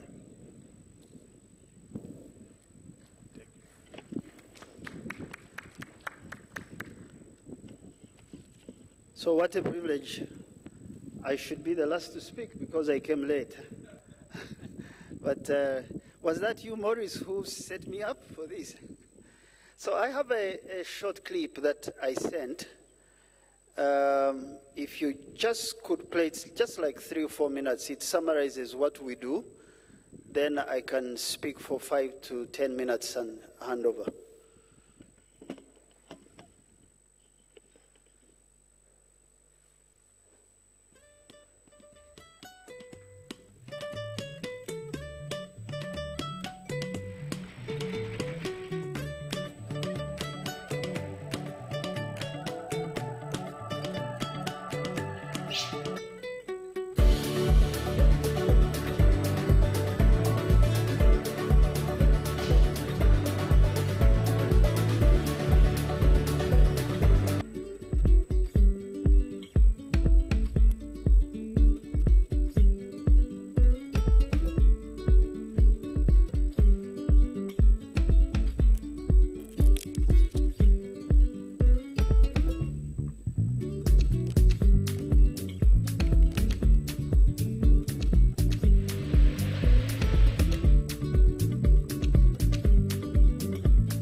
So I just walked in. Thank you. I walked in late, so I don't know the protocol, but let me thank the UCDA, Dr. Emmanuel, who I know has been in the kitchen to put this together with my brother Solomon. I found them taking a picture. Welcome all you, the guests who are here for the first time or visiting us, second or third in Uganda, and all of you private sector who are in here. Yesterday I received a guest, 24-year-old young girl. I had seen her in a video clip in a city called Bishkek. It is the capital city of Kyrgyzstan. And she was playing a DJ role. But she's a financial expert. She works with One Acre Foundation. And she had a map of Uganda drawn on her arm with a line she calls serotonin, that her serotonin is Uganda. And she walked into my office in gymwear, and so we had a chat. And what was going on in my mind was, everything is changing in Africa. Everything is changing. The technology we are using today won't be the next 20, 30-year technology. Populations are changing. The needs are changing. Resource constraints are either getting more difficult or opportunities are getting available. Distribution channels changing. So this young lady for me was the future, the sign of the future, the customer of tomorrow. But you know, tomorrow is not served tomorrow. It is fixed today. She is a decision maker of tomorrow. She drinks coffee, she exercises, she travels, she's a financial expert, but she also likes music. In all this mega change, our country has been a little, and those of you who know me, I speak very brutally. Africa and some of our countries have been a little stagnant in terms of manufacturing and assembly. Technology of the future with younger people, but not us speaking this quickly as institutions of government, not being able to visualize how things will be so that we can work with our natural resources and human resources to get things fixed. So last year, because I couldn't sleep, there's something I call the midnight hour, when you are alone and you think through what kind of continent, what kind of country, what kind of institutions, what kind of private sector do we want to shape? And so you feel like you're on the edge of something, but you are not touching it. So we said we will put our hand in the future and make some interventions in our economy, focusing on exports. And we said we will make 4 strategic interventions. They're very simple, but they are helping us understand how the world sees us and how it sees Africa, and the actions we have to take to create a new pathway to sell, to manufacture, to assemble, to bring more tourist arrivals, to build more aerodromes, to get our young people more interested in the continent and not leaving it. So we said, first intervention is the market. Understand the market differently. Stop blind trade. Don't be on a market unless you have a trade representative. The role of a trade representative is to ensure research on tastes and preferences is done before you sell a product. The role of a trade representative is also to work with the local media, not CNN, not your BBC, but go into magazines like The Grocer in the UK for fruit and veg, Caffeine in the US, and ensure that people understand who you are, what you do as a continent, and the capacity you're building. And once you have established trade representation, please establish a trade hub. And the purpose of a trade hub is to give a sense of permanency to the meetings. And so you are here in Uganda, but when you're gone, well, very few of us will retain the memory of the country. So what if there was a trade hub at Entebbe Airport where you find some of your countries, African countries' products displayed? you would have a sense of relationship. So we are opening trade hubs. Our first one in Southeastern Europe was the Balkans 2 weeks ago. Yesterday, our sales in that trade hub was $900. It's growing. Young people are coming there, testing Uganda coffee, Ugandan fruits, Ugandan vegetables, to create a sense of presence. Now, when you find a market, the market demands that you have a standard, and standards must be complied with. So we're working on laws, regulations, enforcements of certain standards I don't have time to go through, to ensure that the market that we've opened, we can supply it. Many of you know that to supply a market, you need to start from a household, and you need to go to a district level, and you need to go to an aggregator, and you need to go to an exporter, and you need to go. So these levels require particular standards so that you can make this happen. Now, when you have the market and the standard, the next thing is, do you have the right infrastructure, the right logistics? Is your logistic charge less than 5% of your price? So that forced us to look at space, air, land, and water.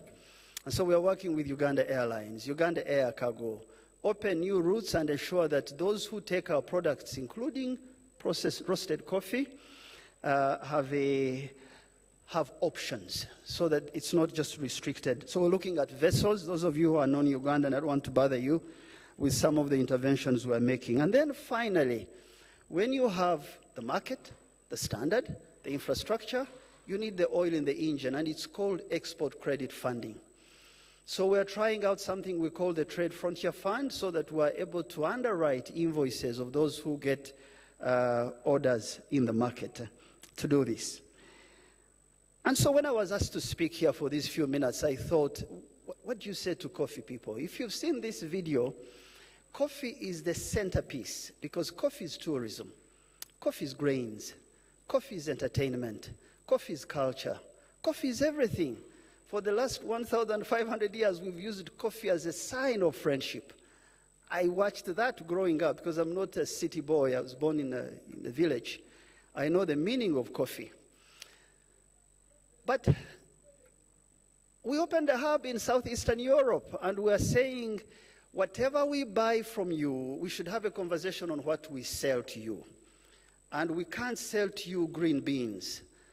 Our insistence is that if you sell to us $10 worth of products, let's sell you $8 worth of our own products. So allow us to take processed products in. Why? Because if you look at 86% of all our coffee that goes into 6 European countries, which you know better than me, the 10 roasters who make $55 billion and above, none of them is in Africa. None of them is in Uganda. And they are diversifying their product portfolios. They are making mergers and acquisitions. They are strengthening their R&D so that there is protection of that market. Sometimes I think if this coffee was a product from the Northern Hemisphere, and the Northern Hemisphere is going through what we're going through, maybe there would be war. Maybe there would be something else to not allow a strategic raw material extracted completely without leaving traces of it on the market. So we're basically saying, is there not a possibility that we can have a conversation? Let's say Lavazzo, which signed with Pepsi-Cola and took up stock there, and they're with Yum China. Can we not have some roasting capability in Africa to ensure that 20-30% of this strategic raw material, part of it remains with the 1.8 million households that I know in Uganda that do this, 12 million people who depend on this, 530-something hectares of this product, but extraction leaves us with limited value. But how will they do it unless they test your coffees? That's the purpose of a trade hub. We think that we can have conversations around the product we have on the market to do this.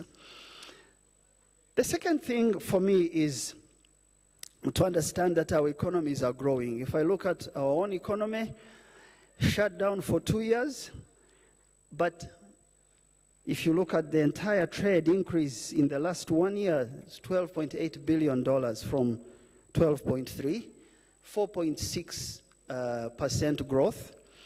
We had reduction of FDI in East Africa, but Uganda had $1.4 billion up to April, meaning that we have a 16% increase in FDI. If the economy is doing well, why can we not process some of these products? I want to stop here. I would like to thank you for giving me this opportunity. I'm looking for $6 billion in 5 years from the products you saw in the video. 5 years is short term. We take a long-term view of our continent. If changes are happening, I'm looking at 2062. Uganda will be 100 years old. I'll be here, and many of you will be here. It's just 38 years away. I'm aiming at $100 billion by the time we get to 2062. If that's a target for all of us and we pick a portion of it in coffee in terms of exporting value-added coffee and ending the current shame for some of us that keeps us awake, I will have fulfilled my purpose. I'll be 92, 93. If my grandchild walks to me and say, "Grandpa, what did you do when the hemorrhage was going on?" I will say, "Grandchild, I was on the road trying to deal with culture change, trying to inspire young people to start businesses that can roast at home, to not be insignificant, to not feel that we have less brain cells like others. We have all the resources. We have the money. It's just the will, it's the culture change we require." Culture is cellular. It's very granular. That's why it's very hard to shift 60 years of a particular behavior. But culture also is changed by a few people who take a stand. So under PASAID, we're taking a stand. We will be in all the key markets. We now have 7 trade reps, and we insist on a negotiated entry to the market. Many times I feel like I want to be a fly on the wall of all our government procurement. If you're bringing in vehicles from Japan, let me speak to the Japanese in the language they understand. What am I selling to them before I can receive those vehicles? If I'm receiving X technology from UK, what am I selling to them strategically? Can I land at Heathrow? Can I attract 60,000 tourists directly in my country? These are things we're working on, and we feel that they'll attract capital, they'll bring skill, they'll deal with the question of patents and proprietary rights. I want to end with this example. 10 years ago, our university, there was a doctor called Nachimbugwe. She did very good research on a product called nsenene, which is grasshoppers, which has its own oil, which is a very healthy product. In Northern Europe, I know that EU has patented mealworms and house crickets. But our nsenene falls from the sky. She did research on how to expand production and commercialize this product. But the research remains in Makerere. We need to integrate this in our thinking, integrate it with coffee, ensure that R&D, patents, that's the heart and soul of tomorrow's economy. Thank you. God bless you. Thank you very much. Thank you very much, Bwana Odek. Members, can you join me in applauding with a round of applause? Thank you for the first speaker. Thank you very much. We are going to the second speaker. We are going to hear from the second speaker. And the second speaker is Mr. Gilbert Gatali, the Executive Director of African Fine Coffee Association. Let us welcome him to the podium.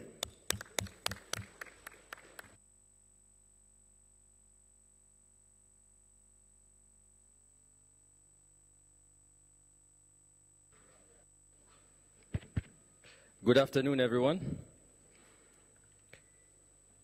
Distinguished guests, heads of delegations, excellencies, ladies and gentlemen. I'd like to first of all thank you, IACO, UCDA, and the Uganda government for giving me the opportunity to share a few thoughts with you today. I'd like to also thank my fellow panelists. I'm very excited to be here with you today and to share a few thoughts specifically on the topic that we're going to talk about today. I'm very happy to speak after Honorable. If there's one thing that we got is change is coming, change is real, change is inevitable. And I think the quicker we all are aware of this, the better we all will be in understanding how we can manage the change. I think there's a PowerPoint. Okay, thank you. As the moderator said, my name is Green to Roasted Coffee. So research and development just has to be a part of what we do. It can't be a part of what the research institutions do. Our own companies' institutions do. Our own companies almost need to have a research and development department because things are moving, they're moving extremely fast. I think yesterday we were talking with Juan and Judy about companies that are doing extracts of coffees and using very little coffee that makes coffee taste like coffee, but you're not really using as much coffee as you probably would have in the past. Now, if I'm still pushing to move a whole container and somebody is taking 100 kilos and is looking at a way to be able to consistently give me a particular taste, then that person is so far ahead that my one container that it reaches there, somebody's just, the value of 100 kilograms, and I'm using this as an example, it's not a tested thing, but you've got somebody with 100 kilograms and somebody with one container. The value changes immediately. So it is important that we start making investments into research and development with regards to the product itself, but also the tools and the machines that allow us to get that product. Branding and marketing. I conveniently put the Taste of Harvest there just so I can plug in Taste of Harvest for... Information in the previous panel we had regarding research, it was mentioned during the answers that there's an organization, an international organization called the World Coffee Research. They focus specifically on coffee genetics. There's also ASIC, which is an international organization regarding scientific studies and research regarding coffee. And I'm also currently the chair of the Coffee Science Foundation, which is a supporting organization of the SCA. And I mention this because surrounding research, we do have to understand, and one of the comments that came from the public is that funds are limited. And when we're doing research, we have to find ways to try to work together and make those few dollars stretch as far as possible. So if there's in any way that I can help in my current position, please, more than happy to and reach out. I'm sorry, the clicker. Thank you. Thank you. And, all right. So when we're talking about value addition, yes, like Gilbert mentioned, there's the product side of it, but there's also an intangible part which is key whenever we're trying to upsell our products, and this is branding. So, and this I tell you from experience because we did it at Ana Cafe during my presidency the last 2 years. We actually changed and upgraded our national brand. And I bring this to light because it's key to have a national umbrella brand that encompasses all coffee growers and all coffees, whether it's going to be green or whether it's going to be roasted or instant. And why? If we don't have a national brand that is going to help us both in the international and the national markets, then it's hard to get that systemic change throughout the entire value chain and throughout the entire livelihoods of farmers, which is in the end what we're wanting to do. Because if we're not around to grow the coffee, the rest of the value chain crumbles.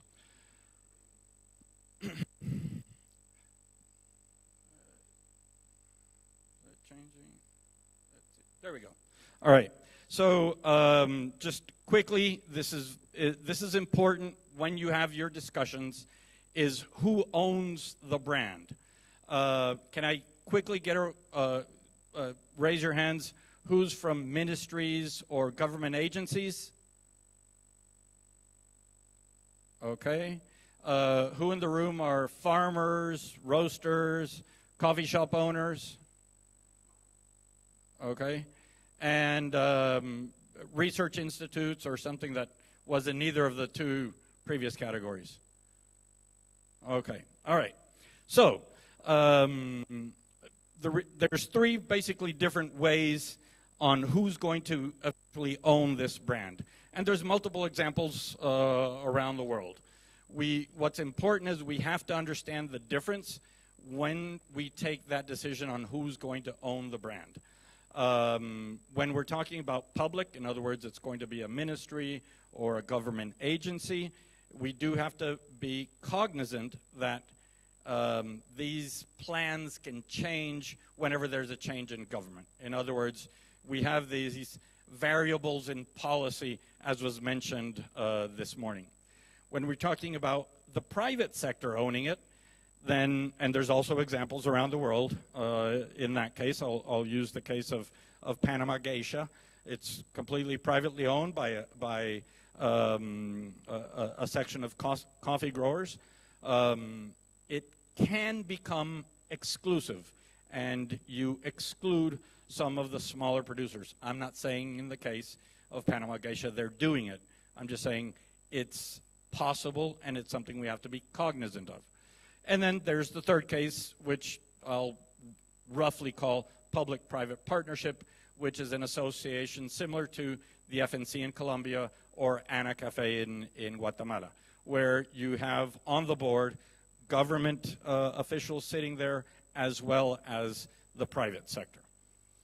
The challenge with that one, of course, is that sometimes you can be passing the ball on who's actually owns it, who has final decision-making power. So again, on setting this up is very important. Okay, I'm going to briefly do, because we're a little bit short on time, on basic steps on branding. So we're going to do price positioning, the reasons to believe, and then, of course, the added value. So with price positioning, and here I want to challenge a little bit the declaration that was signed yesterday, in the sense of saying that coffee should be a strategic commodity for the African Union. And I challenge the use of the word commodity. As a coffee farmer, I would be a lot more comfortable if it said a strategic crop. And why is precisely because of this. When you're looking at your lower right-hand quadrant, when you're talking about low price, and obviously you're going to be aiming for high productivity and high production, that's when you're actually talking about a commodity, in the sense that one coffee can be substituted by another, and you're very price sensitive. Price is very elastic in that quadrant. And then when you're in the upper left-hand quadrant, where you have less production, and you want to go for a higher price, higher added value, then the price becomes inelastic, and it's not a commodity. You can't take out an Ethiopian harar and put in a Guatemala bourbon. It's not going to taste the same. So in that case, it's not a commodity, and my recommendation would be that for the African Union, you put in coffee as a strategic crop, which I am completely in favor of. I strongly support the words of one of the ministers from yesterday, who said coffee is key to maintaining the environment. The amount of environmental benefits that coffee growing has over various other crops is truly substantial. And part of that research we haven't done enough of. So again, I fully support that sense, I strongly believe in coffee growing, even though I have to admit, when I took over the family farm 17 years ago, I didn't drink coffee. But I knew we had a good coffee because we had sold it at auction and everybody told us we had good coffee. But I didn't know we had good coffee. I'll finish the story a little bit later. So again, when we're looking at our branding in a national sense, we have to try to figure out in which of these two quadrants we will want to compete. And when you're looking at your brand, what are your reasons to believe? Again, you look at your target market. Gilbert mentioned various external markets that we're looking for. So we have to look at our internal strengths. Each of us as a coffee-producing nation, we have different strengths. And we will have to pick and choose which are the strengths we want to build our brand on, and based on that, we will then develop it. Again, this is very, very superficial. I mean, we could spend several days on going through this. All right, then added value. And when we're talking about added value, we'll separate it into two different parts. We're talking about the intrinsic part, which is part of what was discussed this morning, that Ethiopia is going into the geographic identification. So looking at that cup profile. So what's in the cup? What are the flavors? What are the notes, etc. Guatemala, by the way, did that back in 1994. We were the first country that actually did different regions, and it was based precisely on that geographic identification and cup profile. And then we have the extrinsic part, which is about the bean. And this is, the story. Uganda, the birthplace of Robusta coffee. These are the types of things that are extrinsic and add value to our brand and whenever we're wanting to sell our coffees. I also want to go ahead and mention that during my presidency at SCA, we approved the recently launched new coffee value assessment tool. And essentially what we did is we took a look at the cupping protocols. We reinvented it and said, if that didn't exist, what would we do today based on what we know about the market, about how coffee is sold, and essentially, and this is a super condensed version of it, is we separate in that coffee value assessment tool the intrinsic from the extrinsic. And as an example is, because again, one of the things that we recognized is that different people have different tastes and different preferences. Who am I to say what is the best coffee? And again, as an example, and I gave this example on the board, is have any of you tasted Indian Malabar? Indian monsoon coffee? No. Okay. So we have one. All right. So I had never tasted it. My largest customer is in Norway. They're a coffee chain there. So I was visiting them once, and I'd been selling to them for several years, and now they were buying a significant quantity, particularly for their size. And so I asked them, so what's the coffee you sell the most? Of course, internally I was hoping they would say mine. And they said, no, Indian Malabar. And I was shocked. I'd never tasted it. I'd never actually heard of Indian Malabar as this specialty coffee. So I said, well, I got to taste it. And, well, I tasted it. And if I would put that coffee on the table in Guatemala, it would immediately be rejected as an over-mature, overly fermented coffee. And I said, listen, I mean, how can you sell this? I mean, this is over-fermented. And they said, yes, but we have customers. The only coffee they drink is Indian Malabar. I have to have that coffee all year round, or else I'm not going to sell that cup of coffee. So understanding that, and that Different consumers have different preferences. That's why we came up with this coffee value assessment tool. And it also opens up for us as coffee producing nations the possibility to define what for us is quality. So we're going to talk about a little bit about the markets. Again, Gilbert alluded to the export markets. I'm not going to get into that. A lot has been discussed about the AFC FTA.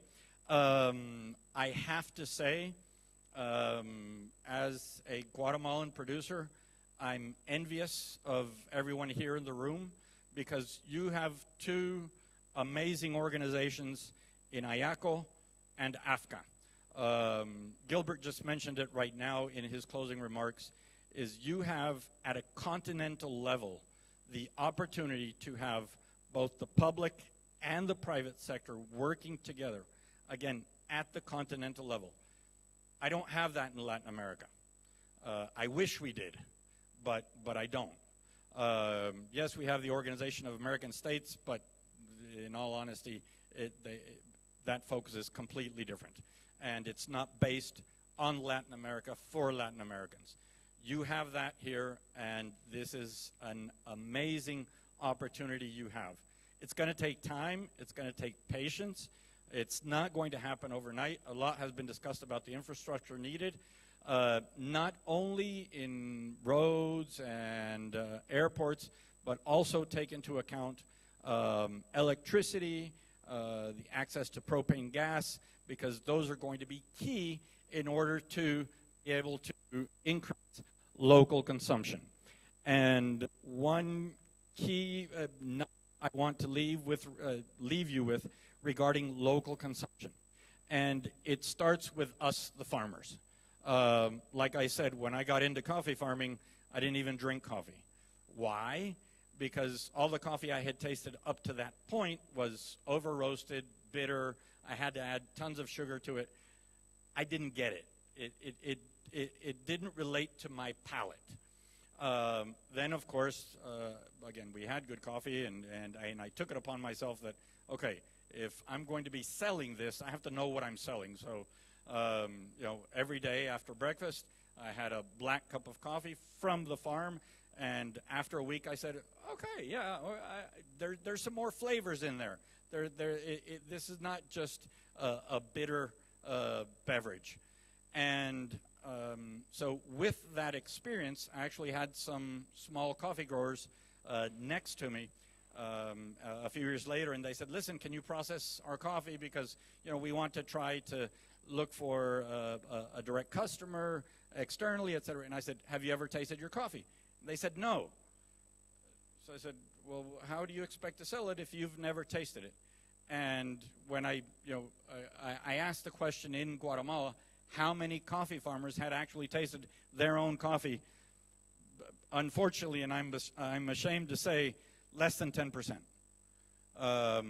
And it's impossible to increase our local consumption if we as producers haven't even tasted what we're producing.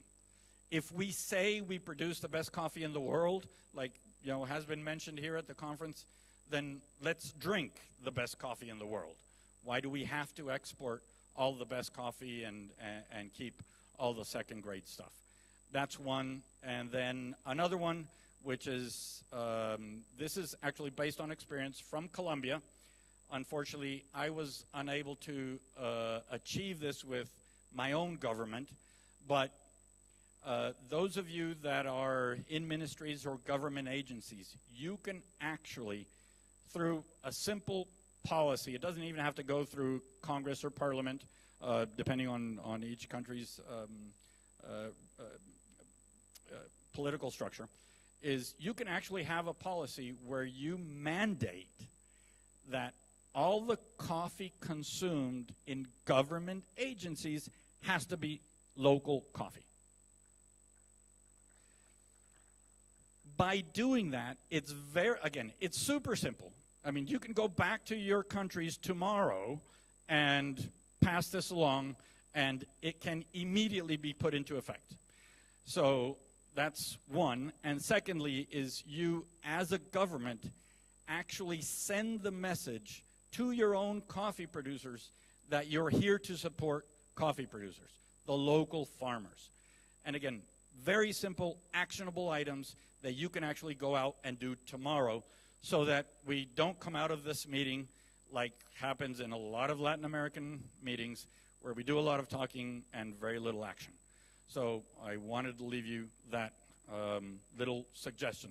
Again, unfortunately, I was unable to get my government to do it, but hopefully one of you will be able to do it, and then when you come back next year to the meeting in Tanzania, you will say, and you know, somebody can ask, all right, who passed the policy? And well, hopefully all 25 of you will be able to raise your hand and say you already did it.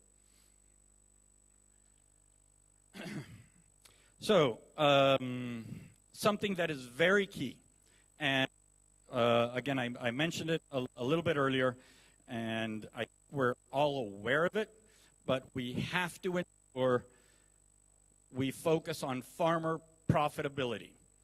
A lot has been discussed, and it's the way it was in Guatemala for 60 years. The talk was, oh yeah, we have to increase yields, because by increasing yields, we lower our costs. The problem is, and it also happened to me, is by trying to increase our yields, we increase our inputs, but if we weren't very careful, my expenses, and again, it happened to me, so I speak from experience, my expenses went beyond my revenue by trying to reach that higher level of productivity. What we did at Ana Cafe 2 years ago is we said, no, we're looking at this backwards. First, we have to focus on profitability, and there's studies out there. There's a study by Christophe Montagnon done back in 2012, if I'm not mistaken, where he basically demonstrated that you can actually be profitable with low inputs. It's a completely different discussion how prosperous I can be. So that's a different discussion, but I'm going to be profitable. And by being profitable, again, it's business 101. It's super simple. If I have X amount of revenues, I take away how much I'm expecting to profit, the rest are my expenses. If I stay within that budget, just like any business, I'm going to be profitable. Now, I'm going to need higher yields to have more income to be prosperous. But again, that's the second part. But I have to be profitable from day one. And there's techniques and ways to do it. I can tell you because we did it in Guatemala. We're implementing as we speak today. The other thing is quality. And here I'm going to go against my own industry. Talking about the Specialty Coffee Association, is we did a disservice to coffee farmers when we say high quality when we actually meant high complexity in the cup. Because it's unfair to farmers at lower elevations or Robusta farmers who are doing good agronomical practices, good manufacturing practices, and just because it's not a complex cup, they say it's low quality. And so, again, if we go back to where I'm going to want to position myself in the market, then the suggestions that we're going to be giving with our extension services, which in general need to be extended. I mean, we have the same issue in Guatemala. We have too few extension service people for too many farmers. But we have to find ways to do that. But again, the suggestions and recommendations that our extensionists will be giving are on these good agronomical practices and good manufacturing practices will be based on what market positioning I'm going to be doing. And again, I'll give you an example. Brazil, when they pushed their internal consumption back with the crash, sea market crash in 2000, they essentially said, we have to go high yield, high productivity, low cost.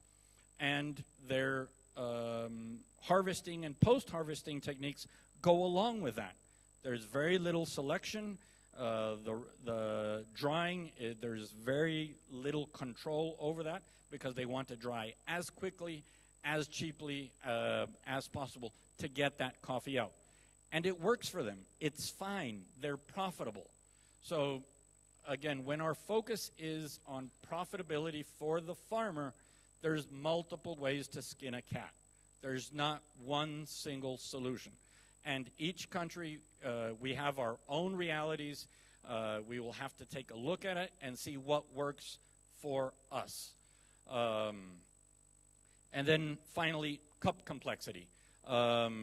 If we decide to go on the upper left-hand quadrant and we want to push towards cup complexity, then our post-harvesting techniques have to go along with that, along with access to market solutions similar to the one that AFCA is doing with the best of harvest, as well the cup of excellence, and there's multiple other ways of being able to go about that. So, trying to summarize what I see as the key to success to push this forward, and again, Her Excellency, President of Ethiopia, alluded to it, and it's strong coffee institutions. This is absolutely key. The reason why I say this is because, again, I've had the opportunity within SEA, within ANACAFE, to be able to compare the difference between other organizations, coffee organizations in other origins. I have to say I was blessed to be in Guatemala. ANACAFE is an institution, and when I say a strong institution is you see that there's no policy variability over time. Yes, it changes when change is needed, but you don't change for change's sake. You see positive results on the impact it has to farmers. And again, I focus on farmers, although the impact is also felt throughout the local value chain. So we're talking about roasters, we're talking about coffee shops, we're talking about baristas. Is a strong coffee institution is going to be able to push forward with the extensionists, is going to be able to push forward with education to baristas, which is key if we want to improve our local consumption, as has already been proven in multiple countries around the world. So again, this is, to me, based on the experience I've had, again, 17 years in producing coffee, and I've been able and awarded the opportunity to be over 13 years in some capacity working along different coffee institutions, not only in Guatemala but around the world. I'm, again, honored and privileged to be here sharing with you today a little bit my experience. Hopefully I left you with a few more questions than answers. And I'm more than happy to be able to continue conversations and share with you, again, some of my experiences in ANACAFE and the other coffee institutions. Again, thank you very much. Have a great afternoon. Thank you, Joan. Take your seats. Members, distinguished guests, ladies and gentlemen, we are going to have a session where we are going to interact, and we are going to invite reaction from the audience by way of asking questions. So please, the facilitators, I hope you are there. So we are going to take for about 3 questions first. And be sensitive to the gender so that we don't violate the gender rule. Thank you, Mr. Chairman. My name is Fred Kauma, and I want to ask Mr. Rwabogo this question. He was not here in the morning, but we had a pertinent concern expressed by Mr. Amir Hamza concerning the financing for value addition. And perhaps you could shed some light on that, how the government would support some significant investment in value addition, the way that Mr. Amir Hamza told us that is done in Germany, because it's impossible for an African to be, a Ugandan entrepreneur to be competitive if you are borrowing at very high interest rates, and yet you are competing in a market where people have extremely low interest rate. Thank you, sir. The next question.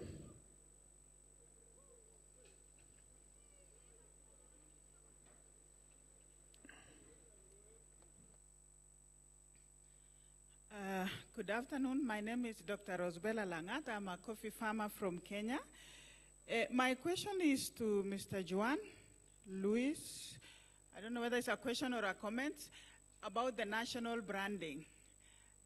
When we are talking about the national branding, I don't know, probably you clarify a bit, because sometimes the coffees from one country and from different regions may have a different taste profile.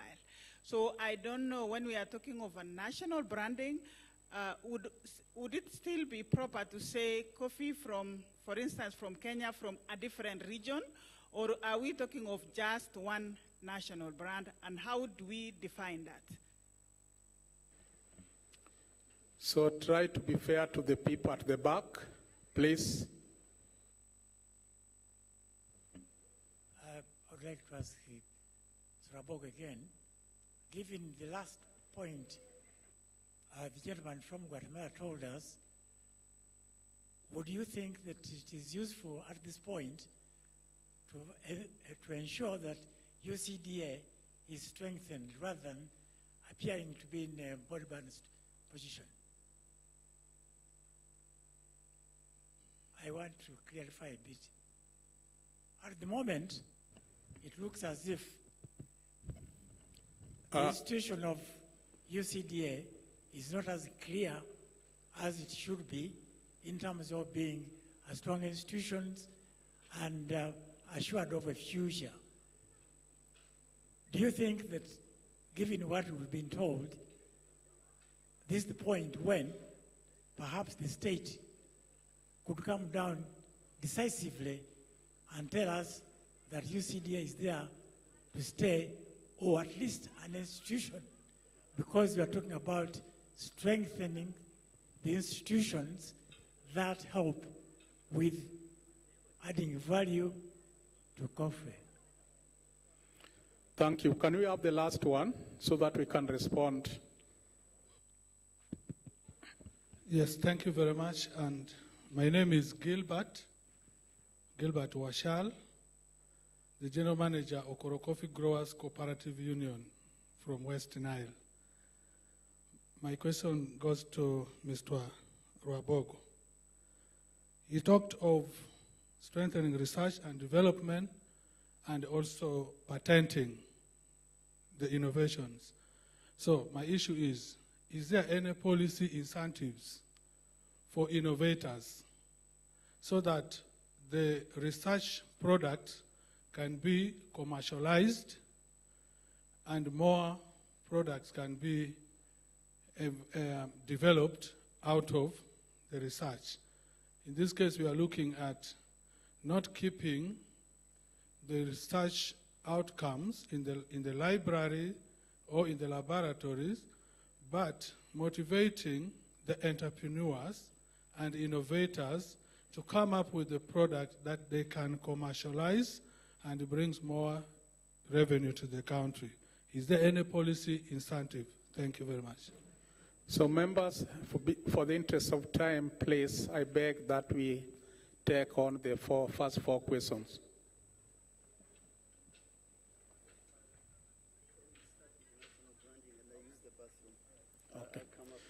So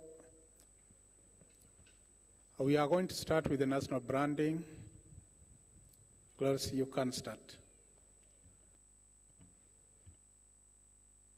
Is it on? Is it? Okay, here we go. Excellent question regarding the national brand.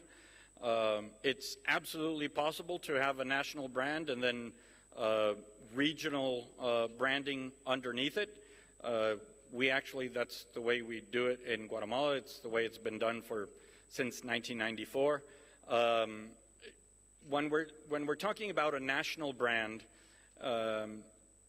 you can think of it almost like if it's your national tourism board or national tourism agency, where you have a brand that's promoting and trying to position your country for tourists to come visit. So how does it want to differentiate from your neighboring countries?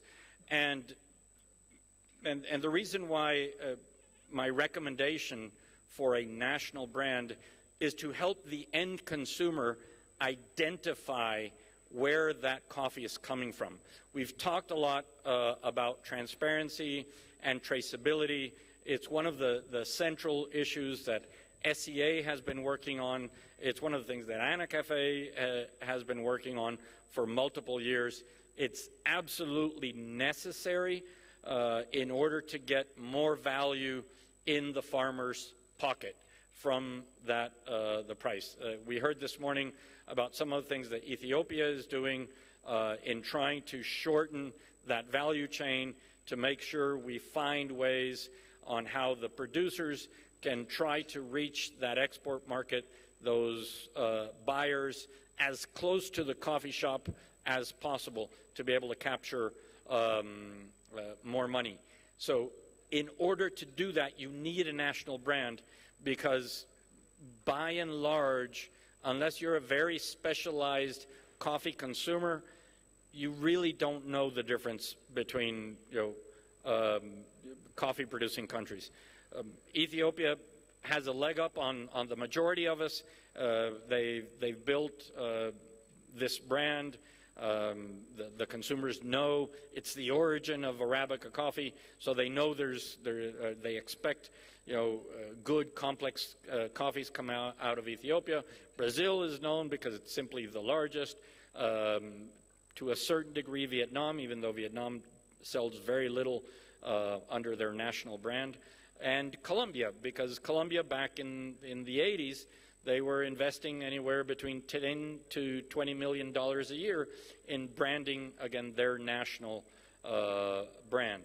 So for all the rest of us, for the end consumer, they really don't know the difference between each one of our countries. And that's what I mean by by creating a national brand, which is an umbrella for everybody else underneath. And then I'll go ahead and answer the second one regarding UCDA.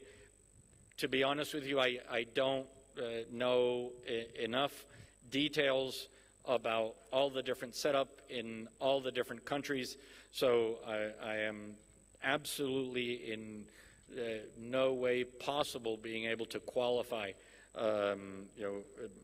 whether one institution or another is the right one or the wrong one. There's different realities in different countries. There's different cultural aspects, different political aspects that have to be taken into account. There's no cookie cutter approach. There's no one single solution.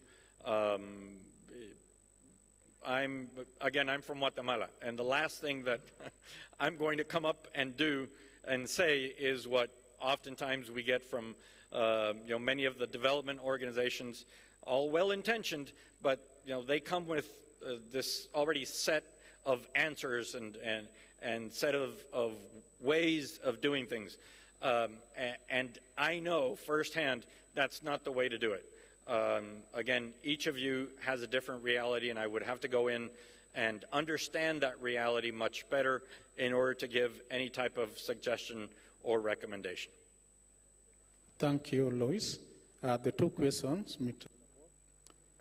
You can take one given by Dr. Kauma and also the one given by the General Manager West Nile. Thank you. So let me thank you for these questions. The two people have spoken. I know them. We know each other. And I know they're looking for some views on that I hold in that area. But let me clear the undergrowth first. When we speak of roasting at home, we are not being sentimental.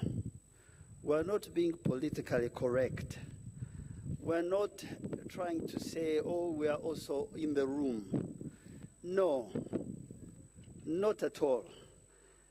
You also need to know that for me, when I hear coffee is the birthplace of coffee is Africa, thank you. But I also know the birthplace of Christianity is Europe. And today's Christianity in the South is 64% or 70%.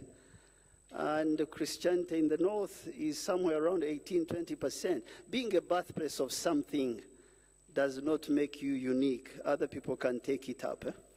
You need to do more to remain relevant across generations. So when we say roasting at home, we are saying strategy.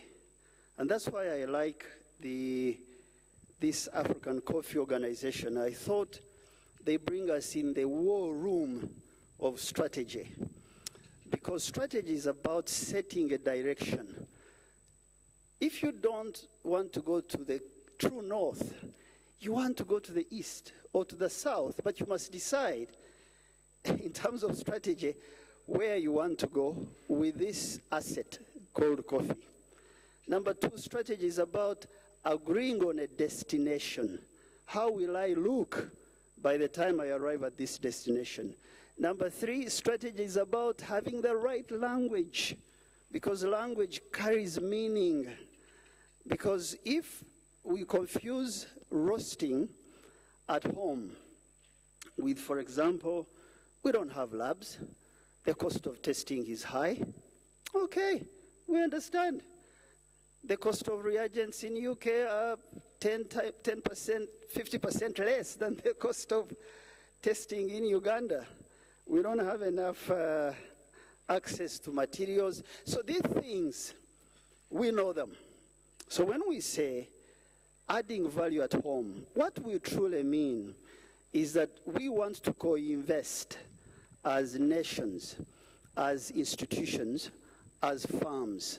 We're not scared of sitting across the table, if you allow me to use this example, because it doesn't seem like, sounds like there's scare about talking about this, and I don't know why.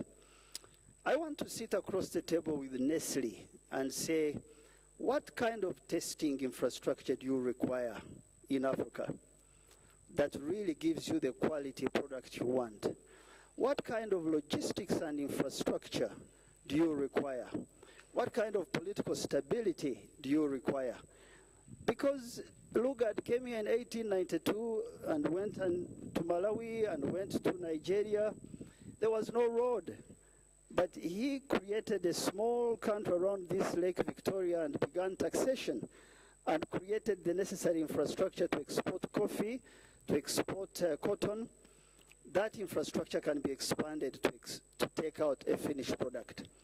So for me, I came here because I feel that this organization can give us a conversation that is genuine about ourselves and what we need to do about the economy of tomorrow with this strategic resource that we have.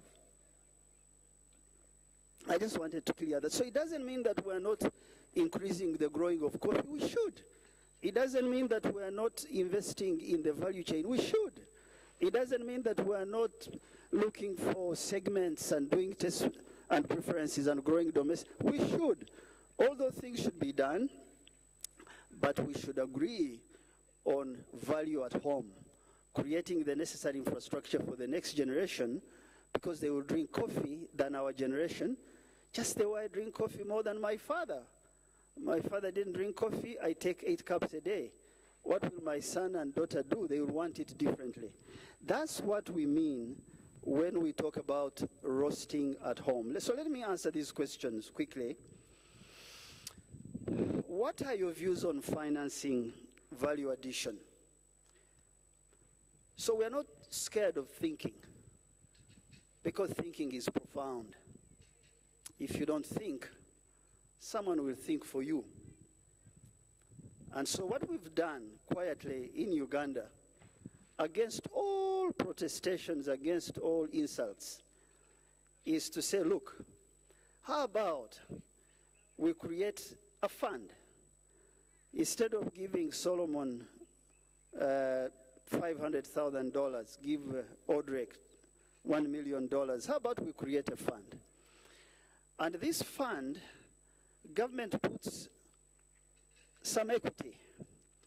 And all we want with that fund is that if you say you're giving me $1 million, allow me the opportunity to leverage it, to take this 1 million and go on the international market and raise money, which is normally done. Because I understand the companies who are talking about roasting in the Northern Hemisphere, they go on the stock exchange and raise cheap investment money, and you can't compete against them. But in my language, we say you shave the hair the way the head is. So if I take this $10 or $12 million as a country, I can raise 10 times. I can trade with this paper. Many of you who understand finance know what I'm talking about. And raise money to invest in the coffee value chain and start from the tree until the cup, because there are so many jobs. I know a very district I like very well called Sironko, sub-county called Busedan, where they grow AA Arabica. The jobs that you take from Busedan up to, say, Switzerland can be compressed by using this fund. And this fund would be 1 percentage point. It revolves as long as we are able to leverage it and trade and match it. We're getting somewhere in Uganda doing that. We will be making an announcement, God willing, by end of September on what we are doing, not just to help coffee companies get to the market, but also have money to deal with the problems that make us feel incapable. Now, we're not doing it for coffee only, as you say, you've seen. I'm doing 13 sectors. I only have 65 exporters that I've talked to and really try to get into the trade hubs. But I'm looking for 1,000 of these. I'm looking for a catalog that gives me 20,000 exporters that can drive the value of these other products that are like coffee. That's what we are trying. In the media, there's a principle they call try or balloon. You throw a stone in the bush to see what comes out. We're trying this because we're not scared of thinking differently. And we haven't been talking about it very much because we know it's not liked, because of the cultural complexes we have on how we raise funding. So my brother Kauma, that's what we're trying to do, and we can speak about that off the microphone. The second question was, what is your view on strengthening UCDA? So in young countries, I'm fighting for Uganda to be an emerging market economy. My feeling is that if I can match Bangladesh, maybe Taiwan has left me because they export vehicles to the US. We're dressed in their shirts and we drink their coffee. Maybe Brazil. If I can be in the rank of emerging market economies that people begin to think about, then I am able to now not make a road and drive on it, because that's what we're doing with our institutions. We equate the leadership of institutions with the institutions themselves. So when we wake up and we are unhappy with Emmanuel knows I speak very openly. We think now, we need to deal with this institution differently. But institutions are the way you create trust and confidence, are the way you build leaders. So I am for strengthening UCDA. I am for giving UCDA many more networks and ecosystems so that it's not just coffee as you know it, it's the things attached to coffee. So I can pull in cocoa, so I can pull in my milk. I am a milk farmer, I'm a dairy farmer, and I know that my father, who passed away in 1999, was milking 40 liters a day. And he wasn't even selling. There was no market for raw milk. The market for raw milk in Uganda expanded towards 2005. Should I keep doing raw milk? No, I found an equity fund and we have a processing plant. But we're doing liquid. I need to move to powder. I need to move to casein, but I must process. I must find cheap money to continue growing the value chain. That's what I see with coffee. That's what I see with roasting that I was speaking about. So I am for strengthening UCDA. We can have a conversation about how should we approach this, given that the tension between today's demands and what the future requires for institutions needs us to walk in the middle and make sure that institutions can survive. I'm sorry, we are told we are meeting with just 1 minute. Please just wind up so that we give the next session time to start. Oh, I made a mistake. When they warn you, it means that people are not listening. My final one, innovators. Innovators. What's the strategy for R&D and commercialization? So what we've done is work, first of all, there's the Ministry of Science and Technology. So we've taken its leadership and taken Makerere University and taken a lady who does banana flour. And we are creating a small team to look at R&D and ensure that we can commercialize some of those things that you're speaking about that you have a problem with. We need to have a conversation out of here because Gachari Mabaga, as we say in Uganda. But we're thinking about all these things, just that part of strategy is doing little. Because if you do so much in a short time, you do nothing. So we're trying to reduce what we're doing so that the few we do them very well. Thank you very much. Thank you very much. Members, the facilitator, are you around? Yeah, I want to come. We are coming to the end of the first session. So I would request your indulgence and further guidance so that we can release the panelists. Thank you. Thank you very much. Doctor, UCDA team, can we get our souvenirs for our panelists? Gentlemen, can we give our panelists a round of applause? Can we thank them for the insightful conversations? We apologize. We had initially suggested 50 minutes, and we've used 140 minutes. And so I'm going to with the doctor later, but we'll recover the time. So we have very small souvenirs for you, and I'll ask Ambassador Solomon to come. Be graceful enough, Ambassador, to come and recognize our speakers. Afka, our friend from South America, it would be nice to have you here, and also Senior Presidential Advisor Odrek. Of course, no, they're coming to you, don't worry, we'll come. And then our cameraman will need our very nice photos. This is a small token from UCDA and partners. So Solomon and Emmanuel will hand over to the panelists. And Doctor, you'll also receive yours now. And so in the second round, I will not give you Doctor, but this is also yours. So from UCDA and from the Inter-African Coffee Organization, to you, Odrek, thank you so much. Okay, you're starting at the end. All right. Okay. And Odrek says he's at home. He can always be the last person to receive. We are going to transition, but I'm going to seek your indulgence, delegates, because this will take quite a bit of time. The next session, I will introduce very shortly after I've run through a couple of administrative announcements, but I really want to thank Mr. Odrek Rabogo, Mr. Jean-Louis Barros, and Mr. Gilbert Gatali for the fantastic conversation and Dr. Benson is still with us because he still has the topic 2 to tackle. So may we all gather together for a photo. So delegates, now that they are taking a photo, I have been asked that I allow you just pick coffee and a cake or a bite and you come back in because the coffee is there and it has been paid for, so it was unfair if I don't allow you to pick it.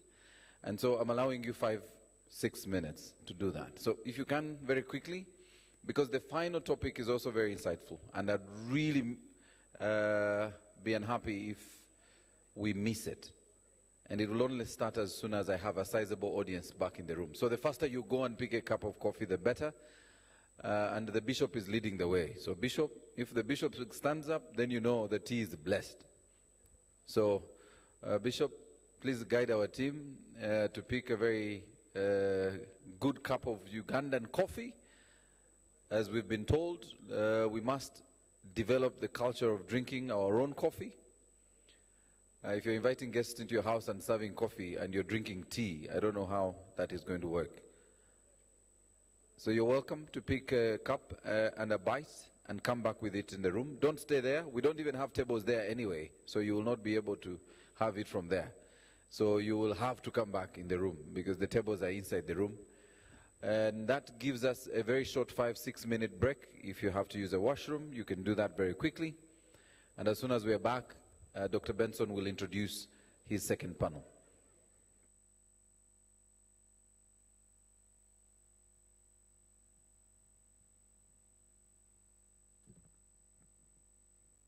Beans of the Nile. In the heartland of East Africa, Uganda, known as the Pearl of Africa, embraces a captivating climate and soil fertility that conspire to nurture its bountiful coffee plantations. Like a symphony of nature, the elements harmonize to create the perfect backdrop for coffee cultivation. These elements make Uganda the second largest coffee producer in Africa and ranked third country with the best coffee globally. The eastern and western regions of Uganda have the soil quality and altitudes required for the successful cultivation of Arabica plants. From Mount Elgon regions in the east to the Rwenzori Mountains in the southwest and West Nile regions in the northwest, we have a soil that teems with life, brimming with nutrients and organic matter, a soil with rich tapestry of minerals that have created a nourishing foundation for the Arabica coffee trees to thrive. Whether Robusta or Arabica, it is only when these seeds are released from their shells that their true potential emerges. The scents of chocolate, caramel, and delicate floral notes dance through the air, inviting you to indulge in their captivating allure. These seeds embody the spirit of Uganda, where lush landscapes and the tenacious hands of farmers intertwine, giving birth to their remarkable essence. Uganda coffee unveils a captivating tale in every sip. It calls on you to embrace a journey of senses, transcending mere taste to an experience that evokes wonder and delight. Across continents and oceans, the captivating aroma of Uganda's coffee wafts through the bustling streets of global coffee markets. The world has become captivated by the enchanting flavors that Uganda's coffee offers, as it takes its place among the most sought-after origins in the global coffee community. Roasters and baristas, like passionate artists, treat Uganda's coffee as their canvas. They carefully extract its essence, revealing the hidden notes of chocolate, spices, and fruits. With every carefully crafted brew, they tell the story of Uganda's coffee, allowing its character to shine through and tantalize the coffee lovers' taste buds around the world. The global coffee market recognizes Uganda's commitment to quality, sustainability, and community empowerment. It applauds the tireless efforts of the farmers who, with unwavering dedication, nurture the coffee trees and harvest the cherries with care. The market acknowledges Uganda's strides in farmer training, processing advancements, and quality control measures, ensuring that each bean carries the essence of excellence.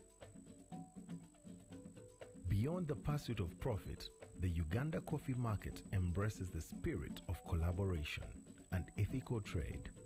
It fosters relationships that transcend transactions, connecting farmers and consumers in a shared appreciation for the craft and the stories woven within each cup.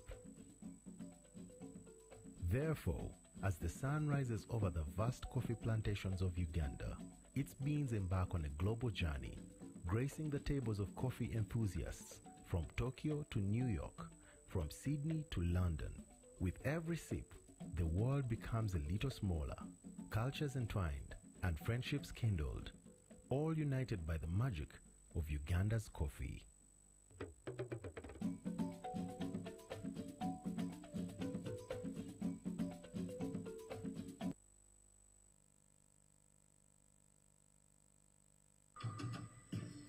By the names of Buhura Shakira. This is a family farm with my husband and children. We actually realized the advantage of having trees is, first of all, they give a good shade to our coffee, which is our major crop here, and those were the bananas. And as the bananas are providing, they give us money and also give us food for the farm. The coffee is not stressed, and the trees are also growing. We have a big community around us. We encourage them to take up places, till the land, grow their own crops as we provide them with seedlings, but we also benefit from them because we can't take care of the coffee ourselves. So when they get the beans and the potatoes, we are able to take care of the coffee and the trees that we have planted and the bananas. Mugamba Organic Coffee Farm is located in the western part of Uganda. Our coffee is carefully handpicked, and we believe every bean picked will provide the best taste of the camp. We are glad to be working with many women and youth at the farm, and we are also doing wet and natural processing. We'd like to take this opportunity to thank our staff and our Uganda Coffee Development Authority for taking our coffees, and it was able to win an award in Paris. We are more than privileged and happy to have won for Mugamba. Thank you.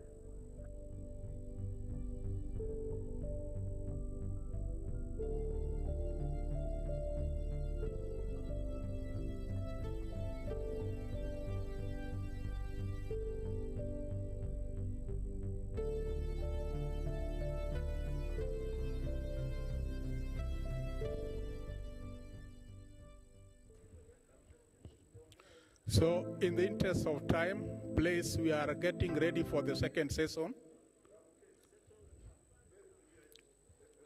The second presentation is going to be on within just 1 minute. I would request the presenters to be around.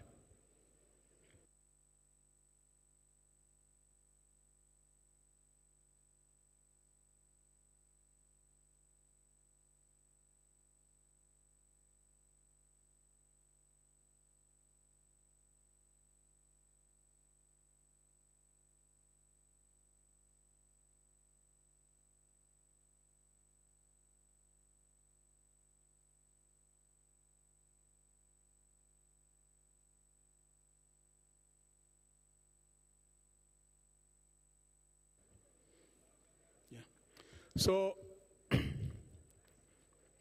distinguished guests, ladies and gentlemen, we are going to the second presentation. The session which is about, the topic is about strategies to promote domestic consumption of African coffee under the African Continental Free Trade Area framework. So, The first panelist on this is Mr. Amir Hamza. Please take the stage. Can you come to the podium? Then we also have the second one, Mr. Hadi Baidu, the CEO, Cafe Continent Ivory Coast. Mr. Amir Hamza is the CEO of Bukova Instant Coffee Factory based in Tanzania.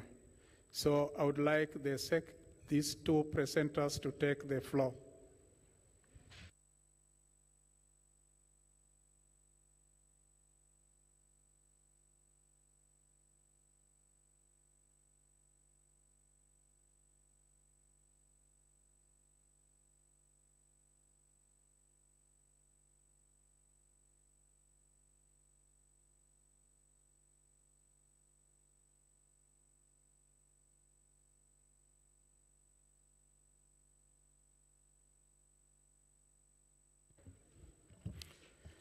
Distinguished ladies and gentlemen,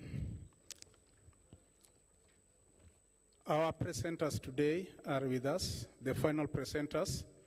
The topic of today is strategies to promote domestic consumption of African coffee under the African Continental Free Trade Area framework.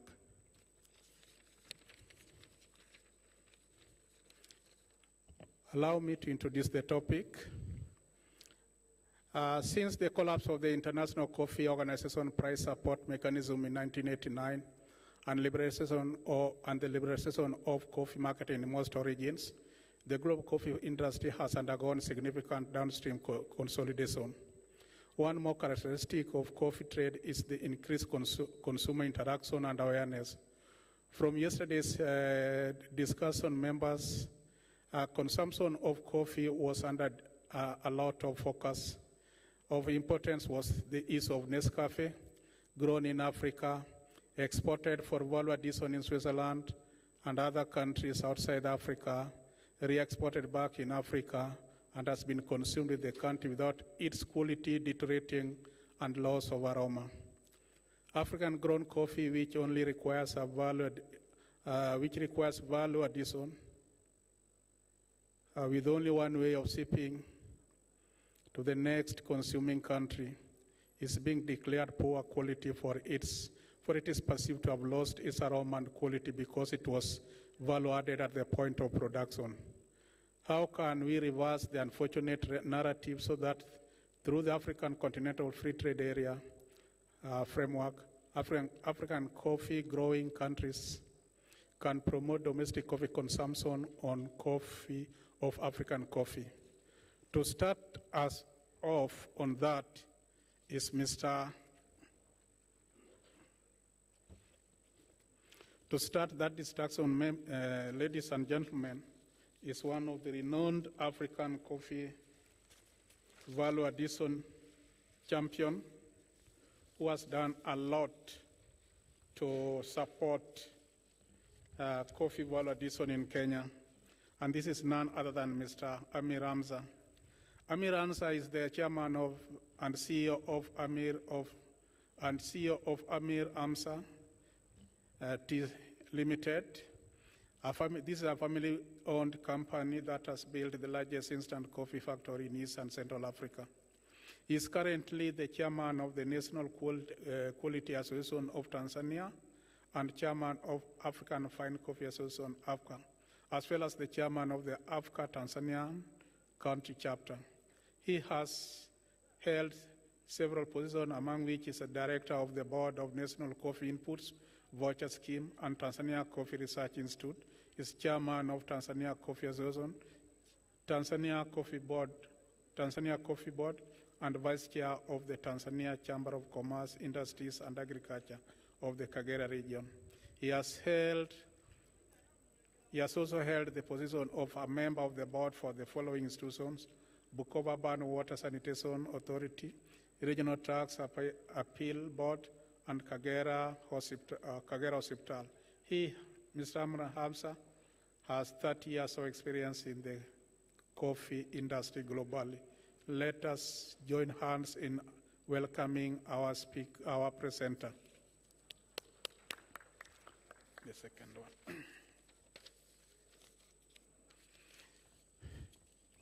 Distinguished guests, ladies and gentlemen, our second presenter is none other than Mr. Hardy Boydon. Mr. Hardy Boydon is currently the Managing Director of Yesi Group, Yesi Group's Agro-Commodity Department. He has been active in coffee industry for the past 7 years and has founded the first specialty coffee roastery in Cote d'Ivoire about 2 years ago under the name of Cafe Continent. In his ongoing project, he envisions changing the discourse of African coffee, where local processing and value addition is replaced by conventional export of green coffee. A fourth generation of West African Lebanese, he is a graduate of the University of Sydney's Art and Business School and holds a major in finance, Chinese studies, and Arabic literature. Let us join hands in applauding and welcoming our second speaker. So I take this opportunity to introduce Mr. Hamir. He kindly take to the podium and take us how can we be able to value add and promote domestic consumption of coffee grown in Africa. Welcome.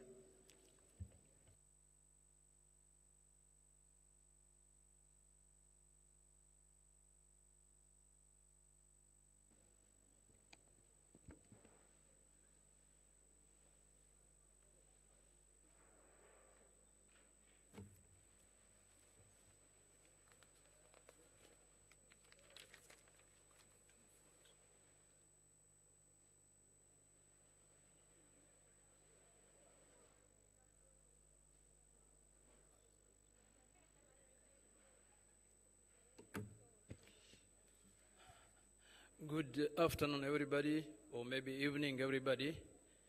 My name is Amir Hamza, as my facilitator, Dr. said.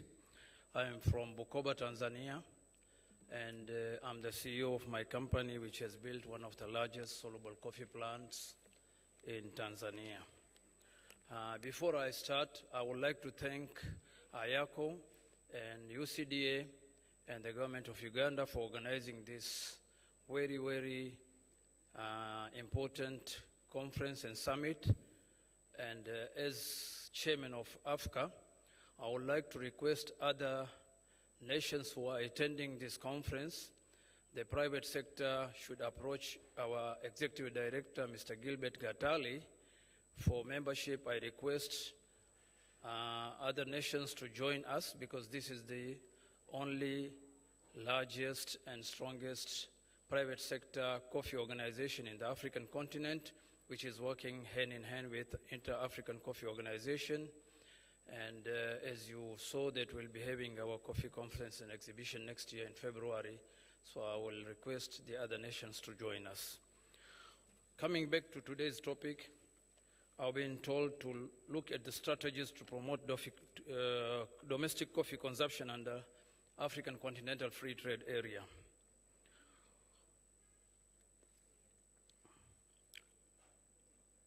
I will share insights on how we can transform the African coffee sector through value addition and promote domestic coffee consumption within African Continental Free Trade Area framework. Over the next 15 years, we will explore the significance of domestic coffee consumption, its impact on African economies, and the strategic measures to foster consumption under the Continental Free Trade Area. By the end of this presentation, we will understand the crucial role of domestic coffee consumption in promoting African coffee culture, driving economic growth, empowering local farmers, and enhancing sustainable practices.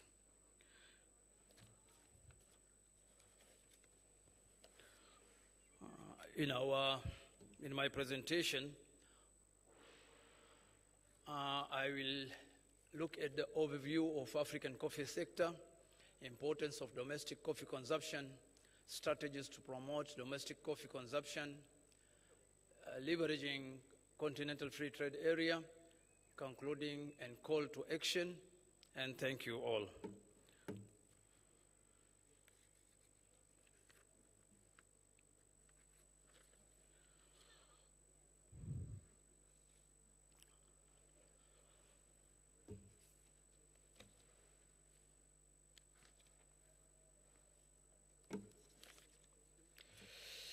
Coffee consumption in daily lives. Like in my country and my area where I come from, we go to Kamwani, and whenever you get a very important visitor in your house or in your who is visiting you, the VIP guy, you present to him with Kamwani, and it is presented in the local grass bowl, etc. When you go to the religious and functions, you find you are given gahawa, which is local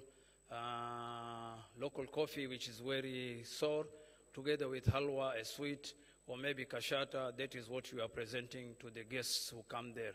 These are some sort of cultures whereby we use coffee. And if you go to Ethiopia, you find coffee is being used in every occasion. Similarly, in Uganda also, we got culture whereby we use coffee. The consumption of coffee is celebrated in unique ways across different regions, reflecting diverse culture, practices, and customs. Global market size. The global value of coffee industry is estimated at $460 billion US. The global coffee industry is expected to grow steadily during the forecast period from 23 to 28, with various measures proposed to boost Africa's share of industry and address trade imbalances. Despite its origin in Africa, coffee consumption on the continent is not as popular as other beverages. That means Africa is a gray area. Going back to the value of coffee industry, which is calculated or which is estimated at $460 billion, in fact, we do not have any concrete figures or data, because even when we were at ICO, the data which we are getting of coffee production from various countries is different. Previously, I was in Ethiopia, and as per our knowledge, Ethiopia is exporting nearly 480,000 tons. But how much is Ethiopia producing was a question we were asking our fellow stakeholders in Ethiopia. An estimated crop was nearly 700,000 plus. 700,000 tons plus, because there was coffee which is being taken to neighboring countries, which is sold within the country, and the exact data is not known. Similarly, in Tanzania, our official figure was 69,000 last year, 66,000, and this year we expect 82,000. But that is minus the local coffee consumption, which is being utilized on the coastal areas and on the streets where people drink coffee and other coffee which find its way to neighboring countries. So you do not have exact data of how much coffee is produced by our countries.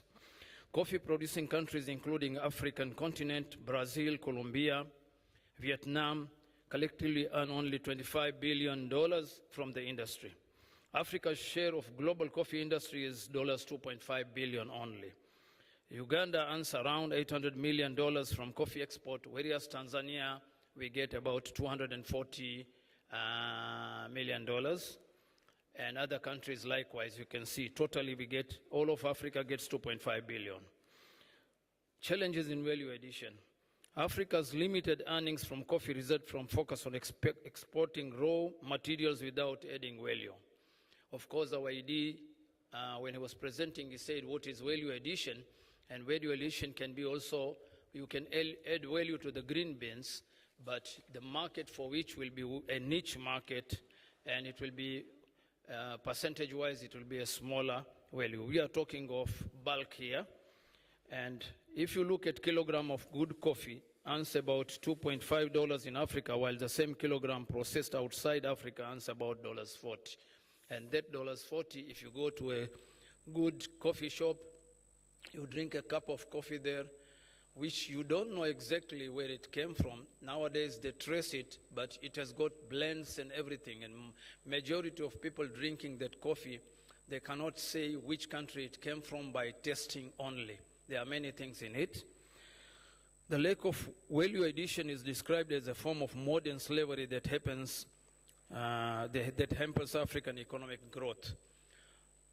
When we talk of bulk coffee being exported in form of green beans without being value added, by value added I mean without being roasted or without being extracted to get instant coffee, or packed, roasted and ground in proper packages in pods in capsules, in that form, that means you are exporting just green beans. And the biggest challenge and reason for exporting in green beans is lack of finance, proper affordable finance. We can get finance, but it has to be affordable finance.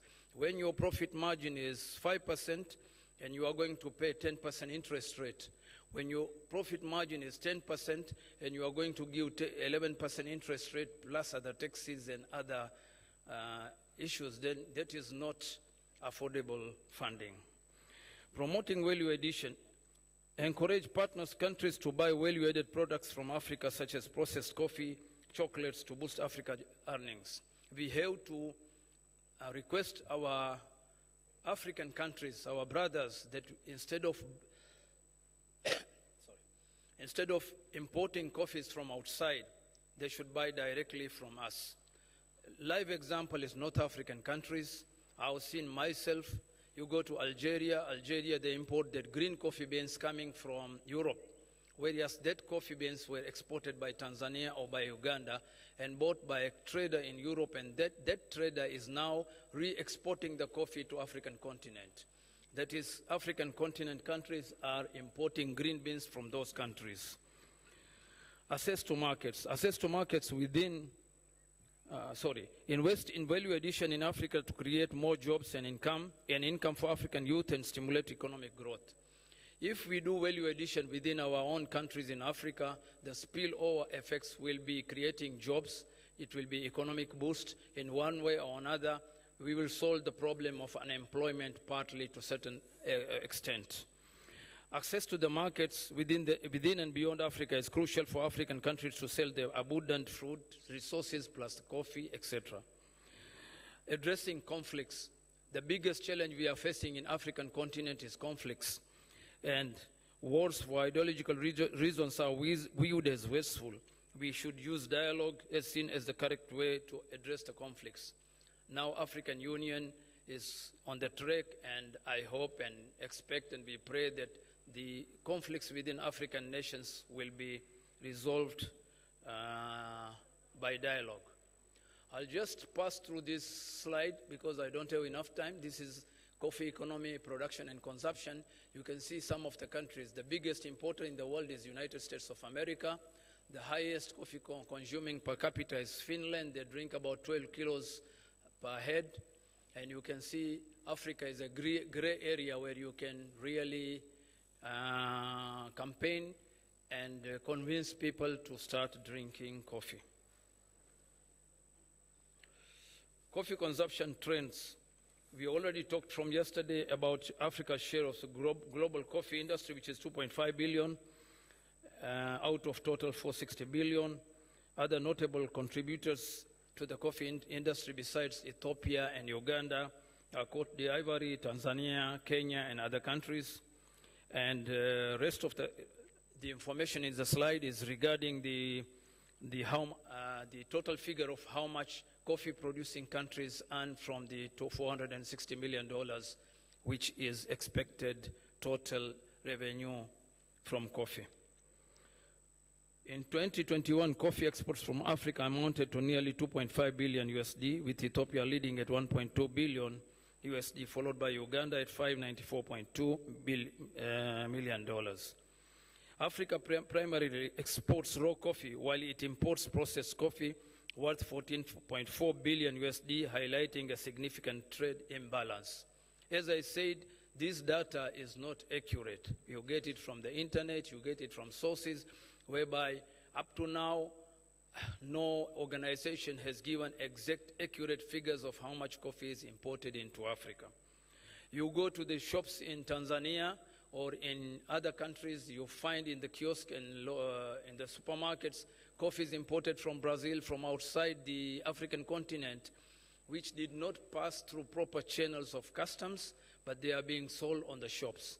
And these are being brought in, I can't say smuggled, but when they bring in the sundries containers, importing sundries items, you find coffee is mixed up with that. Even in Uganda now, you get coffee from India is there, coffee from Brazil is there, when Uganda is one of the largest coffee producing country second in Africa. Northern African countries stand as the prominent importers of both processed and raw coffee within Africa. In sub-Saharan Africa, South Africa leads the imports.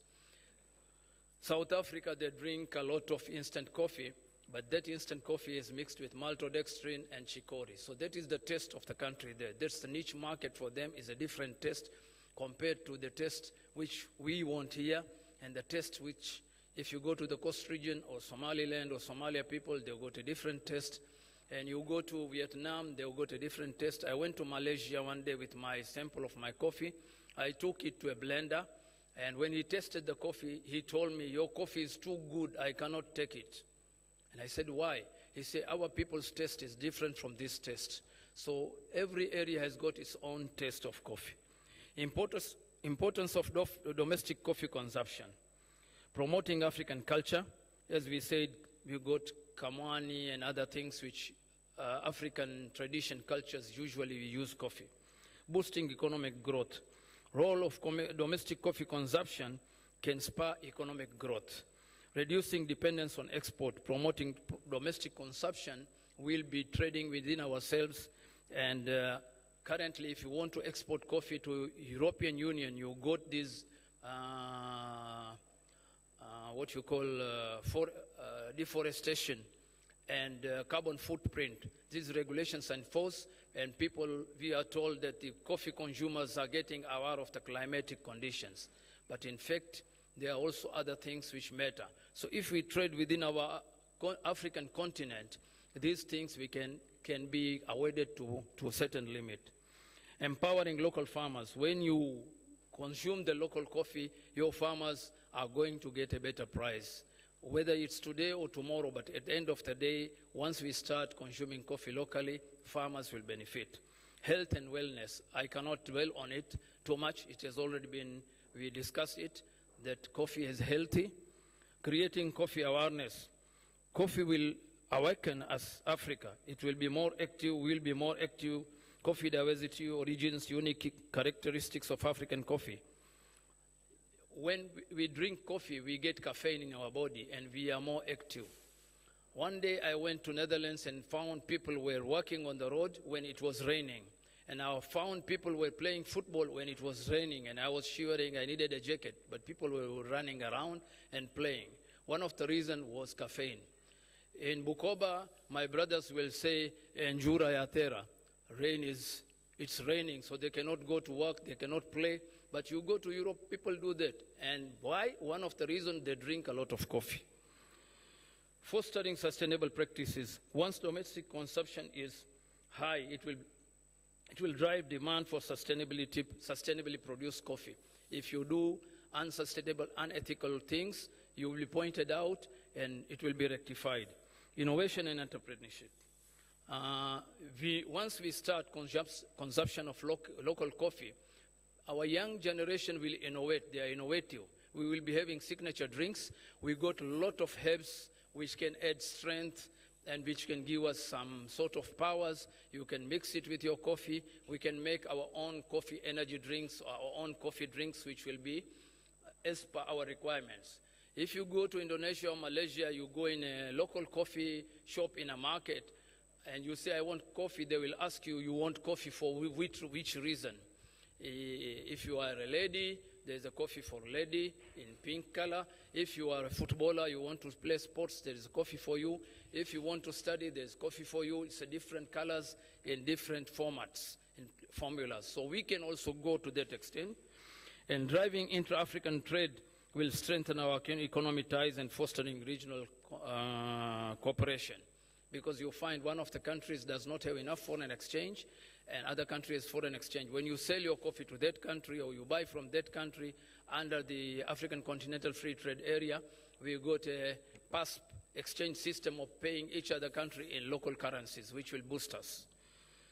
Unifying African coffee sector by collectively embracing and celebrating coffee culture within Africa, we can foster unity and solidarity among coffee producing countries.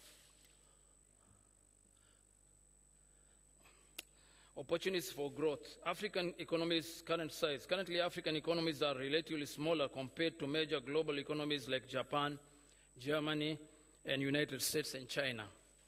Bottlenecks affecting the growth. Bottlenecks in African economies are hindering growth and development.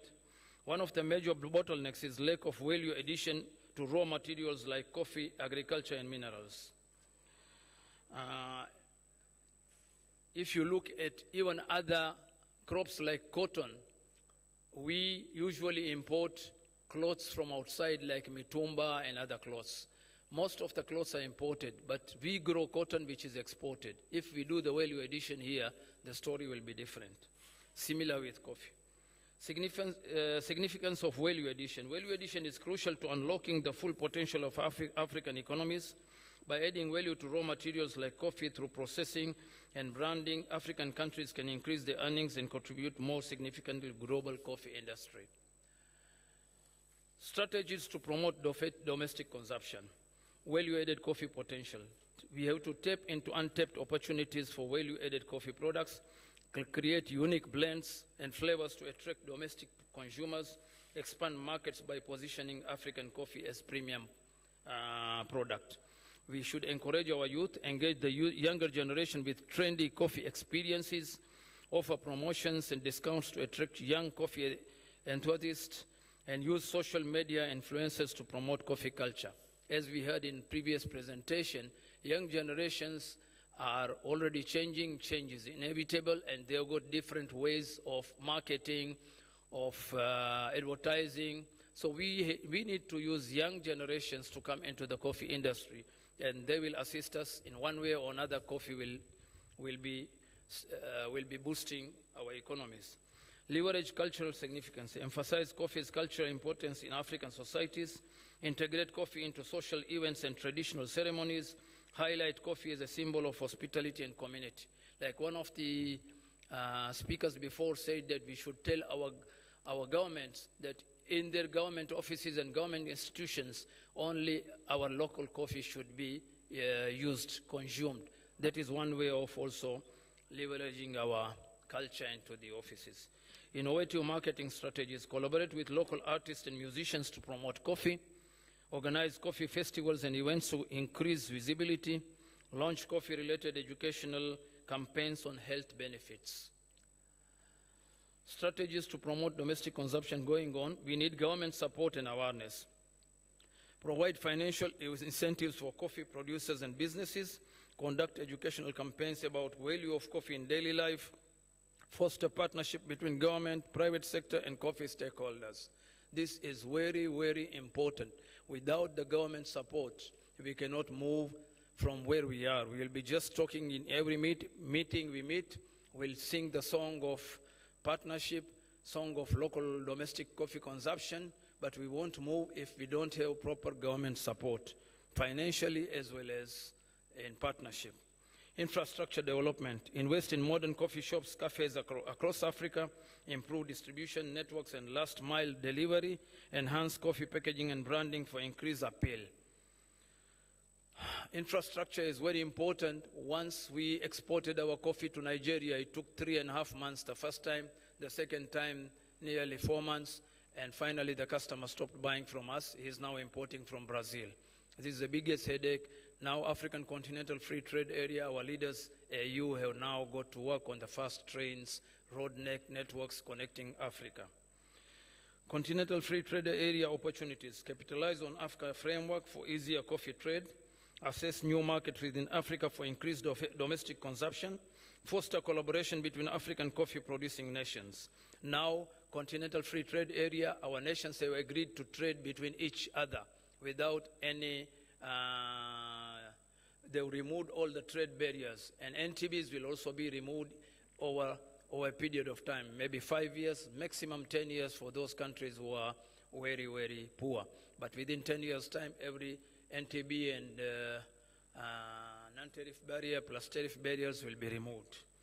Health and environment, as we already talked about it, we know the coffee is a healthy beverage. It assists us in various activities, so we have to campaign for it. Africa's focus on green bean exports. Africa operates as a green bean exporter due to factors like lack of investment in processing plants and technology combined with a weak coffee drinking culture. One of the things is, like in the morning I said that whole of African continent has got only 6 soluble coffee plants, 2 of them in South Africa, 1 in Egypt, and 1 in West Africa, Cote d'Ivoire. But why don't we have more plants? And 2 of them are in Tanzania, next door here, from Tukula, 80 kilometers down to Bukoba. And our brothers in Uganda are welcome to bring their coffee for producing instant coffee even there immediately. But why other countries do not have these soluble plants and other plants?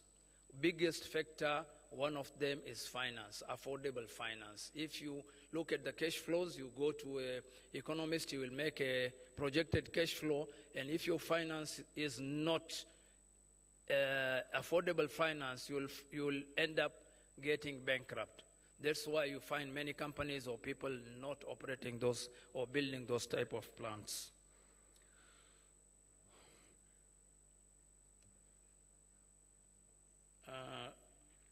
Domestic coffee consumption in Africa has been increasing over the last 2 decades. A kilogram of good coffee earns about $2.5, while the same kilogram processed outside Africa earns about $40 that we already discussed. Also, it was discussed in other papers. Revenue from coffee. The global annual revenue we know is $495 billion in 2023 expected. Africa's total turnover of coffee will bring it 0.6% of that amount, amounting to $2.8 billion. Inequality in value chain. Only 0.4% of the money customers pay for a cup of coffee, average $3 per cup, goes to the farmer in producing countries, leading to inequality in value chain. Even us here, when we go to a coffee shop in Kampala or a good coffee shop, we pay between $3 to $5 for a cup of coffee. But how much does that coffee, how much was the farmer paid for a kilo of coffee? When 1 kilo gives you between 50 to 100 cups of coffee. If you calculate, you find the farmer is getting 0.4% of what you are paying average. Boosting domestic consumption. Boosting domestic consumption of coffee and promoting affordable, locally processed coffee is crucial to improve situation, benefit coffee farmers. I said it, even unemployment, which is on the rise, will be taken care of this with this industry. Leveraging the AFCA framework. The African Continental Free Trade Area, as we were told even in the morning, is viewed as a positive move to unite huge market of Africa with 1.5 billion people expected to reach 2.5 billion in the next 30 years. Africa is 12 times bigger than India in land area, but until recently the population of India has been bigger than that of Africa, indicating Africa's underpopulated status for much of history. AFCA aims to address trade barriers and promote the free flow of goods and services within the continent. Uniting African market through CFTA can create opportunities for intra-regional trade economic growth. Africa will be one of the largest, the biggest trading bloc in the world, which will surpass European Union and Americans and other trading blocs around the world. By 2063, God willing, we will be the largest trading bloc and we will be one of the richest nations in the world. Concluding and call to action, we have to maximize intra-African coffee trade. We have to establish regional coffee value chains. We have to ensure standardization and quality assurance, because without quality, even when you are trading between yourselves, you need to have quality assurances. You need to work under the food security systems and other systems put in place. We have to facilitate and assess finance and investment, which is the biggest obstacle of value addition. We have to enhance capacity building and training. As previous speakers said, we need now to boost and train our baristas and coffee farmers, plus everybody dealing in coffee. Of course, with the current artificial intelligence, many things will change. In one of the conferences in Dubai recently, I was looking at something called smell-fee. We have got selfie here, but people are talking of smell-fee.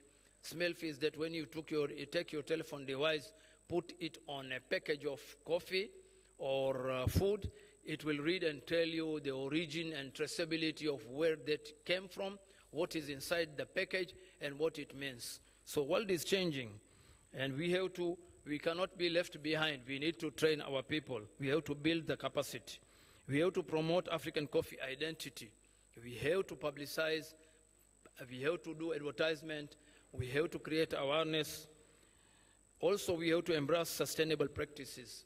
We need to go with the globe, with the world, the way we have to look at the environmental aspects from ethical aspects everywhere. We need to do this business in an ethical way and sustainable way. We have to foster public-private partnerships.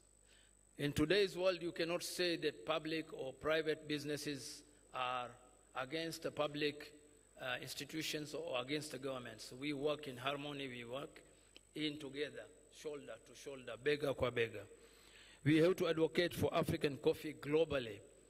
Besides doing value addition, we still continue to export the coffees, but I think we will increase specialty coffee exports more than the general commodity type of coffee which we're talking of. By completing, you can see these are some of the products produced by my factory. I mean, our plant in Bukoba, and I brought them literally in case somebody says this product is not made in Tanzania or made in Africa. It's there, you can see it.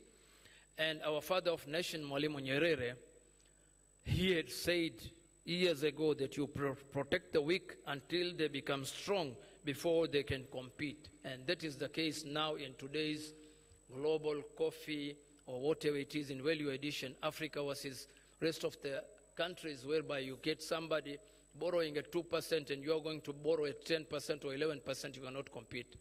You have to be supported until you are strong, and then you can start on your own to compete. With this, we say kazi inaendelea, the work is continuing, and we are continuing to make sure that we will do value addition for coffee. Thank you very much for listening to me. Thank you very much, Ms. Hamza, thank you very much. Members, let us appreciate our presenter, Mr. Hamza. Now, the next presenter is Mr. Hadi Bayodun, the CEO, Cafe Continent Ivory Coast. Welcome.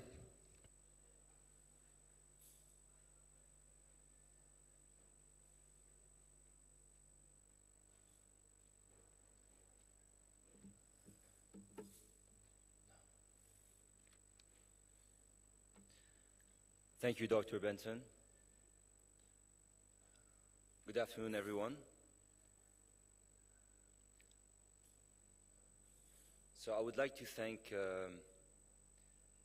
Ayako for giving me the chance to come here in Uganda and give this presentation.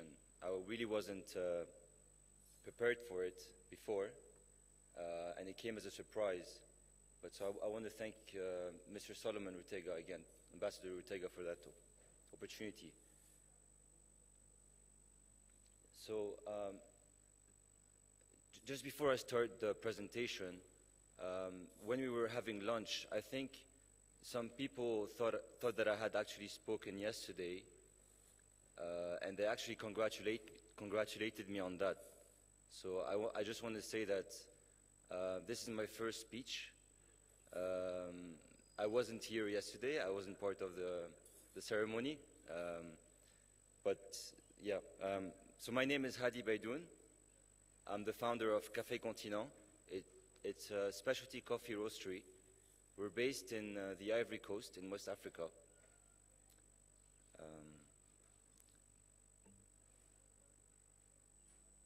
Oops, sorry. So we're based in the Ivory Coast, and we've established a roastery 2 years ago.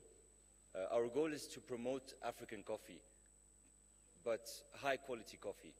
So you can call it specialty coffee if you want. What we do is that we roast fine Robustas and also specialty Arabicas.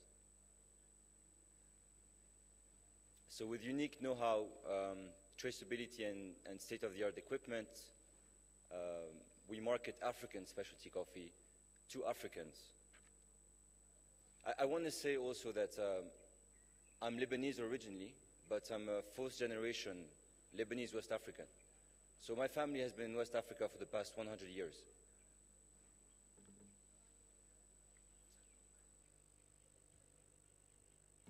To answer the question of how to promote domestic consumption under the AFCFTA framework, I had to, first of all, define what is promoting strategically. So I had a thought about it, and so basically, promoting strategically is to communicate.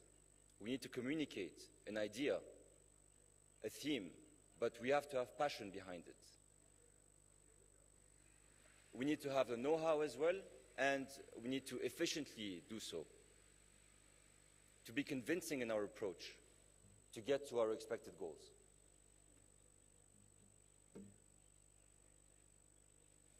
And to do so, I thought about a very simple strategy, which is basically just 3 words. We have to enhance, to educate, and to empower. So those 3 words are actually related, but they all contribute to get to the results that we're trying to get to. Enhancing is basically, so it basically leads to attracting. When we enhance something, we make the people interested in what we want to enhance. So we're creating an interest. To educate is made in order to safeguard the right kind of domestic consumption. And this, what I mean is that not only do we need to attract people to a specific subject, but what we need to do also is to make sure that the people that come to us know what they're talking about, or what we are actually talking about, so that they can stay with us. We're not interested in consumption that's temporary. We're interested in long-term consumption. And the third thing is to empower. So after having educated, we need to empower the public so that we can those will be actively participating in the project that we're trying to accomplish.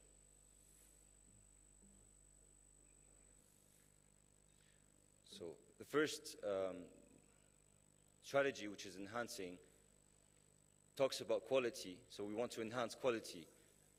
We want to enhance the local identity as well as the experience.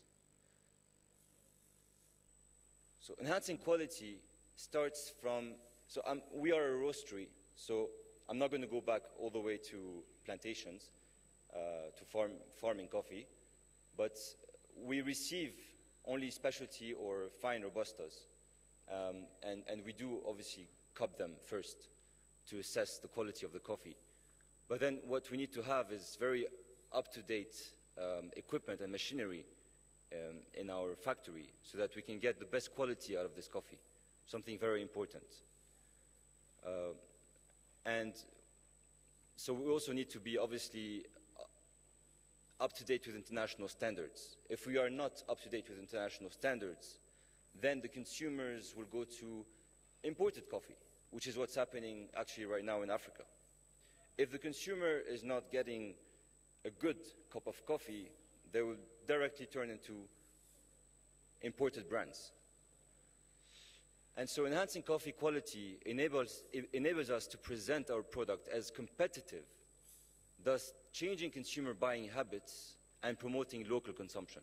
So I'm going to show you a short clip of our factory, and then I'm going to move to another attribute of the enhancing strategy.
Thank you. So enhancing local identity basically means that we want to promote the local African coffee. And so the case here is Ivory Coast. Ivory Coast is known for the cocoa production. It's not really known for coffee quality. All the Robusta is unfortunately exported as green beans, and it ends up in blends for conventional coffee. What we wanted to do here is to change the image of Robusta. So we wanted to break that idea, the preconception that Robusta in Ivory Coast is not good quality coffee.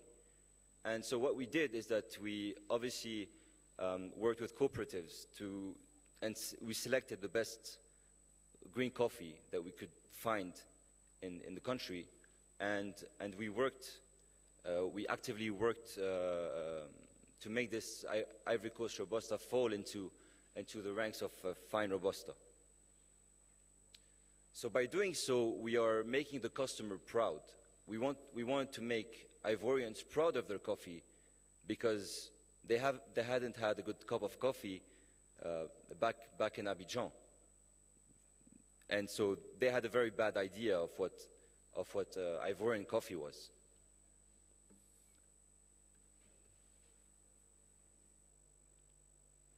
Third thing in enhancing is the experience. As you know, drinking coffee is an experience. And what we want to do at CC is that we wanted to present a space that was relaxing enough and very aesthetic. At the same time, we wanted it to be humble.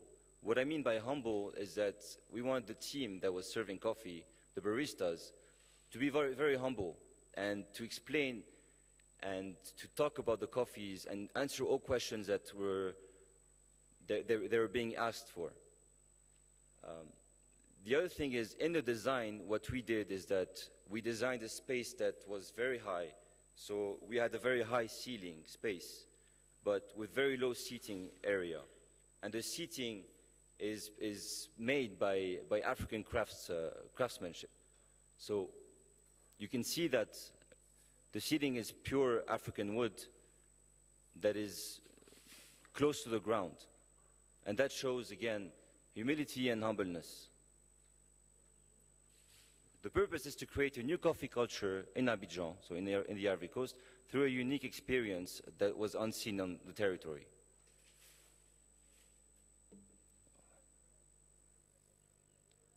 So to finish with enhancing, I want to say that the way it's helping us is that it enables us to effectively attract and thus efficiently promote the consumption of African specialty coffee.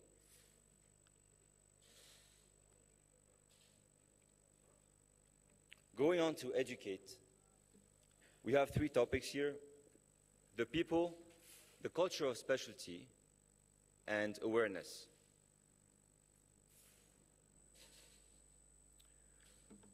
What we mean by educating people is that, as said before, coffee is a science, and the customer needs to understand how they're drinking their coffee and where the coffee comes from. And so with the help of Ayako, we have together collaborated in establishing an African coffee training institute called Ayakti, to offer courses, coffee courses, at low cost, reasonable price. We've also simplified the material to make it accessible and easy. And we are located in Abidjan, not far from the center.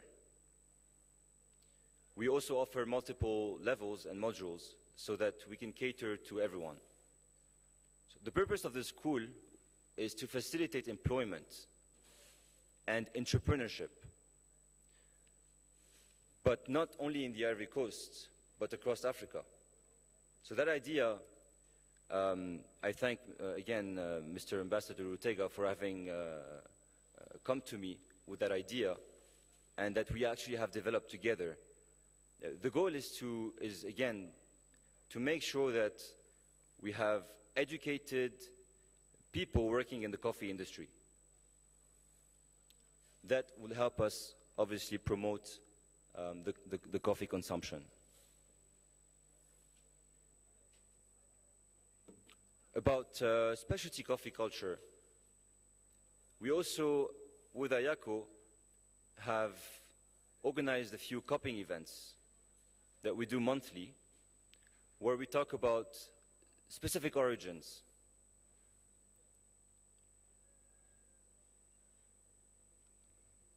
We also, on the side, as a brand, as a specialty coffee brand, we have our points of sale, so we have our coffee shops, our coffee boutiques. We also deal, because we have a factory and a roastery, we also deal with the channel of wholesale, and then the third channel is B2B, so F&B. And through all those channels, we do as much as we can to communicate, again, to communicate about specialty coffee.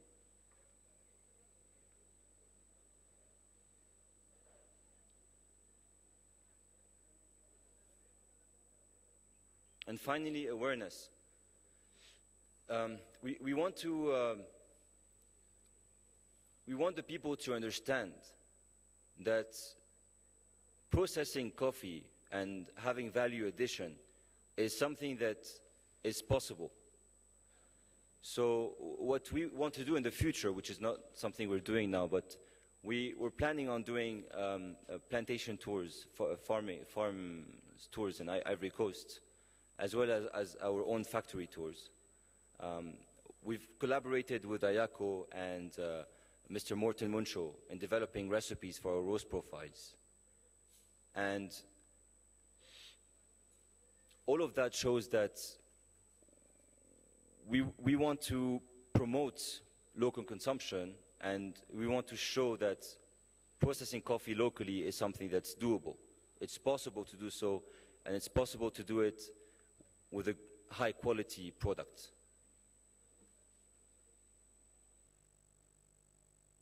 So finally, educating, to conclude, enables us to effectively train the interested public and thus efficiently promote a resilient consumption of African specialty coffee.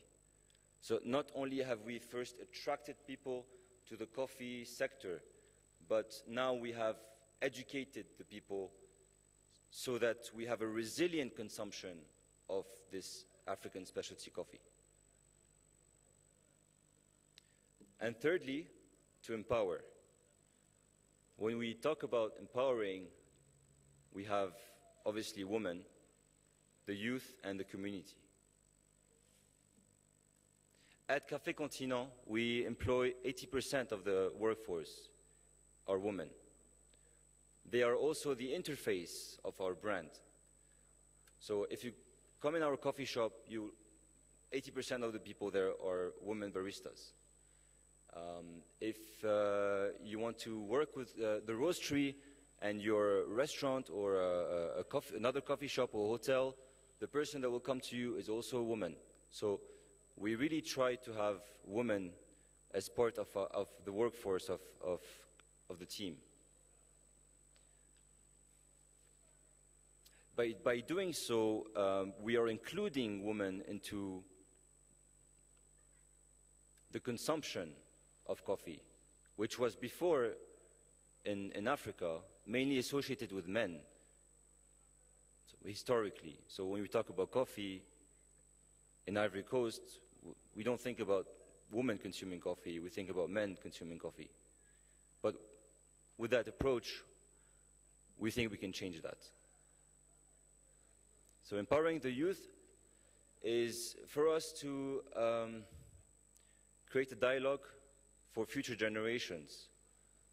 In 20, 30 years' time, we are looking at our kids, and they are the ones who will be consuming coffee. So the strategy is to include the youth as much as possible. By doing so, by creating a fun and vivid environment, and by giving them a voice. And finally, the community. So at TC, we adhere to the concepts of job progression, flexibility, job flexibility, and mobility. I want to share a quick story with you, with the person actually in the picture. His name is Blaise. So when I first joined this company called Sutec, where the factory is, I have met Blaise, who was actually working in the main office as a cleaner. So Blaise was actually cleaning and the offices, and we needed people to start the factory. And so I've approached Blaise and I talked to him about the project. Obviously, it was an interview that lasted a few minutes, but we decided that, employing Blaise and trying to see what Blaise would accomplish with us could be an experience, and why not? Today, we're very happy with his work. He's part of the factory, and everything is going really well. So by doing so, we're being inclusive, and we're giving everyone a chance to redefine the coffee industry as being an inclusive industry. And I think with that, I'm going to thank you all for your patience, and again, thank you. Thank you very much, Mr. Eddie Baydon. We are grateful, thank you very much. Members, let us appreciate our last presenter, Mr. Baydon, with a round of applause. Yeah, we have to appreciate him because he's from a Francophone speaking country, but he has made presentation in English, which is not always easy, and we really appreciate him. Now, so let us go to the session of the question and answer session. I would like to we would like to, if you want to ask some questions related to the topics that have been discussed, I would request that we have our facilitators going around with the microphone so that we can field some few questions, if at all there are. By raising hands, do you have? Yes, one. Go at the back. This side, there were not. Yeah, about 2 or 3, yes. Thank you, moderator. I'm called Kadieja Benon, Chair Steering Committee, Mitoma District in Western Uganda. And presentation of my brother about the latest on the stage. If we are to educate and enhance on the issue of coffee consumption, I feel this coffee should be accessible, should be affordable, should be adequate and available at all times. Secondly, I have a question. He was mentioning about on empowerment, especially women and youth. In this country, youth is categorized like from 12 years and above to 30. Below 10, 6 years, 5 years, are they left outside the bracket of coffee consumption, or it is directly taken when you are born to the time when you die? That's my submission. Thank you very much. Thank you. The second question, please. Thank you, Mr. Moderator, Chairperson. My name is Mugenyi Musenze Robert. I work with Buganda Cultural Development Foundation. Musiyo mtiano basebo ne banyabo. My concern goes, I think, runs all the way from the start of the discussion today. Value addition, domestic consumption, and also engaging youth. But I think despite all the presentations that have been made, we are missing out on the core that is going to twist this whole drive around. If you look at the case of Uganda, I would say, given that I'm Ugandan and the experience is Ugandan, you look at the cost of producing a pack of roasted coffee, and if you look at how this pack of coffee came to be, you'll find that the cost starts from the import of the machinery that is needed to produce value-added coffee. You look at the packing material that is needed to produce this value-added coffee. You look at the fees that are paid to get this coffee in the supermarket. And all this is adding up what we call taxes. At each stage, there is a tax that is being added. For us to be able to promote domestic consumption, we need to create incentives. Mr. Mims has hinted about it, but he didn't bring it out corely. If we are to promote domestic coffee consumption, we need to make sure that the competition out there, if people are drinking tea, what is the preference that people are choosing tea vis-a-vis coffee? It is the cost that is attached to this pack that we are going to consume. If we are able to say for each company or for each organization that is promoting coffee, we are creating an incentive, bring in machinery at zero tax, produce for 5 years. Coffee will be accessible to the consumers. But if I'm buying coffee at 25,000, a small pack, I will not be able to buy that coffee when I have an alternative of the other products that I don't want to talk about. You know? So we need to create that bit of uniqueness. We say, let us create an incentive, 5 years, you have been given an incentive, bring in machinery, produce for 5 years, and after that we shall start taxing you. Then we can be able to progress. Thank you very much. Thank you very much. Thank you. Do you have another? Oh, wow. A forest of hands. Thank you very much. My name is Anna Nabude, Managing Director at Dikana Coffee. So as we're talking about increasing coffee consumption and also getting the youth on board, a lot has been said, developing strategies to involve the youth.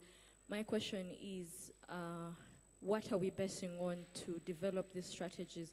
How do we know what the youth want if we don't involve them in developing these strategies? So looking at the analogy of use a thief to catch a thief, how can we get the youth on board in developing these strategies? Because I think they know best what they want and what is trending to them. So how can we get them on board when we are developing these strategies, instead of developing the strategies for them and flaunting them out there? Thank you. Thank you. The last question. Thank you, Mr. Moderator. Mshibuka Mbaga Chizito from Rwengo Development Circle in Rwengo. Mr. Moderator, no. Innovations and the interventions being taken to target the generation, the younger generation living in schools, tertiary schools, universities, and other related institutions like that we have more than 15 million people in that group, in that sector. How have you looked upon that generation in order to promote local consumption? Thank you. Thank you very much. I think let us answer these few questions first. So we have got 4 questions. I'm going to give the first one to Mr. Hamza. What are the incentives for the coffee value addition? No, sorry. The first one is about how do you educate and enhance coffee and value addition consumption? They are saying that coffee is not accessible, it is not affordable, it is not adequate, even it is not available. So the first person wants to know How do you empower people to access something which is not accessible, affordable, adequate, and available? Thank you.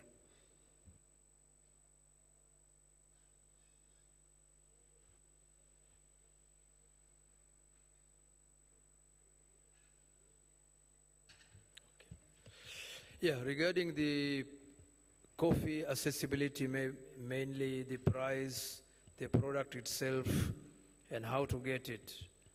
First of all, I recall when I met His Excellency, he asked me, do you have the coffee for the mass? Means the coffee which is affordable by the mass. Because if you look at the specialty coffee, a cup costing $3, $4 is not affordable by many people. There are only a light or few who can afford that. So with our company, we got 11 products. We got a premium blend, which is slightly expensive, which has got instant coffee together with roasted and ground coffee, and which packaging material we are getting from Europe, from 2-3 countries in Europe. So even the packaging material is a bit expensive. Coming to other products, we got the one which is for the mass, and which is same quality like that, but it has got different type of packaging material. It has got creamer inside and sugar inside. That is 3-in-1, which is affordable by the mass. And then we got stick packs, which is also laminates, the packaging material, which makes it affordable. So when you go to the soluble coffee, you can produce a soluble coffee which can be of a very high standard, maybe which will be paid more by those people who are elite people who want maybe a different type of a taste. But in general, soluble coffees are ready to drink coffee, they are affordable, and it is only a matter of distribution system. Then you can supply this coffee to various institutions. Like our coffee to come to Uganda, we need a distributor in Uganda who can distribute the coffee. Otherwise, we have to open a branch ourselves. But opening a branch is costly. So if you get anybody who can partner with us to distribute the coffee, it will be easily accessible to the mass. I think I'll reply to your question regarding the packaging material. We have got abundant packaging material in our countries, but we don't utilize that. We are going for laminates with our petroleum products, or we got cans, which are now tin cans, which we import from outside. But we've got glass, which we can manufacture locally in our countries. The raw material is sent, and raw material is available in our countries. We just have to produce glass jars and put our coffee in glass jars. That's another way. But then we need an industry to produce the glass jars. That's the packing material. So we have to look at it from another angle. Thank you. Thank you. The second question is given to Hedy Boydo. I saw in your presentation a member is asking that you don't involve the youth, and then how do you make sure that the youth are involved in the decision making, so that you know what is good for them, so that they can be involved in the value addition and domestic coffee consumption.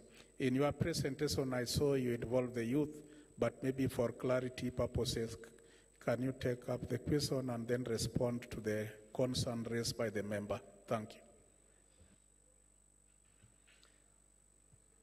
Thank you, Dr. Vincent. So, concerning the youth, so I just want to say that we are a private company. We're not a public. We're not part of the public sector, and so what we can do is just at our level. When I said that, when I presented that the youth are part of our team, and that we are actually promoting employment of the youth and giving them a voice, what I meant by that is that they are part of everyday's operations and activities. They participate in meetings. If they have something to say, they say it. We listen to them. If they have ideas, we also take that into consideration. That's how we are working with the youth. But I believe that your concern was more on a national level, how maybe institutions can favor the youth in terms of the way they are being active the coffee industry. Thank you. Thank you, members. I think, audience, we are coming almost to the close of the session. Just allow me to respond to question 2, being an expert in coffee value addition as well and domestic coffee consumption. It has been said that the value addition and coffee consumption needs to be simplified. They are saying they are missing out on something which is very critical, the cost of import of the material used for value addition. The cost of coffee packaging has been expounded by Mr. Hamza. What are the incentives which are supposed to be done? I think these are country specific. And through this summit, I believe that there are going to be some resolutions that are going to be made. In countries like in Kenya, I believe, we have made requests, and it is considered at higher level, where the import material, the material used for value addition, are supposed to be zero rated on import duty and maybe excise duty, so that they can be made cheaper and for affordable. But that is just a stopgap measure. What we are requesting our institution of our learning is that we can do what is called reverse engineering, whereby we can partner, institution can partner with universities, and then they can do what is called fabrications of the equipment. You look at it, you start from the end, back up to from the end, going backward, and you see what is that needs to be done, so that you can patent it and then have it have it produced by local institution, because they have the knowledge, we have the material, we have everything, so that we can offer these ones to our youth who are undertaking value addition. This is actually what we're planning and we're doing in the country, and I think it can be also be replicated in other countries. Then lastly, it's about how do you know the youth. Another category of the youth between 6 to 12 years have been left behind. Members, yes, youth are those people you categorize as 12, but in most cases, in other countries, you find that they are categorized from around 18 years and 35. These are the group that can make decision on their own. They can make their own decision. The younger generation you are talking about, 12 to 6 to 12, they cannot make purchasing or buying decision. So we don't want to just involve everybody when we do value addition. We want to make people to understand what they are doing, and they can make decision for their own. I think that is what I wanted to add. And with that one, I think we are done. I would like to call upon the Secretary General to come and tell us the way forward, so that we can appreciate our presenter. As he comes, let us finally appreciate our presenters by applauding them. Thank you. Thank you very much.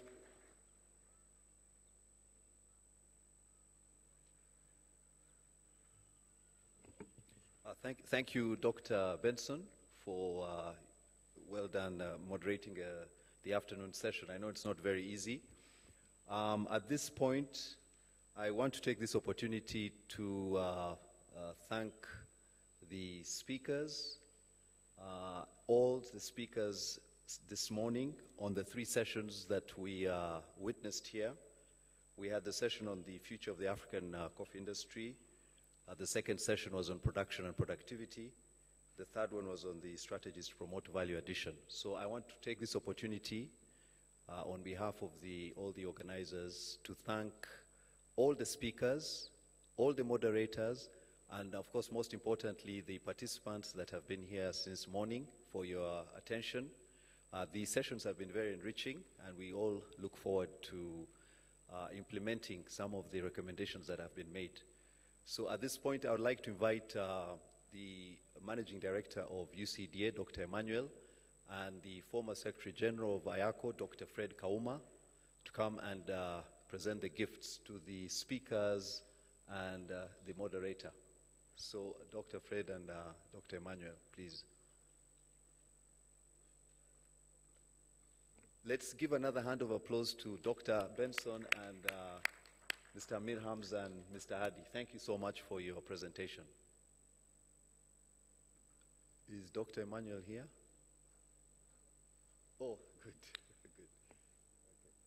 So we are going to award the speakers. I think in the order, we'll start with the chairman of AFCA, Dr. Hamid Hamza.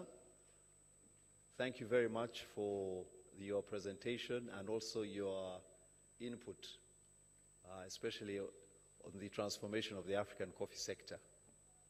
Thank you. Thank you, Dr. Hamza.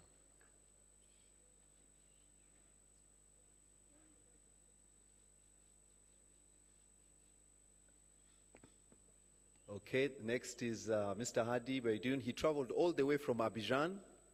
This is his first time to Uganda, and he's been doing a lot of work promoting the youth and women in West Africa. So thank you, Hadi.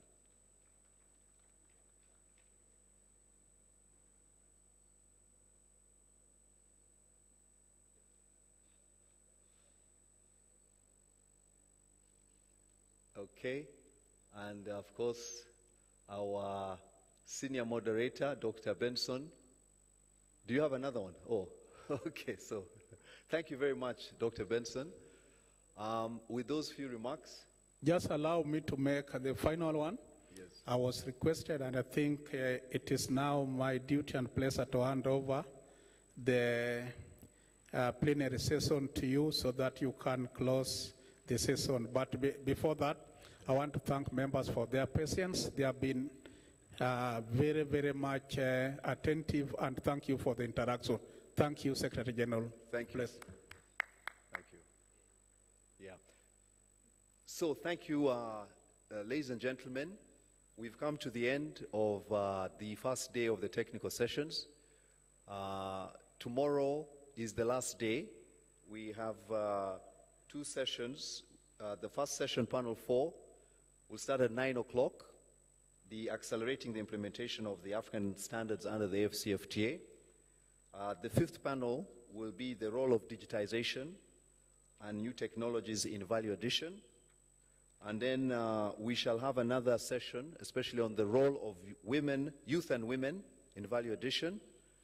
And then the last session, the second last session, will be on emerging issues in the coffee industry, the impact of the EU regulations on the African coffee sector. And then we shall close, our closing remarks will be, that will be the last session. And we estimate to be done by at least 6 p.m. tomorrow. So thank you very much for your active participation today. Thank you for all those who were able to make it for the first day of the session. We look forward to seeing you tomorrow. Thank you.